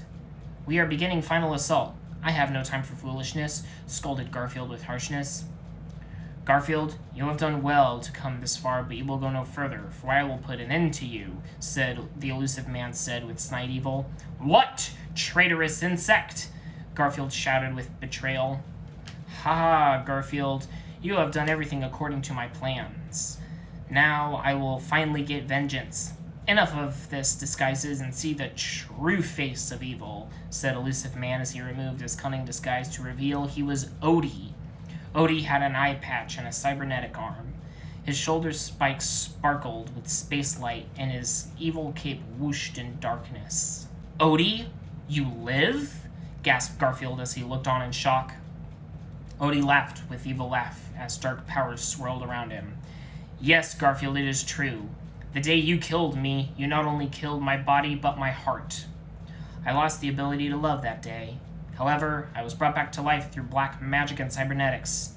With vengeance in my heart and face, I went back in time to the beginnings of the universe and created the Reapers to destroy humanity and get my vengeance. I then waited for eons in the frozen time until now so I can exact my glorious revenge on you and the precious humans," Odie snarled as he clenched his robotic fist filled with evil. "You evil fool! I have killed you once, I will be killing you again," challenged Garfield with courage. "No, Garfield, I have grown much stronger than you can imagine. My powers of evil are unstoppable. Witness my supreme might," Odie said as he used dark cosmic powers to capture Garfield's crew, leaving only himself and his combat squad members. "No!" screamed Garfield in despairing cry as he witnessed the horrors. "Now it is the time for you to meet the Oblivion. Begone!" growled Odie with bellow as he shot lasers at the Normandy, sending it spiraling into space to be lost for eternities. Odie laughed and laughed as Garfield and his friends crashed to their seeming doom. To be continued.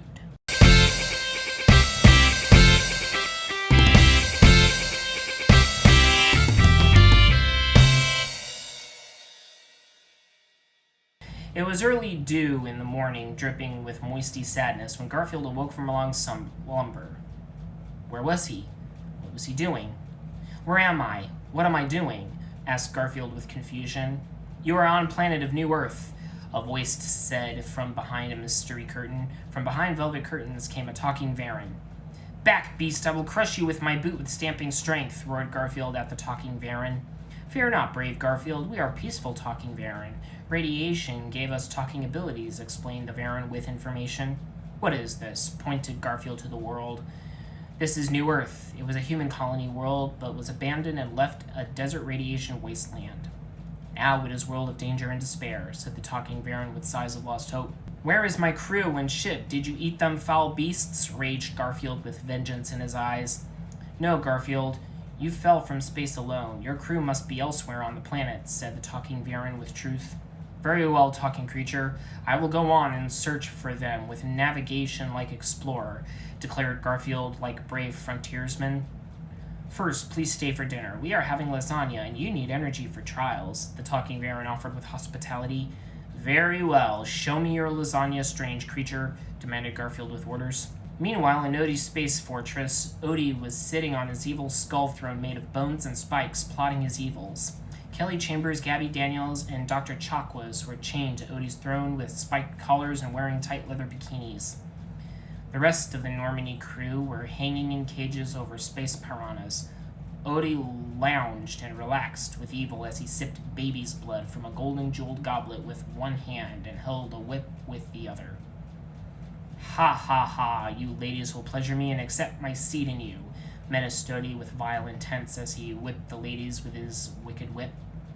No, you are wrong, black-hearted beast. We will never allow you to put your dread force into us, cried out Kelly Chambers with defiance. Oh no, you are the one who is being wrong. You will forget your man, Garfield, and love me like you loved him, laughed Odie with howling as his eye glared with red-hot evil. While Odie was doing his evil, a collector minion came in to report to Odie for evil plans. Lord Odie, we are ready to begin the first stage of Project Galaxy Crusher, reported the collector with obedience. Very good. Soon we will unleash dogs of war on the galaxy and capture more females. I need more females to spread my cursed seed, declared Odie with villain speech as he clenched his robotic fist. Meanwhile, back on New Earth, Garfield was sharing outdoor meal of lasagna over campfire with a tribe of talking Varen. Please all welcome our honored guest, Garfield. He is brave galactic hero, declared the elder Varen with respectful dignity. All of the Varens stood up and clapped for Garfield. Garfield stood up and gave a manly salute. I am just one cat doing his part to save galaxies, said Garfield with humble heroism. As everyone began to sit down to enjoy lasagna nutrition, a beautiful Varen princess entered and sat down by the fire. As he sat down, she noticed Garfield and was captivated by his manly good looks. Garfield noticed her and gave her a flirty wink of approval as he checked out her smooth-type body. Garfield then walked to the Varen princess with flirty swagger. What is a good-looking Varen princess doing in places like this? Asked Garfield with a sly smirk on his chiseled face. Oh, Garfield, you make me blush like ripe barrel of tomatoes, said the Varen princess with shy mumblings. Come back to my tent, and I will make you ripe all over, flirted Garfield with sparkle in his eyes. Garfield, take me and make me a woman, said the Varen princess as she went with Garfield to Garfield's tent for serious lovemaking.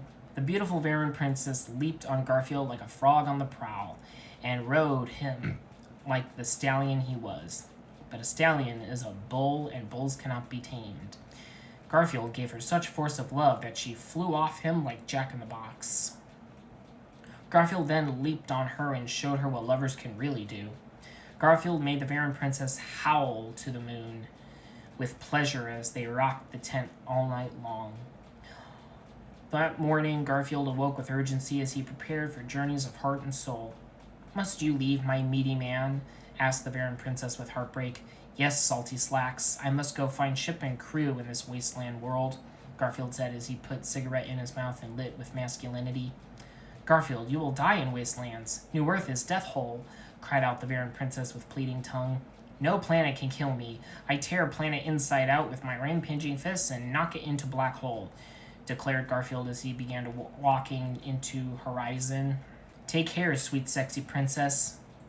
Remember times we had and lasagna we shared, said Garfield with manly calmness as he walked off into blinding red suns.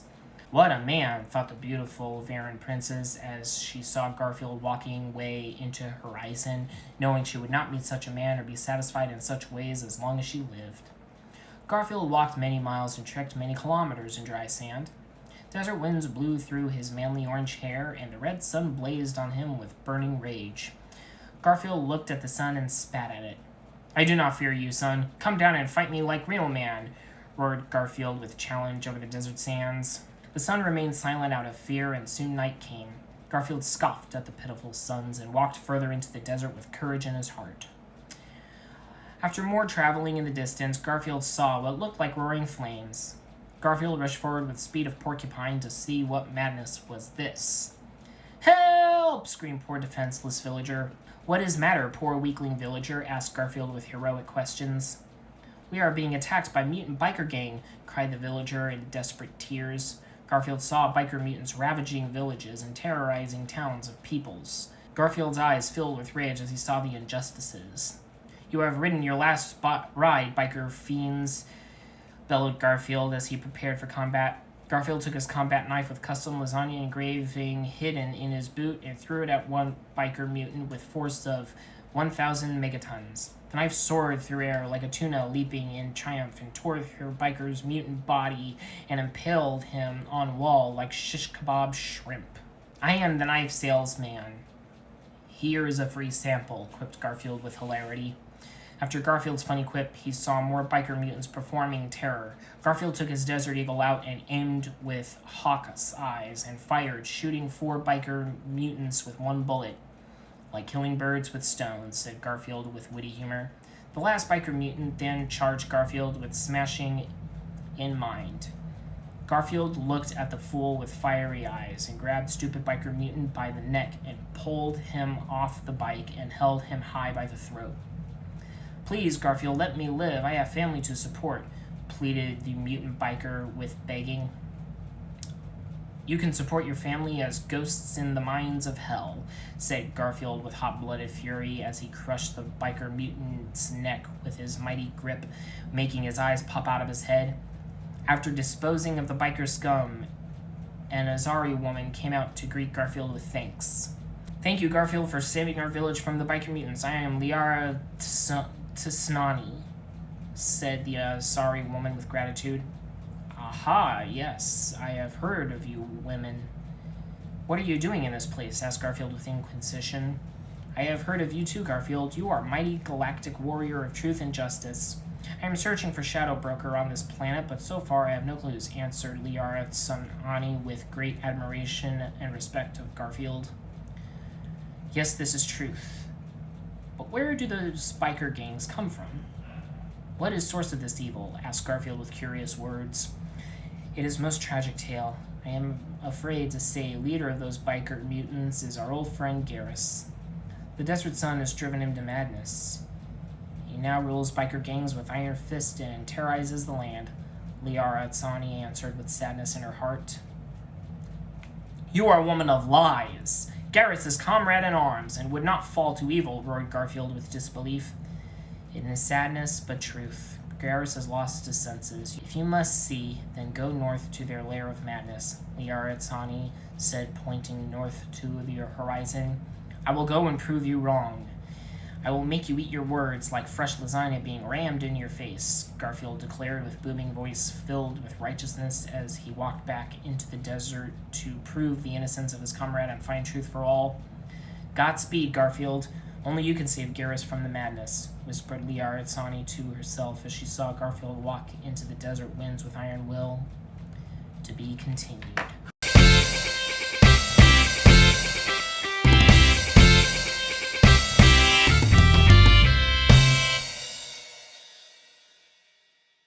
The sun was burning like hot stove in the heat while Garfield journeyed in desert sand. Garfield had heard rumors of horror that Garrus had turned to madness and evil and was leading biker mutants to torment the innocent.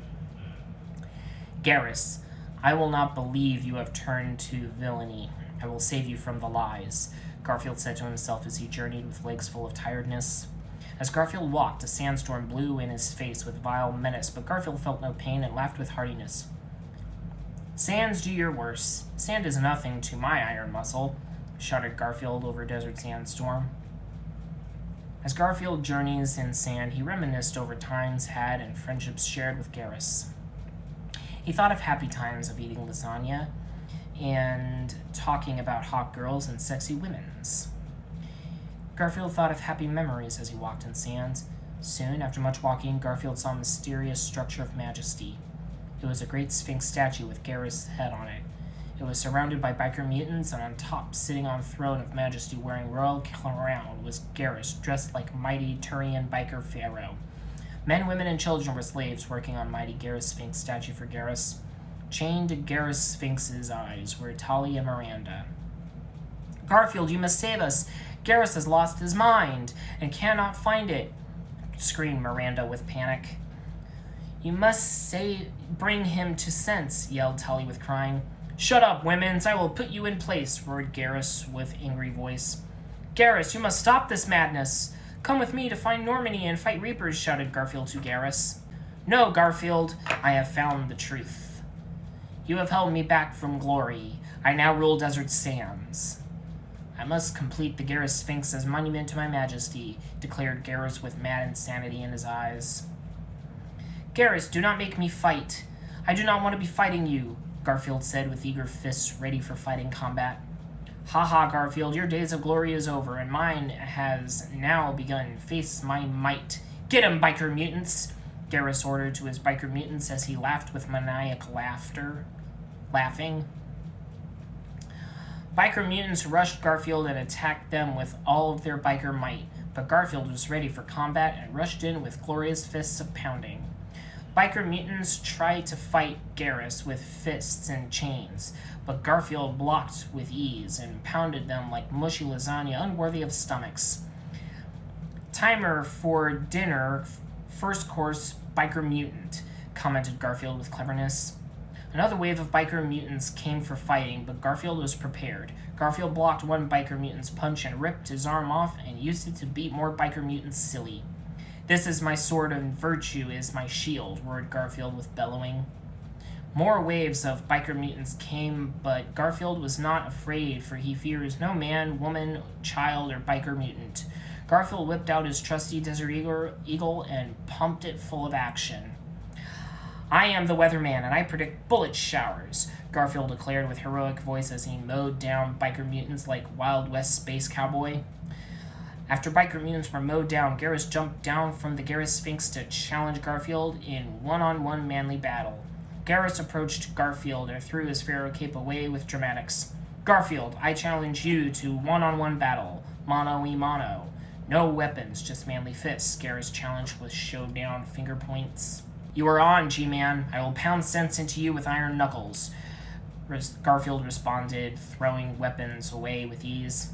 "Time to show you what a real man is made of," Garrus said with audaciousness as he prepared with Turian martial arts.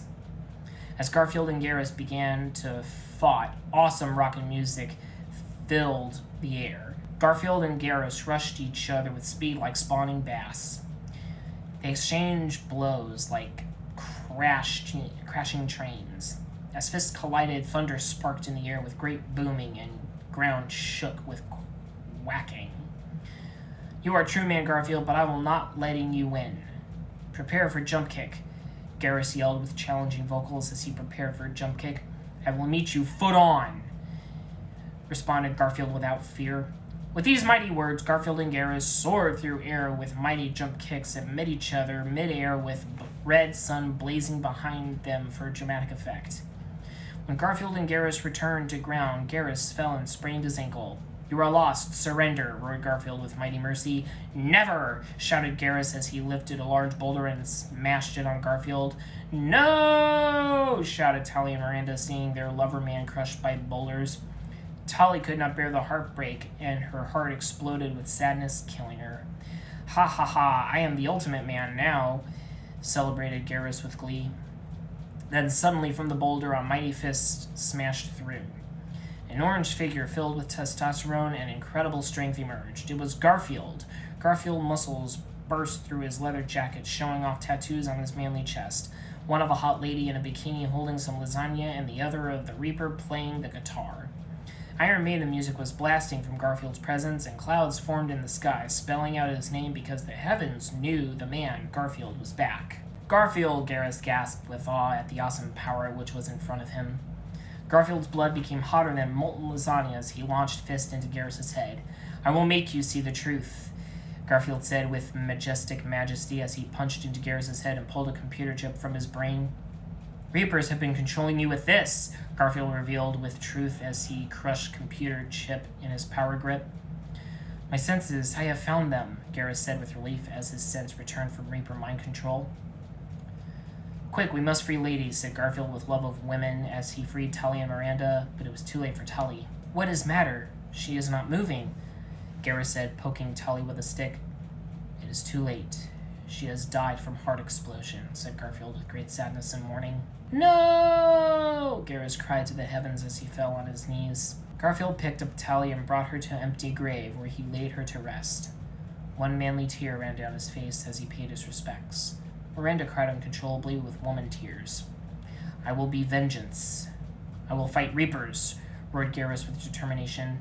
"Yes, but remember, Odie is mine," Garfield said with clenched fist and grit teeth. After morning, Garfield and comrades traveled back to village where Liara Tsani was staying.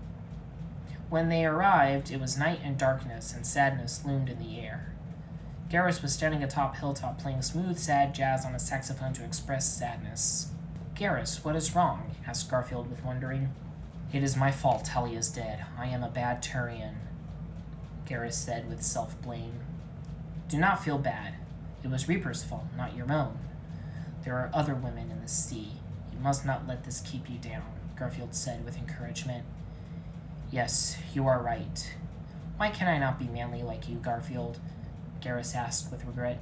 No man can achieve impossibilities. One day, if you train hard and eat lasagna, maybe you can stand up to this, Garfield said, pointing to his massive bicep. Garfield, you are a true champion. If I am half the man you are, I will be happy Turian, Garrus said with true respect for his friend. After cheering up Garrus, Garfield went to check up on Liara Tsani. Garfield, I have important news for you. Saren is alive and on this planet. He is keeping Normandy prisoner. You must go to him, Liara Tsani said with urgent panic. Very well, I will go immediately. If Saren can die once, he can die twice, said Garfield, pounding fist on table, breaking it. Wait, Garfield, you cannot go without proper goodbyes, whispered Liara Tsani with tongue in Garfield's ear. Oh, you sassy woman. You know how to make me work up a sweat, Garfield said, slapping Liara Tsani's behind. That is right, Garfield. When I saw you, I knew I had to have you. You are my knight in shining armor. Now ride me like your trusty steed, Liara Tsani said with wanting eyes and licking tongue. I am knight of love, and I will make you my squire. But I must warn you, I do not carry a short sword, but a claymore, Garfield said as he unsheathed himself and jumped in Liara Tsani, ready to deliver pleasure with his mighty blade. Garfield and Liara meshed bodies together, and the whole village heard Liara's banshee cries as Garfield rocked her womanly parts. A shooting star ran across the sky as Garfield and Liara rolled in the hot sand, making even hotter loving all night long. To be continued.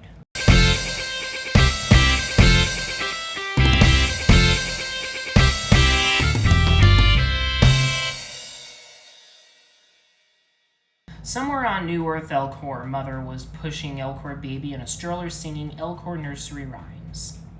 She was passing an Elcor and Volus orphanage full of Elcor and Volus children playing football and Nintendo. It is a nice day to push the babies, the Elcor mother thought as she pushed her baby in a stroller. Suddenly, a mysterious orange figure was seen in the distance riding towards them. It was an orange cat full of muscles and tattoos, riding a motorcycle with skull at the handlebars with flaming eyes. The orange cat of mystery had different color eyes, one red like fire, the other yellow like bananas. He wore a necklace of skulls around his neck, and a scar ran down his cheek with intimidation. On his back, there was a tattoo of a dragon eating a tank. Rockin' Black Sabbath blasted on his radio with great power. Could it be? Are you Garfield, the great hero? Asked the Elcor mother with asking. The orange cat stared with intensity. He suddenly looked towards the orphanage and pulled out a rocket launcher. He fired at the orphanage, causing great explosions, blowing up all inside. What? Screamed the Elcor mother with panic. I am Garfield, killer of children, roared the orange cat with raging evil. The orange cat then grabbed the Elcor baby and threw it off a cliff. No! Cried the Elcor mother with crying. Remember my name. It is Garfield, a name of evil. Ha ha ha ha ha, shouted the orange cat as he drove off into the desert sun with evil deeds to be doing. Meanwhile, elsewheres on New Earth, Garfield was waking up from slumber with Liara Tsani. Garfield, can you not stay longer? There is so much loving to be made, asked Liara Tsani with wanting. No, I must go. I must find Saren. He has Normandy. I must face him and get it back, Garfield said with determination. You are a braver man than no other. I will remember our loving, for it was like heaven shattering my pants, Liara Tsani said with truth. Garfield went outside and joined Garrus and Miranda. Garfield, are you ready or are you needing more sleep sex? Garrus asked with jolly joking. Oh, Garrus, you kidder. You are old dog, Garfield said with paling around. But enough kiddings. We must find Saren and get the Normandy, Garrus said with seriousness. Yes, let us go north, for I smell evil there. Saren is there, no doubt, Garfield ordered with leadership. So Garfield, Garrus, and Miranda marched north with new purposes, determined to avenge their fallen friend Tally and set wrongs to right. While marching, sand blew in their faces, and Miranda and Garrus were bothered. Ew, sand, moaned Miranda with complaining. Do not worry, woman, I will shield you with iron muscle, Garfield responded with courage. Thank you, Garfield, you are my hero. I love you always, Miranda said to him with heartfeltness. Garfield and Garrus and Miranda then marched on. As they marched, they soon saw a village in the distance. Look, Garfield, let us go and see if villagers know Saren's whereabouts, said Garrus with ideas. Yes, let us collect information like private eyes, Garfield said with detective work. When they entered the village, angry villagers suddenly surrounded them with pitchforks and torches. It is Garfield, the evil one! Get him! Shouted the villagers with crazed rantings. What is this? They have gone mad with crazy, yelled Garrus with panic. We will get you, Garfield! Time for small-town justice! Screamed the villagers with anger-filled voices. Enough of this madness! Garfield roared as he backhanded the poor misguided villagers into unconsciousness, probably not killing them. What was that? Miranda wondered with nervousness. I do not know. I am great hero. Why did they greet me like vile villain? Wondered Garfield with uncertainty. As Garfield pondered meanings of happenings, he sensed a presence with his Garfield sense. We are followed, Garfield said with certainty. All of a sudden, a shot rang out from distance. A bullet charged at Garfield with full force and maximum speed, but Garfield caught it in his mighty hand and crushed the bullet into dust, and then threw it on the ground. Impressive, Garfield. You are a man like no other, an opponent of worthiness, said a mysterious voice from shadows. A green man jumped out from bushes, ready for fighting.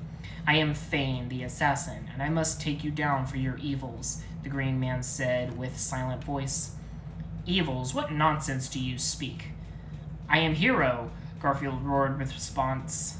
Garfield is senseless killer of children and doer of evil. He must be stopped, Thane said with serious face. This is impossible. Garfield would never kill children without reason, Garrus said with shock.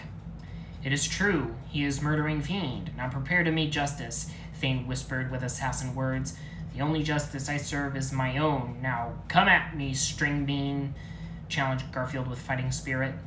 Thane charged Garfield with thunder speed, rearing for killing strike, but Garfield stepped aside and tripped him. Impossible! Thane shouted in shock. Garfield then picked up Thane and punched him 4.5 times. I am innocent man. Do you believe my words now? Said Garfield with strength. Yes, though I am skeptical of words, your fists speak the truth, Thane said, believing Garfield's words in fist. Good, but if I am innocent, who is the doer of evil? Asked Garfield with questions. I must find real culprit and bring them to justice, Thane said, getting himself up. I will go with you. I will clear my name like eraser for fighting fury, Garfield declared with justice swelling inside him like expanding lasagna meal eaten after midnight. Garfield and comrades searched the village for clues. Garfield, I have found things. Over here, yelled Thane with discovery. Motorcycle tracks. Let us follow them to destiny, Garfield ordered with authority. Garfield and his friends followed tracks to their destination. Finally, they came to a mountain cave where the mysterious, muscular orange cat with different colored eyes awaited them. Ha ha, Garfield, I have been waiting for you. Now I will destroy you once and for all and show you what is a true man, said the figure with mockery. Normal, shouted Garfield with shock and awe. That is right, Garfield. After all these years, I have waited for revenge, and now it is mine. I have painted myself orange to pose as you and frame you for evils. Now your good name is smudged with ink of blood, declared Normal with sinister sayings. I will clear my name. I will have your head as proof of innocence, roared Garfield with vengeance. Ha ha, Garfield, but I have set you a trap. Soon you will be gone, and Galaxy will be my clam, and the universe will be my lobster. Get him, Arachne, shouted Normal with viciousness as he sent Arachne minions to fight Garfield. Arachne soldiers swarmed and attacked Garfield with relentless swarming, but Garfield was ready. I have 2 full cans of bug spray ready for using, Garfield quipped as he took out his 2 Desert Eagles and began firing into bugs, making them mushy bud goo. I am the exterminator. Time to be breaking out the insecticide, Garfield shouted as he tossed a grenade into more arachne, blowing them up into more goo. After wiping out arachne scum, Normal stood alone in defiance. Not bad, Garfield, but you will be among the dead. Face my insectamite, Normal shouted as he hopped on Arachne Queen. Normal rode the Arachne Queen and destroyed it all in his wicked paths, cornering Garfield and company against wall. I am king, Normal shouted from his lounges. Normal, you bug me, Garfield said as he shot a stalagmite on ceiling, causing it to fall on Normal, impaling him on floor. Garfield walked towards Normal with manly footsteps, ready to administer justice like judge of peace. Curse you, Garfield! You may have won, but you cannot defeat Odie. He is too powerful for you. I will save a spot for you in hell, Normal spat with contempt. Make sure it is near the kitchen, Garfield quipped as he finished Normal off with one mighty shot to the heart. Garfield then ripped off Normal's head with mighty arms and put it on a stick for proof of innocence. Let us return to village and prove my innocence, Garfield said with Normal's head on stick in his hand. Garfield and the others returned to village with Normal's head, and all rejoiced. This is your murderer, shouted Garfield, raising Normal's head on high for all to see. Yay! Cheered the villagers in celebration. Garfield, you are a true hero and true man. I owe you my life. I have life debt to you. I will help you fight against the Reapers, Fane said to Garfield with a meaningful voice. Thank you. You are welcome in my army of justice, Garfield said while shaking Fane's hand. Garfield went in quiet corner of the village to be in solitude and enjoy lasagna meal in peace. Suddenly, a figure approached him. It was the Arachne Queen. Garfield, I thank you for freeing me of Normal's evil controls. You have saved me and all Arachne, the Arachne Queen said with gratitude. No problem, Sugar Shell. Doing good is what I do among other things, Garfield said with a wink. Garfield, as I saw you fight, I felt things I never felt before. You make me feel like a woman liberated, said the Arachne Queen with infatuation of Garfield. What you feel is just the beginning. Let me take you on a journey of love. Destination, pleasure, Garfield said with romancing words. Oh, Garfield, even though I am royalty, I have never felt true love. Please take me now, the Arachne Queen yelled with desire. I will steal your crown jewels, Garfield said as he embraced the Arachne Queen with his muscular arms and began pumping her full of love. Garfield pleasured the Arachne Queen's body all over. He massaged her smooth, sexy body with his strong hands as he thrust pleasure into her like a jackhammer of love. The echoes of their hard, loud love-makings could be heard from all in the village, and all knew that the night belonged to love, to be continued.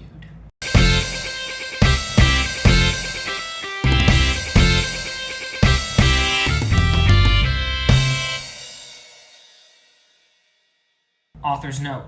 Hello, thank you for reading my story. This story has special musical segment, and I encourage you all to sing along. I worked hard on it, and I hope you like it. Thank you, and I hope you enjoy my story. Garfield was waking up next to Arachne King after nights of long lovin'.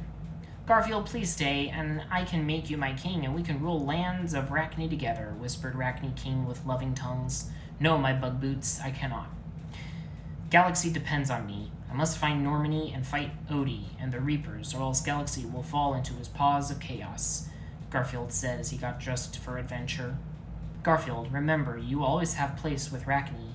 If you return, I make you my Prime Minister of Love, said the Arachne Queen as she waved farewells to Garfield with lonesome eyes.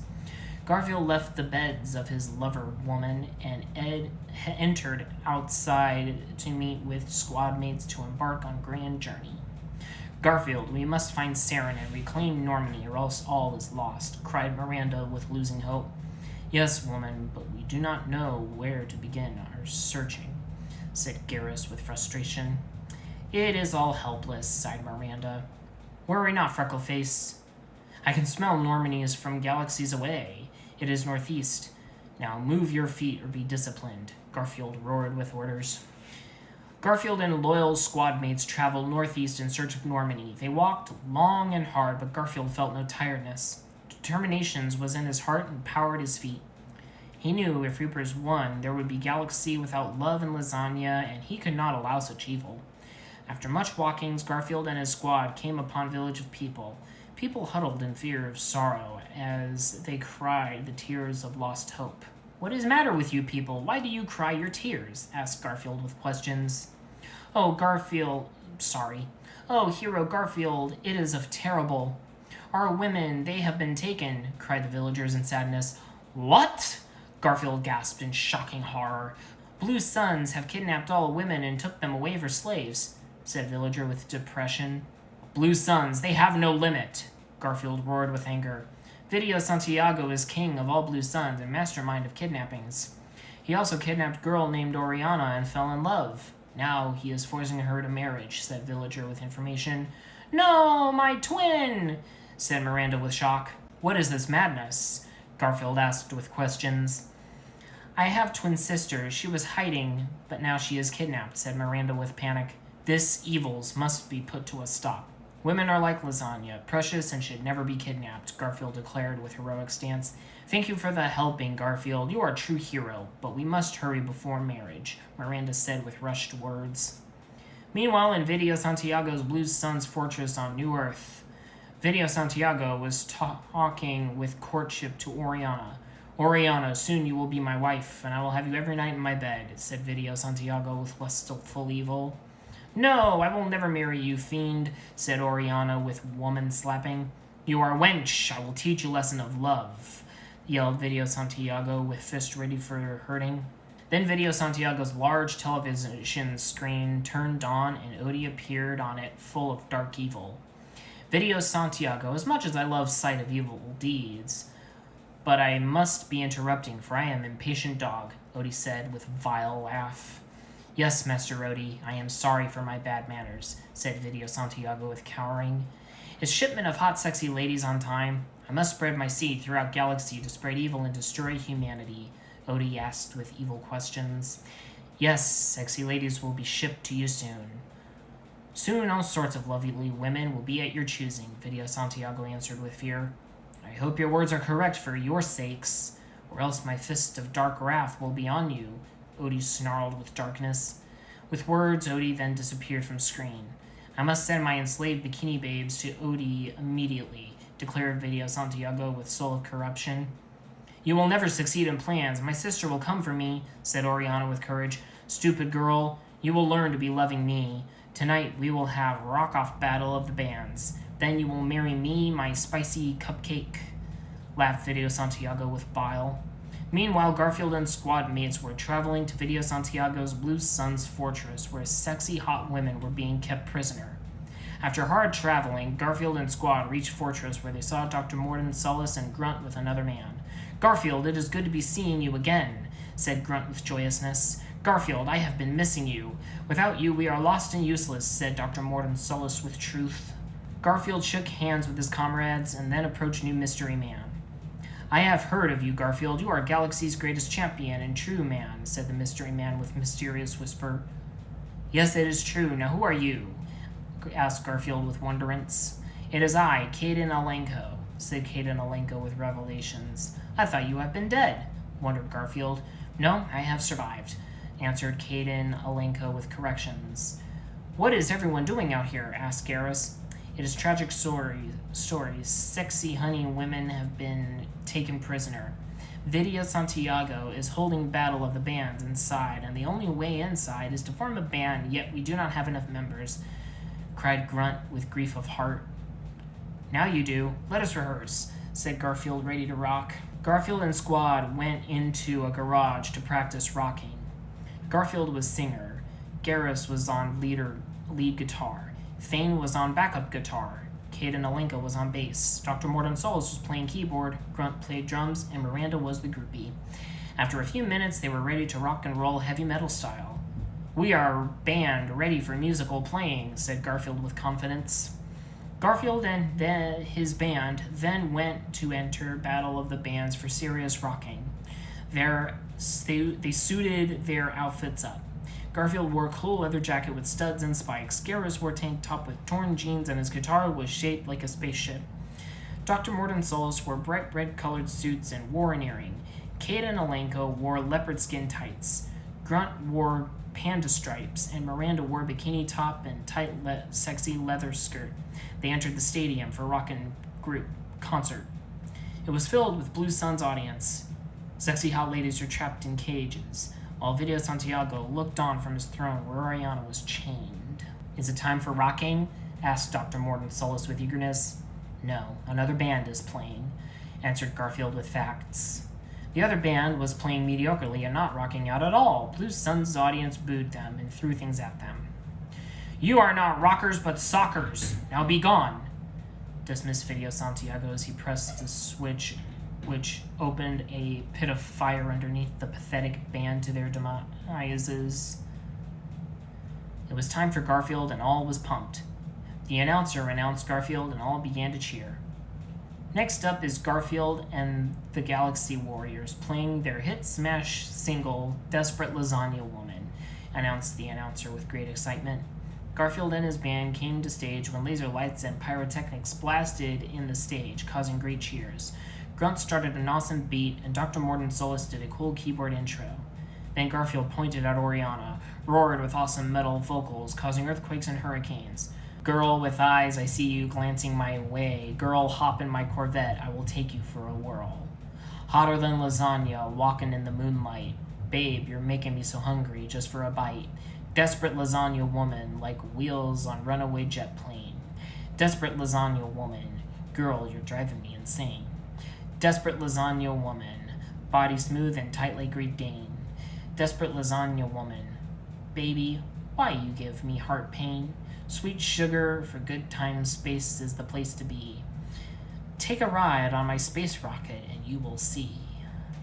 Baby girl, do not fear my lovin', it was meant to be. Breaking beds all night is our destiny. Desperate lasagna woman, alone no man such a crime. Desperate lasagna woman, with law in my pants I make you do time. Desperate lasagna woman, girl, I want no more of your lies. Desperate lasagna woman, all I want to do is lick your thighs. Garrus then broke into a rockin' guitar solo, wailing on his axe like a banshee in heat. Garrus shredding rocked the stadium, and the audience threw clothes and flowers and threw their fists into the air, getting into the music.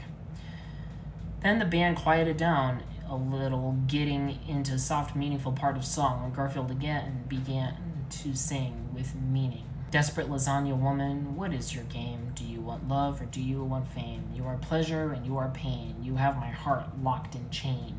Desperate lasagna woman, sassy lady, you make me stare. Desperate lasagna woman, your breasts I want to see bare. Desperate lasagna woman, hot mama taunting me. Desperate lasagna woman, in your pants I want to be. After a rockin' music performance, the audience went crazy, throwing hands in the air and chanting for more. Even Video Santiago was impressed and tapped his foot to music and clapping his hands. Amazing, you are musical genius. Please play more, begged Video Santiago with impressments. Garfield took a guitar and aimed it at Video Santiago with determined eyes. Here is my encore, quipped Garfield as he launched a missile from the guitar at Video Santiago, blowing him up and freeing Oriana. That is what I call power chords, joked Garfield with humor. But Blue Suns began rioting and causing havoc with their leader blown up. Turn on your instruments to kill, Garfield ordered to his bandmates. At Garfield's orders, Garrus, Thane, and Kate and Alenko turned their instruments to gun mode and began firing away at Blue Suns, mowing them down with extreme prejudice. Dr. Morton Solus then began using his keyboard to detonate explosive bombings around the stadium, exploding many Blue Suns. In the madness and chaos, Garfield ran to Oriana, mowing down Blue Suns all the way. However, a Blue Sun was cornering Oriana against a wall. Stupid woman, you will not get away, roared Blue Sun. Back away, help me please, cried out Oriana. Garfield rushed at Blue Sun and smashed him in the head with his guitar, splattering his head all over like a watermelon. That is the power of rock, Garfield said as he spat on Blue Sun's corpse. Thank you, Garfield, you saved me, said Oriana with gratitude. It is no problem, I hate to see a beautiful woman not in my arms. Garfield carrying Oriana and taking her to safety. Oriana, thank you, Garfield. You are forever my hero, said Miranda, embracing sister. I like seeing ladies together, said Garfield with clever wink. With Blue Suns gone, Garfield and crew freed sexy ladies and returned them to their village. When Garfield and his squad returned to the village, there was great celebration and dancing. Garfield sat alone, meditating in a corner to recharge his fighting spirits. Oriana saw Garfield and approached him. "Garfield, I have been rude girl, not thanking you properly," said Oriana. "I think I know the way you can thank me properly, but you have to work hard not to disappoint me," Garfield said with lustful smile. "I am overachiever," said Oriana with seduction. "I will giving you the loving you never had but always wanted," Garfield said, grabbing Oriana's firm bodies. "Watch now, lil sis. We always do everything together, remember?" said an approaching voice. It was Miranda. "Oriana, yes, let us make this family reunion to remember, big sis," Oriana said with happiness. "2 for 1 loving, that is my kind of deal," Garfield said with approval. The twin ladies began pleasuring Garfield and each other, kissing and licking him all over. Garfield then got between the both of them, rocking both their worlds at the same time. "Ladies' sandwich, my second favorite food," Garfield said with clever comments as he and the ladies made delicious loving. Garfield loving launched like a missile and made the ladies explode with pleasure. Symbolic. "Garfield, you are rock star both on stage and in bed," said Oriana as he rubbed Garfield's toned muscles. "Oh, I am just beginning. I am going to give you a guitar solo you can never forget," said Garfield as he embraces Oriana and Miranda. Garfield then unleashed his instrument and made rockin' music with his ladies all night long. To be continued.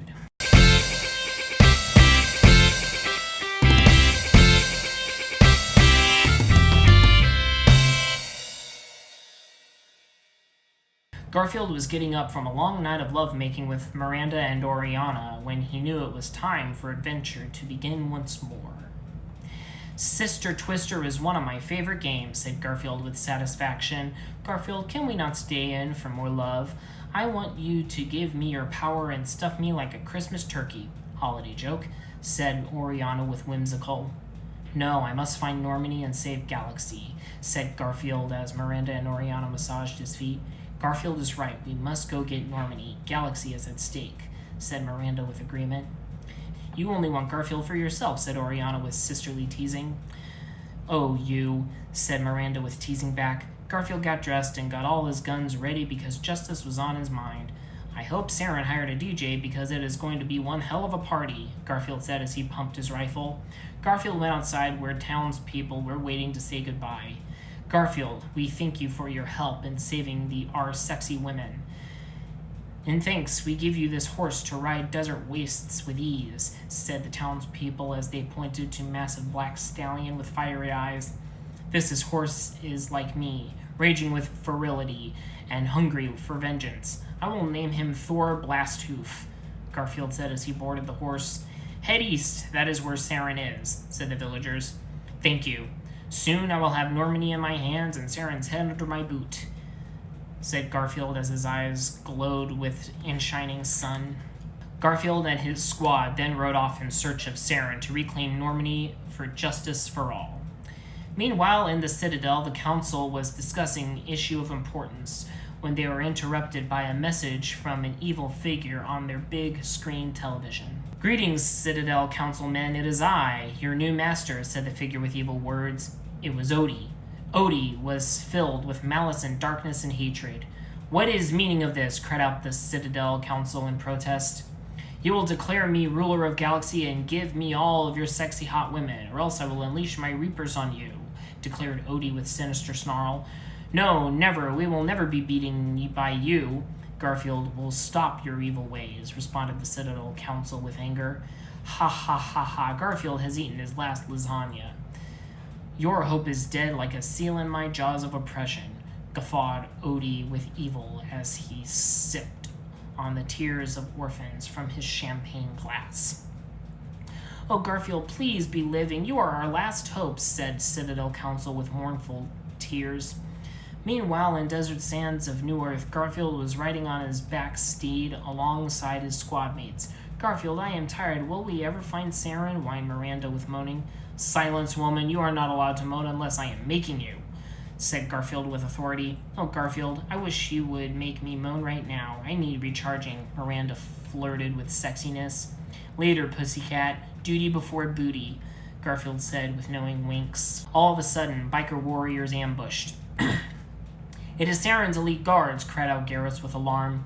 What do we do, Garfield? Cried out Miranda with worrying. Worry not, my girly pet. I have the plans under control, said Garfield with calm cool as he pressed a button on his back black stallion, turning it into a motorcycle. Now that is what I call horsepower, said Garfield with cool comments as he revved his engine. Garfield sped on his motorcycle, doing awesome stunts like Hot Shot Cat. He did a wheeling and a backflip and did not even wear a helmet. Wow, said Saren's elite guard with awe and fear. And now for my encores. Do not be getting up for clapping, Garfield exclaimed as he took out his exploding crossbow. Cross your hearts, hope to die, Garfield roared as he shot arrows of explosion from his exploding crossbow at the guards, exploding their hearts. Our hearts have exploded, cried Saren's elite guards as their hearts exploded their last beat. Enough of these small fries. I am hungry for main course. Saren, stew with a side of lasagna, Garfield said with triumph as he sped to Saren's city fortress. As Garfield and Squad entered Saren City, they saw many buildings and people. Garfield saw a man with information and asked him the questions. Where is Saren? Asked Garfield. I will never tell you these things, for I am loyal to Saren, for he is the only king, said the fool with stupidity. Very well, I will take the moral high road, said Garfield with great wit, as he took the man to the roof of a building and dangled him by his neck. Now you will sing like a bird, or you will swim like one, said Garfield, holding man with intensity. You win, Garfield. He is in the center of city, said the man with apologetics. Thank you. I will show you my gratitude by giving you a one-way trip to hell, said Garfield as he dropped the stupid man down the building. I am coming for you, Saren, Garfield shouted to the sky. Garfield and his squad then went to the center of the city where Saren's castle was. There was a large gate there with locks and iron bars and force fields. Open sesame, Garfield said, punching down the door with his mighty fist. Knock, knock, Saren. I am here for my Normandy and your beating heart. It will melt in my hands like frozen lasagna in the microwave, Garfield raged as he entered castle. In the castle was Saren waiting. Sitting on his throne, wearing leather and spikes, Matriarch Benezia was sitting on his lap, wearing tight leather and stroking his face. Haha, Garfield, I have been waiting for you. You will never get Normandy back. It is mine. You are not worthy to have it, Saren said with a loud voice. That is right, Garfield. Saren is only one man enough to have Normandy, said Matriarch Benezia as she licked Saren's face. Garfield made eyes with Matriarch Benezia and gave her the sex gaze. Matriarch Benezia batted at her eyes and blushed at Garfield's sexy eyes. Hey, baby cakes, ditch that dud and get with a stud, Garfield said while winking and flexing his muscles. Matriarch Benezia nearly fainted at Garfield's manly words and poses. Saren was angered by Garfield's superior manliness. Enough, I am true king of this world and only man, declared Saren with arrogant voice. You are king of rats and fools. Now return Normandy, and I may kill you without pain, Garfield said with mercy. Very well, Garfield, prove your manliness, and you may have Normandy. We shall settle this only way true men can, said Saren with thoughtfulness. Race off, said Saren and Garfield at the same time. That is right. Tomorrow morning we will have no holds barred race off. The real man gets the Normandy. You may stay here for the night, said Saren with confidence. Very well, I will be seeing you on the road of battle, Garfield responded. Take him to his room, ordered Saren to his guards. I find my own rooms, said Garfield as he pushed down the guards and claimed biggest room in the building. Later that night, Garfield was lifting weights while jamming to some hot tunes. Time to load my guns, said Garfield as he lifted his dumbbell with muscle power. As Garfield pumped the irons, a sexy figure entered his room. It was Matriarch Benezia. Garfield, I cannot stop thinking about you. You are always inside my mind. Now I want you inside my body, said Matriarch Benezia with obsession. It will be my pleasure. Take a ride on my roller coaster of love. But I am warning. Once you stop, you may never want to stop, said Garfield, grabbing her hands. Oh, Garfield, you are such a man. But you must not race Saren. It is too dangerous, Matriarch Benezia said, full of worry. Do not worry your little face, my green string bean. I drive cars like I handle women, fast and furious, Garfield said with soothing words. I am a skilled driver myself. I am especially good at driving stick, said Matriarch Benezia with sexy whispers as he grabbed Garfield all over. Slam me into gear, but remember, once you ride my highway, there is no braking, Garfield whispered back with flirtations.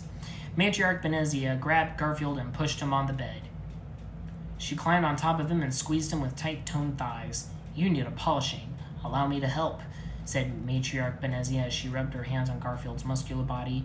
I am going to crash into you. I hope you have love insurance, said Garfield as he thrust his manly body into Matriarch Benezia.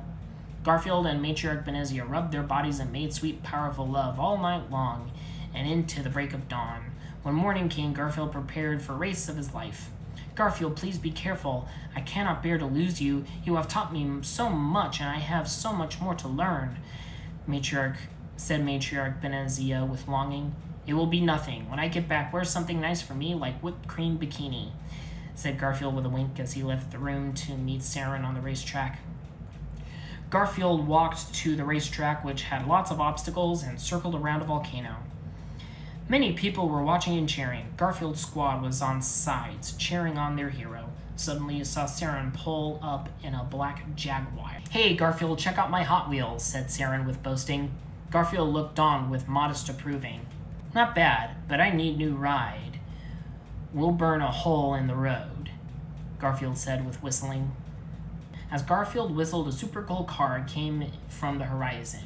It was shining silver Maserati with flaming lasagnas airbrushed on each side. Saren's jaw dropped when he saw such a smoking hot ride. Now here is a man's car, said Garfield with cool style as he hopped into his car. Well, Garfield, you might have the wheels, but do you have the guts to use them?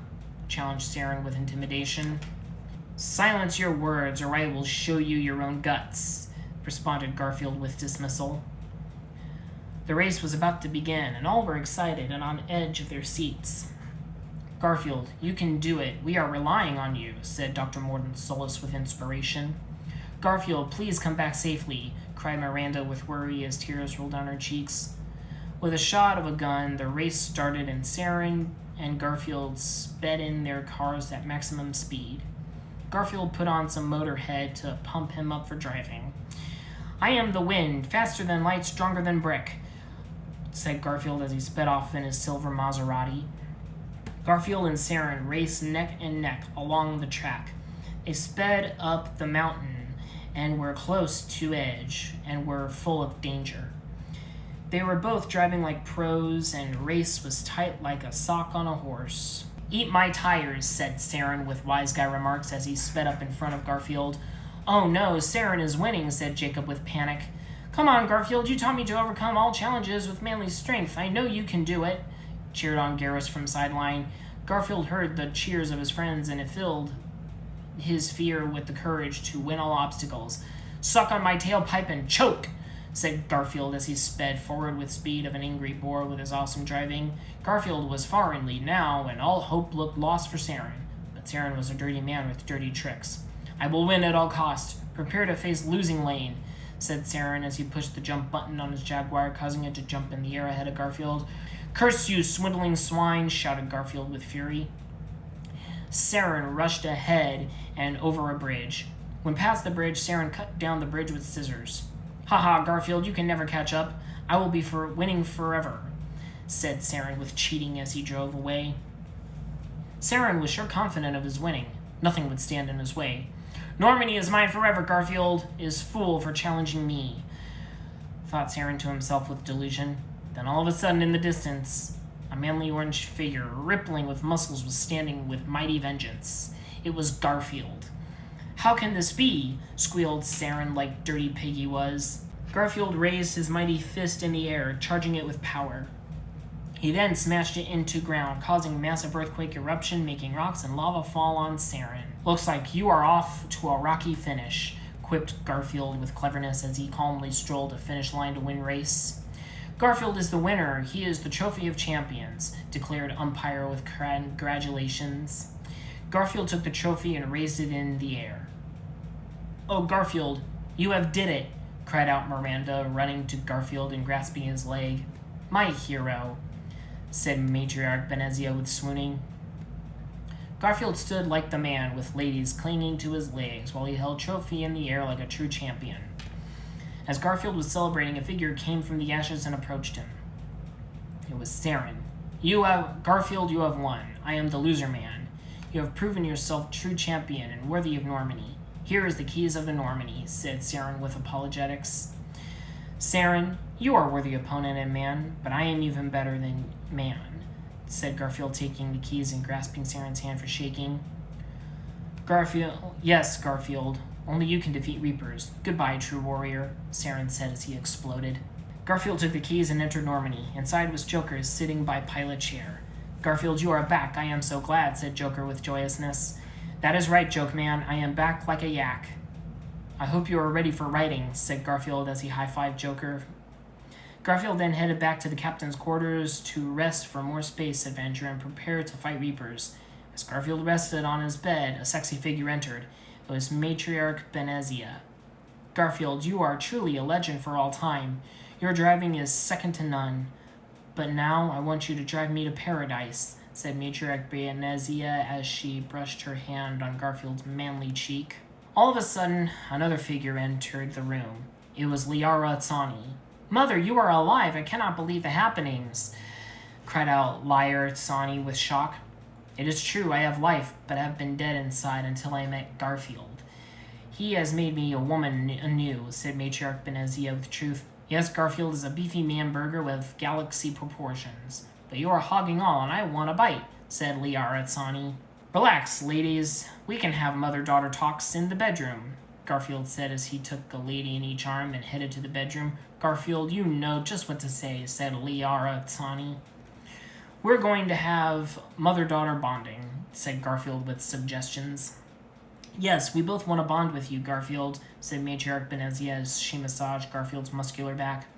I take top, you take bottom, said Matriarch Benezia to Liara Tsani as they sandwiched Garfield with their hot, sweaty bodies. Mush me, ladies, Garfield said as all three of them mushed together in a pile of sweaty, sexy love. The three of them made powerful, sweaty love for hours and hours, rocking the Normandy into nebula of desire. To be continued.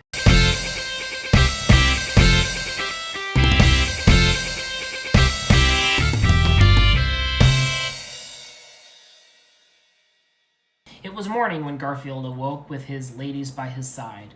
Liara Tsani was playing with Garfield's ears, and Matriarch Benezia was playing with his toes and sexy belly button. As ladies massaged his body, Garfield laid back enjoying expensive wine with his lasagna meal. Garfield, why must you fight? Why can you not be staying with us here at this moment? We can hide away forever and enjoy the love of our bodies, asked Liara Tsani with questions.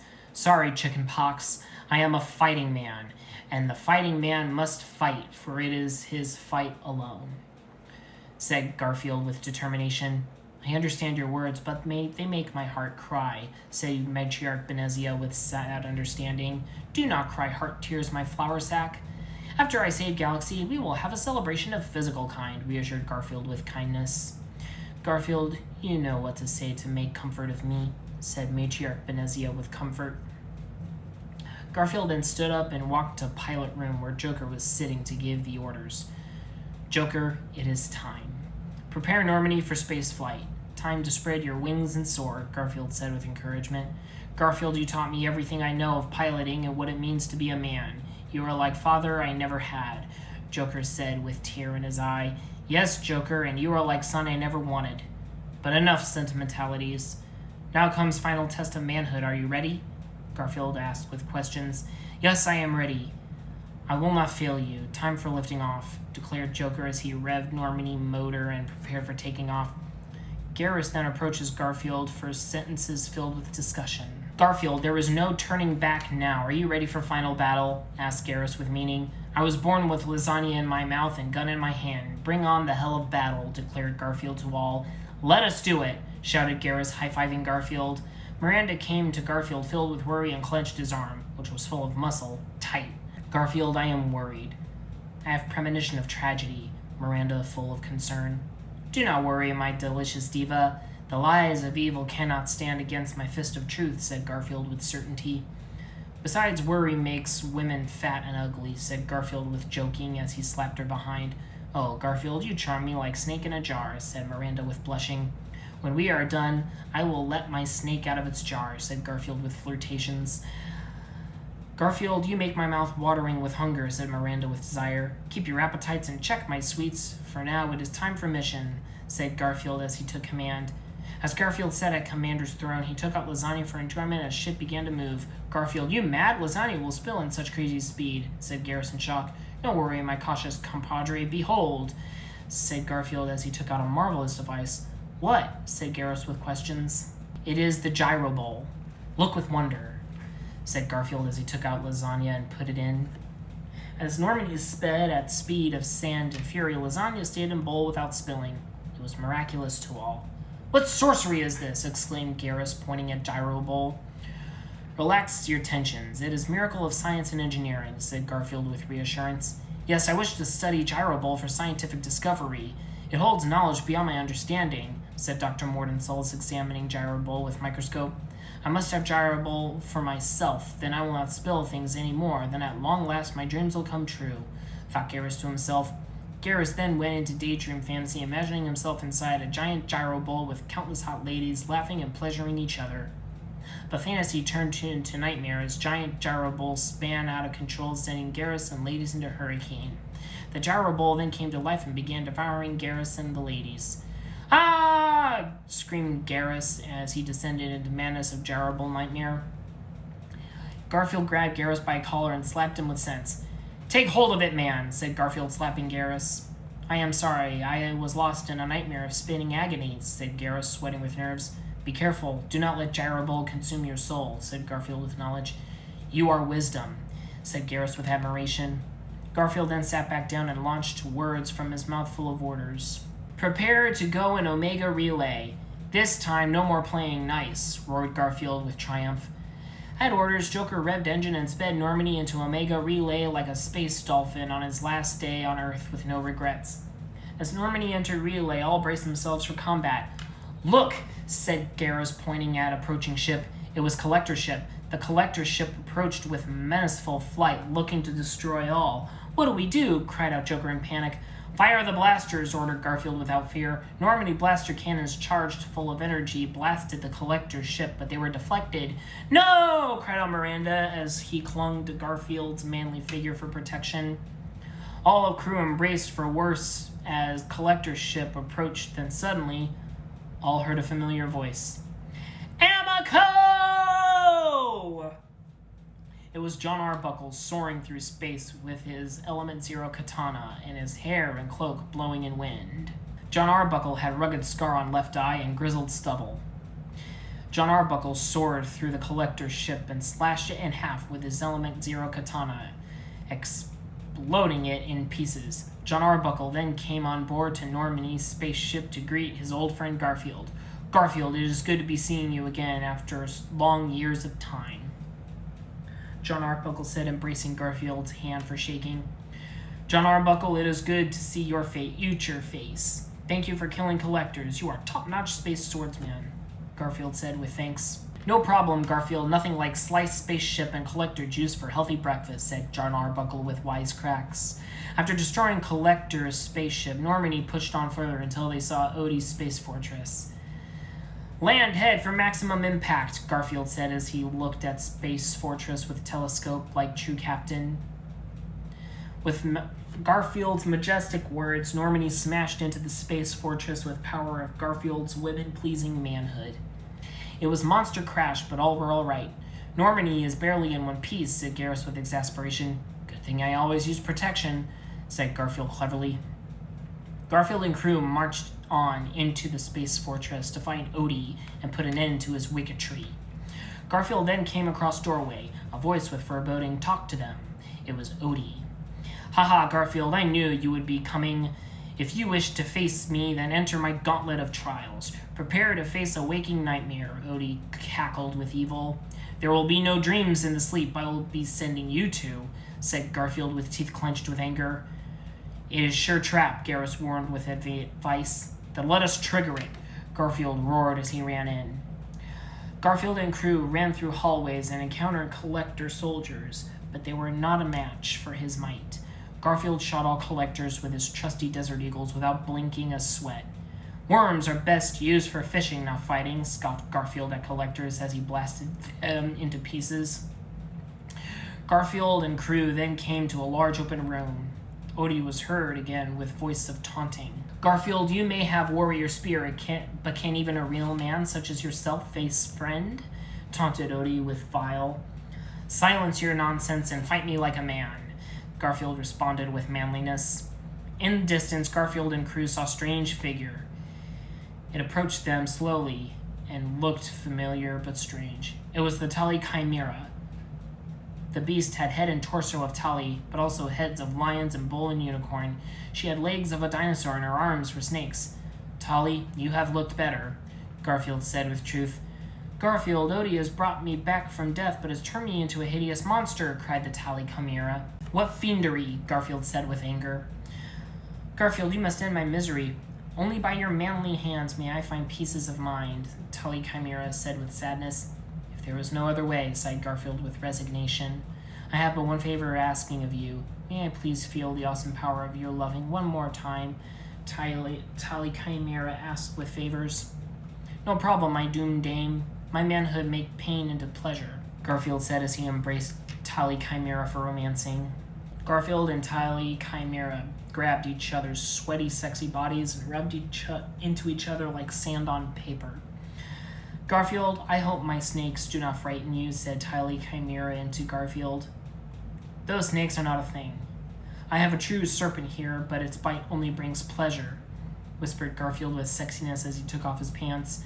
Tali Chimera then performed oral love on Garfield, doing what women do best for their man. Garfield, I hope I can satisfy your hunger, Tali Chimera said with wanting.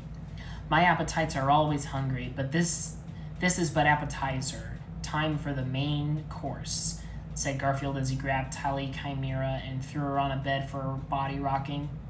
Garfield and Tali Chimera wrapped their bodies together like vines of love entwined with passion. Garfield thrust into Tali Chimera, smashing into her with his manliness like a jackhammer of love. Oh my, screamed Tali Chimera as Garfield gave her new definitions of pleasure. Tali Chimera's senses exploded from Garfield's bedroom prowess, which had stamina and power of Olympic athlete and delicate sensibility of Renaissance artist. Garfield, you have given me my dream of sexual satisfaction, Tali Chimera said, exhausted and satisfied from Garfield's love-giving.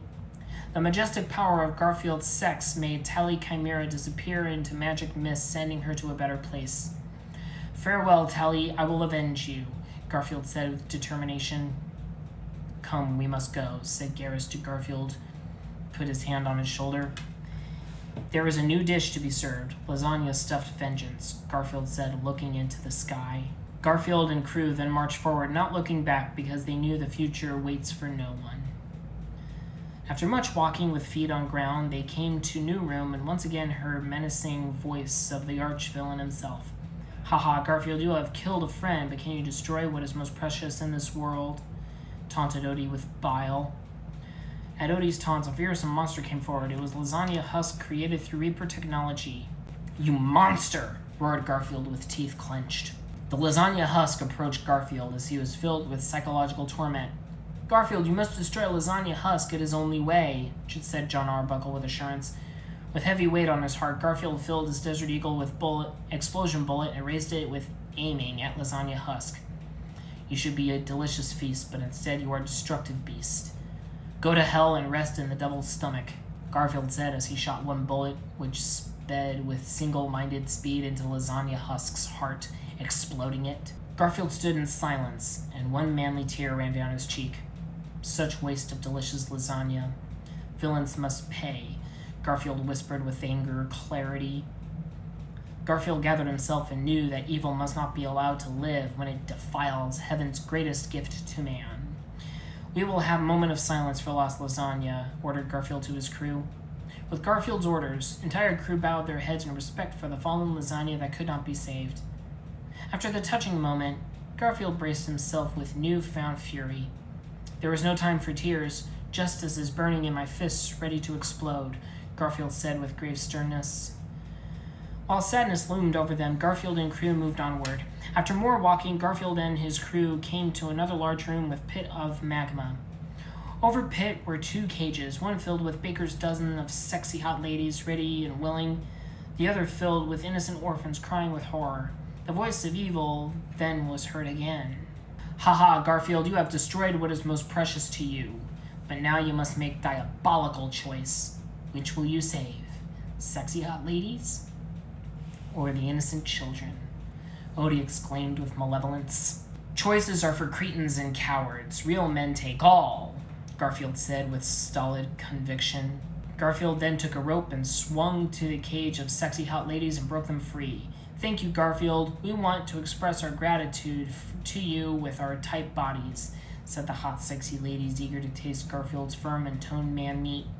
"Sounds like a plan, but afterwards you will be thanking me," said Garfield with a wink. He then grabbed their thighs with his manly legs and began to pump them full of love while continuing on to save the poor innocent orphans. With the sexy hot ladies in tow, receiving his loving, Garfield swung to the orphans' cage to break them free. "Fear not, crying orphans, the hero has come," Garfield said as he picked them up and put them on his back. Garfield then swung back to safety ground with orphans cheering in joy and hot, sexy ladies moaning in ecstasy. The orphans then got off of Garfield's back and gave him thumbs up as he pleasured the hot, sexy ladies with professional skill. "Garfield, you are my hero. I want to be like you," said the orphans' admiration of Garfield. "You better watch and take notes if you want to grow up to be strong men," said Garfield as he finished satisfying the hot, sexy ladies. Although he could go on for much longer, they were worn out from his love-givings. "Thank you, Garfield, for saving our lives and opening our eyes to new worlds," said the hot, sexy ladies with goodbyes. "No problem. To ladies I give pleasure, but to villains I give pain. Now it is time for the pain," Garfield said as he waved farewell to the hot, sexy ladies and steeled himself for challenges ahead. Garfield and crew marched on further into Dastardly Gauntlet until they came into another room. In it they saw a figure in the shadows approach them that was familiar but different. It was normal. However, this time his body was full of scars and cyber machinery. "Ha ha, Garfield. It is good to see you again on this day, which will be your last," laughed Normal with haughtiness. "Normal, you should be in hell rotting an early grave," said Garfield with disgust. "It is being true you have killed me before, but Odie has brought me back from abyss of death and gave me new life and made me new cat. I am not man you once knew.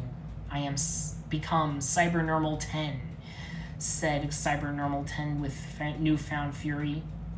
"A cockroach with a suit and tie is still a cockroach," said Garfield with contempt.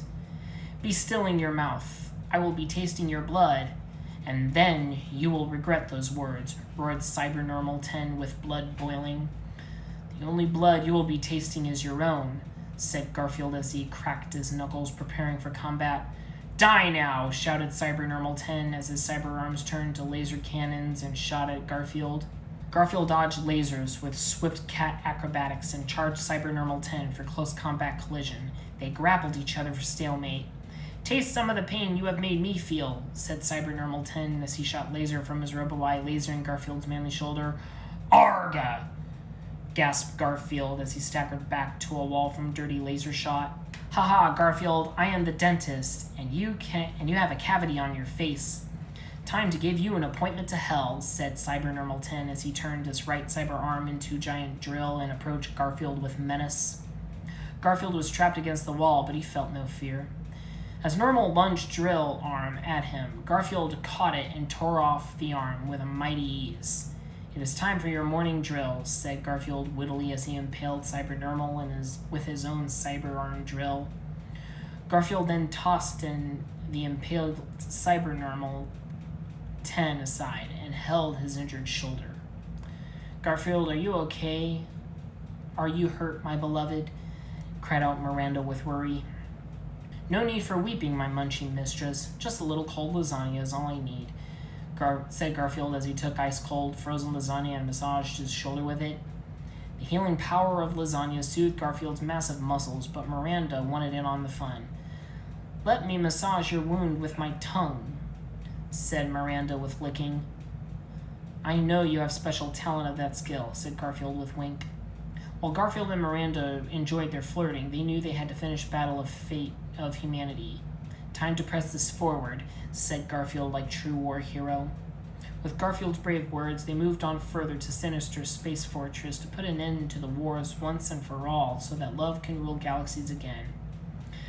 Hallways of Odie's space fortress were long and winding like creeping octopus in the grass. They were filled with bones and statues of gargoyles. "This fortress is forever," said Garrus with frustration. "The hopes of children is on our backs. Let them fuel your energy," Garfield said with inspiration.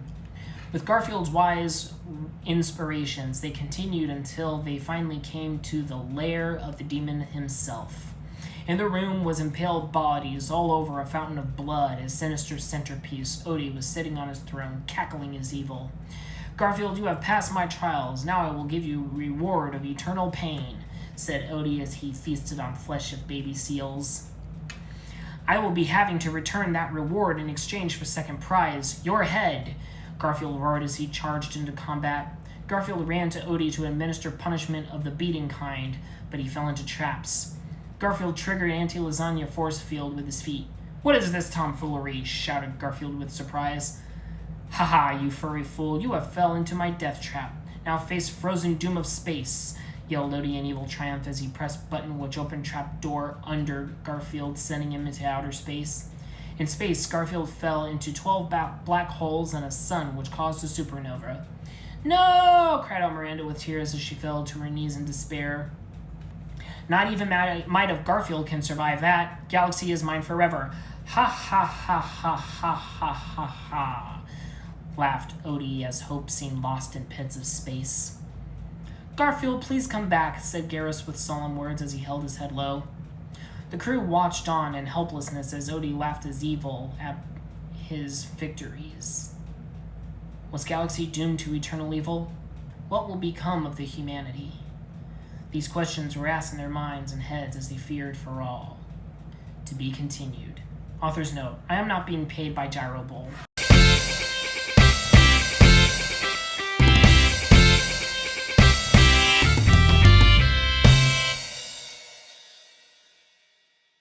It was morning of misty mystery when Garfield awoke in a place like none in time. All was covered by dusky haze, and Garfield's eyes strained with masculine might to decipher surroundings.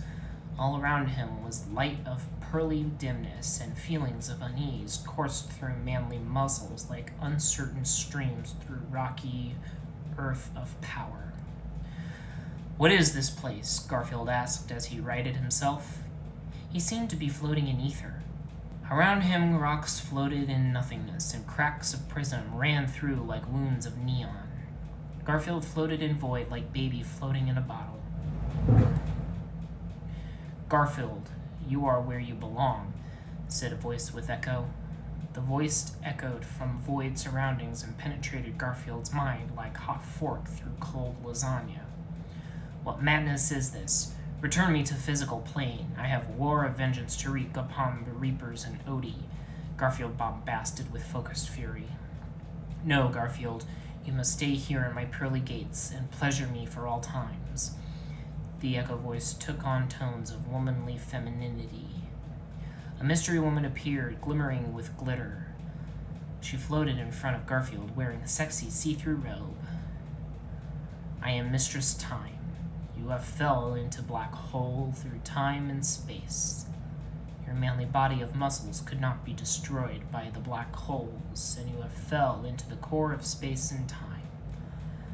I have been here waiting since beginning of time for one of the manliest to survive crushing power of black holes," said the mystery woman with willow whispering. "I must return. My fists drank the blood of fiends, and they are parched," Garfield said with knowing truth. "No, Garfield. This is the center of time-space. There is no escaping." "But look, it is prison of pleasure," said Mistress Time with seductive sultriness. Mistress Time waved her hands, and in instances lasagna appeared.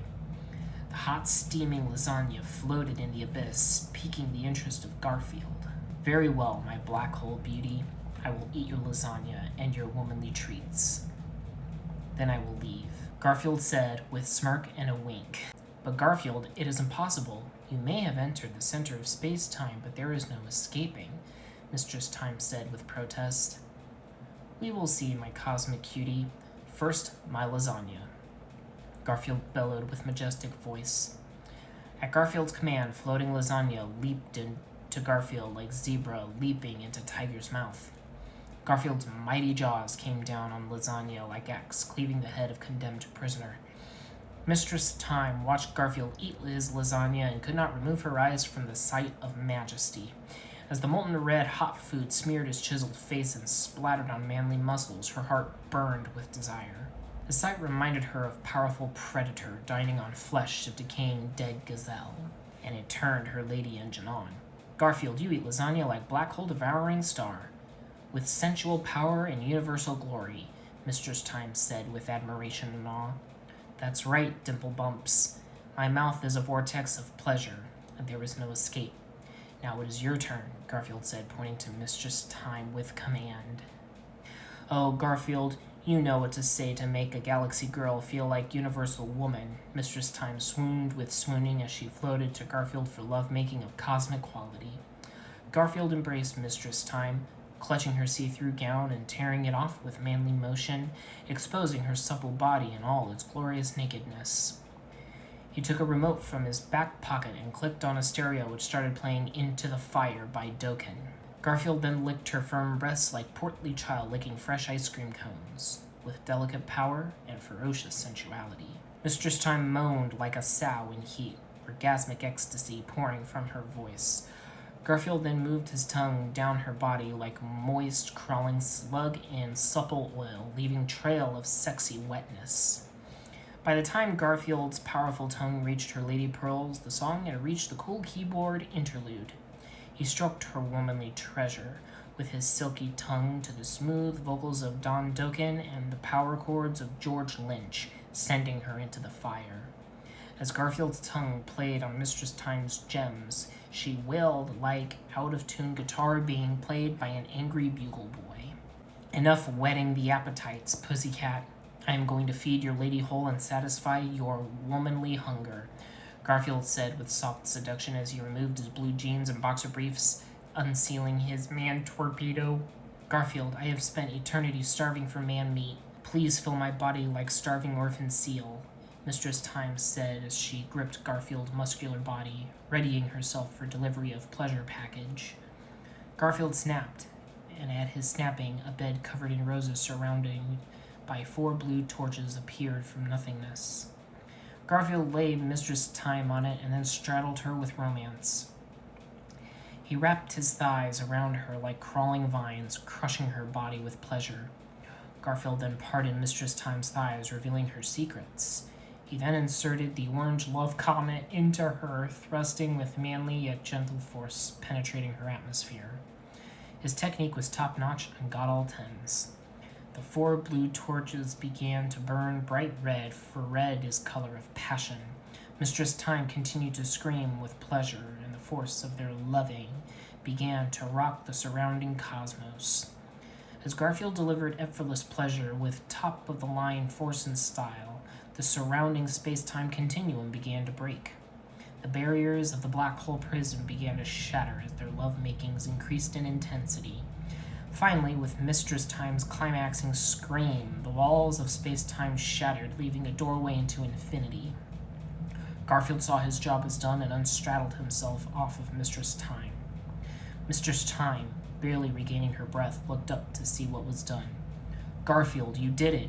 You broke space-time, Mistress Time said with awe. It was nothing, pudding lips. Space-time is like egg.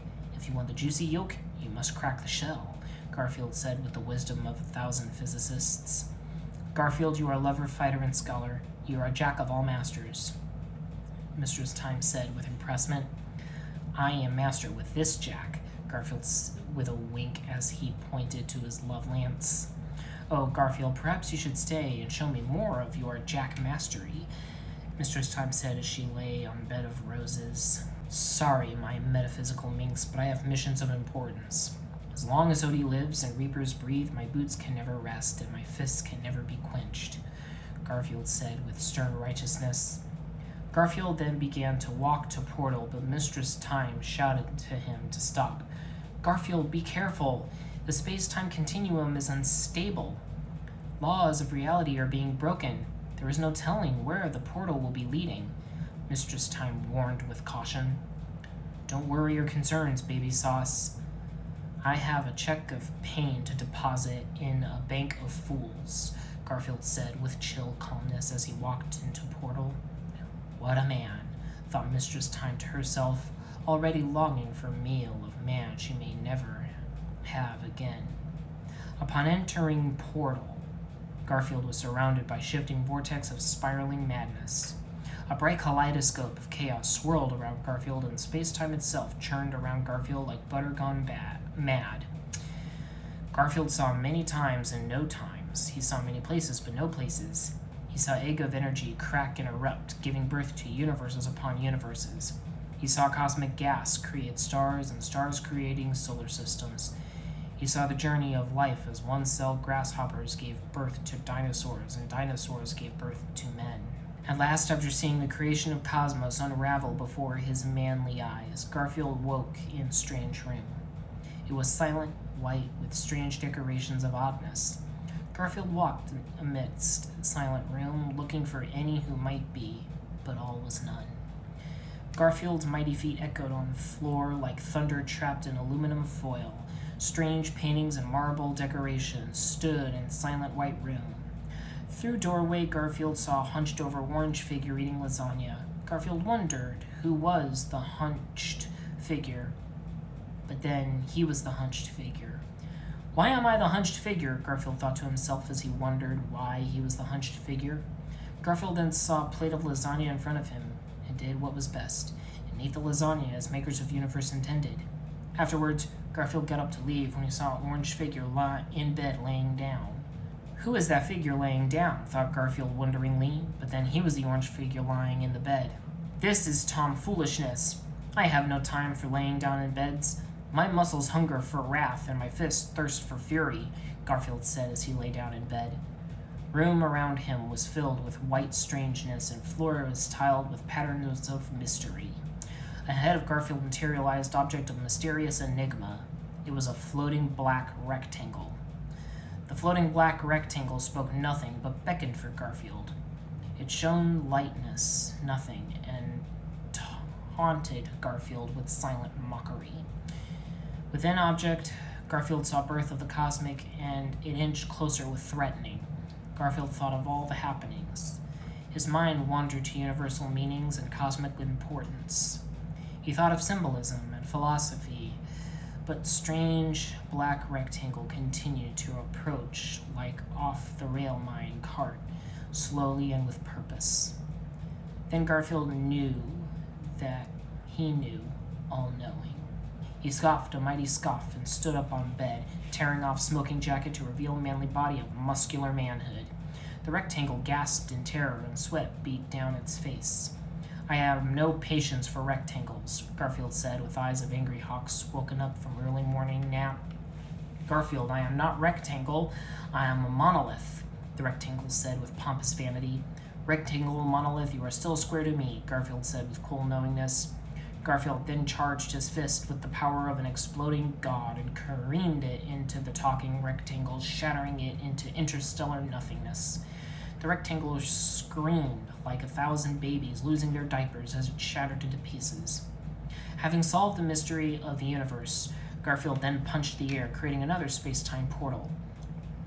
If I see any more rectangles, I will send them to geometric hell, Garfield said as he walked into portal into unknown destinations.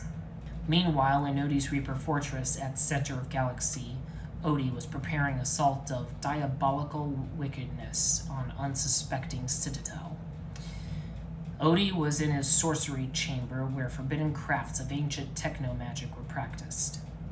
In center of chamber was sky-blue figure, locked in eternal torment. It was the blue beauty of Exy naked Azari, but in place of legs and lower body was twisted base of black biotechnics, which attached to floor. In her outstretched hands, she held out crystalline orb, which shimmered in the dread light. Her eyes screamed with crying pain as she held crystal glimmering sphere. Her mouth was sewn shut with thread of murdered bunny rabbits. Odie approached Azari pedestal, making imprisoned blue babe quiver with trembling. Odie laughed haughtily at the figure and waved middle claw over orb of crystalline mystery. Within crystal orbs, spiraling clouds swirled, revealing shadows of distant space. Figures emerged from fog, and nothingness became nothingness, somethingness. Swirling space clouds materialized into Citadel. Odie waved his hand again, and image zoomed in to inside council meeting room, where council was busy having debates filled with discussion. He heard them squeal and cry and tremble. "Garfield is gone. We are doomed to hopelessness. We must surrender," squealed Solarian councilmen like pig gone to slaughter. "No, you damn frog fool. Garfield would never fail. We must resist," Azari councilwoman insisted with solidarity. "What if Garfield is not real man and galactic hero we thought?" cried Solarian councilman like leaping loser. Azari councilwoman walked over and slapped Solarian's councilman in his amphibian face. "Silence. Your words choke with stupidity. Your fly brain could not hold candles to Garfield's virile integrity," the Azari woman said with valorous truth. "Stop it, you two. We must keep our heads," the Turian councilman said with meditating. The three councilmen continued to squabble with no results. They were lost like blind babies in a labyrinth of woe, and Odie looked on with dark delight. His face erupted into a sinister smile of stained steel. Having seen enough, Odie waved his claw again, making the figures disappear from crystal orb. In their place appeared people trapped in cells. It was Normandy crew trapped in bowels of Odie's space prison. There was Garrus on rusty mattress, playing with a six-string, and Dr. Morden Solis playing chess with dust bunnies. Miranda and Jack were in cell, chained by ankles to the floor, kneeling in sorrow and abandonment. Odie looked at sexy, beautiful ladies, bechained in shackles, and spoke to them through his crystal ball, his voice 1,000 screeching dolphins set on flame and soaring through their mind oceans. "Hello, my darling peaches. I hope you are enjoying your quarters," Odie bellowed with the voice of a baritone hellhound. "Who is there?" cried Miranda in fear. "Show yourself," shouted Jack in defiance. "It is I, your humble host and new Lord Master. Please be enjoying the accommodations. I cannot stand to see such beautiful women not be comfortable," Odie barked with snidely vile. "Here is to your accommodations," Miranda said as he spat on floor with contempting saliva. "Ho ho ho, you are sassy she-minxes. I like that. But women like you love power, and I have all. Think of these words as I leave you to rot on muck," Odie said with cosmic emptiness. "You are the fool, swine, and mud of ignorance. Garfield will come and rip your dog face off with his man-hard grip," Jack declared with defiance. "Stupid woman, Garfield is dead, and I am king.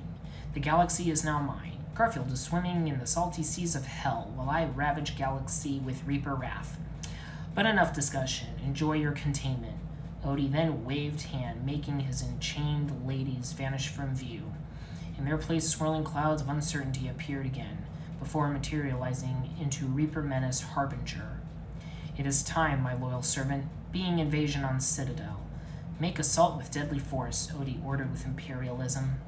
"Yes, my master," Harbinger said with metallic voice. Harbinger then soared off, armadas of Reapers following him to Citadel conflict. Odie waved his claw again, shutting Crystal Ball off. Odie stroked its Azari holder's head with sickening caress, making her whimper with fear. He then squeezed her head crest, making her yelp with crying. Streams of blue blood came down her sewed mouth, and he laughed with evil scoffing, for life was his disease and pain was his cure. Odie then pressed button on his metallic robo-arm. A door opened into chamber, and mysterious Azari entered with squad of deformed Azari banshee horrors. "You have called, O Master," said mysterious yet familiar Azari with voice of huskiness. "Yes, Morinth, it is time. As you are knowing, I have brought you back from hell and gave you flesh once again. Now it is time for you to be repaying your bargain," Odie said with explanation. Yes, my liege, anything you are requesting, Morinth said with obedience. Odie gave sideways look, and then issued orders. You are to take Banshee attack squad and go to Citadel for assault. Destroy all you see and let hate flow through your veins of blueness, Odie commanded with edicts. Yes, my master. I will make Citadel bleed blood of 1,000 generations, Morinth said with sinister promises. She then walked out to pursue her purpose in Odie's cosmic scheme. Satisfied with his plots, Odie then went to left wall. Odie pushed button on wall, causing it to open and unfold, revealing chamber of sexy hot ladies imprisoned and enchained behind to see-through plastic. They were ladies captured from worlds all over galaxy, captured from invasions by his collector's servants. Ladies of all species were there. Beautiful human and Azari ladies, as well as hot sexy Volus and Elcor babies, were trapped in the plastic prison. Odie looked at captured ladies and grinned with grimace. Hello, my captive cuties. It is I, Odie. I have come to ask you a question of importance, and you must answer with truthful integrity, Odie said with ear-crawling evil. Yes, Lord Master, said all the ladies in unison. Very good. Now answer my question. Odie then spread his arms out and removed black cape of billowing and black armor of deepest space, revealing naked scarred torso deformed with machinery and malice. Am I not beautiful? Am I not most glorious? Am I not object of erotic desire? Am I not woman's dream and man's envy? Odie bellowed with mad, crazy voice and bulging eyes. Lord Odie, you are our most beautiful and glorious man in galaxy. You are object of desire and dream of all womanly dreams, answered captured ladies in unison, dead and plastic. Liars, roared Odie with insanity rage. Odie then pressed another button on wall. At button pressing, flexible appendages of black metallic menace came from walls with thrashing and thrusting. On tips of tentacle terror were spikes and claws. The evil arms ripped hot, sexy ladies, lunging deep into their fleshes. The ladies screamed in terrifying agony as they were drained of lifeblood and inner bodily organs. Odie howled with maniac laughing as he saw the torment of the innocents. The tentacles had dual purposes and gave as well as took, but what they gave was horrors. The metallic garm injected fair maidens with metallic machinery and dead of livingness. The sexy babes were filled with evil machinery, replacing their womanly fleshy insides. They became skin sacks filled with wretched metal and bursting with unending pain. At end of evil processing, they became husks filled with reaper machinery. Now you are beautiful like me, said Odie with peaceful madness as he looked and admired at dark deeds. Then he walked off into dark hallways of Space Fortress to carry out plots of sinister darkness. To be continued. That would happen. And that's it. Unfortunately, Shakespeare-Hemmingway has not finished Garfield Effect Galaxy Adventure. Hopefully he will, but I don't know. It's been a while. So that's all of the Garfield fan fictions out there. I will upload a full version pretty soon. Next on our Let's Read, we will dive into the world of Squirrel King and read Half-Life Full Life Consequences. Thank you all so much for watching. I upload every Saturday, or at least try to. So subscribe today, hit the notification bell to get notified. Like the Facebook page, the Tumblr page, the TikTok page, and the Instagram pages. Thank you again all so much for watching. Please stay safe and healthy. And remember, it's chaos. Be kind.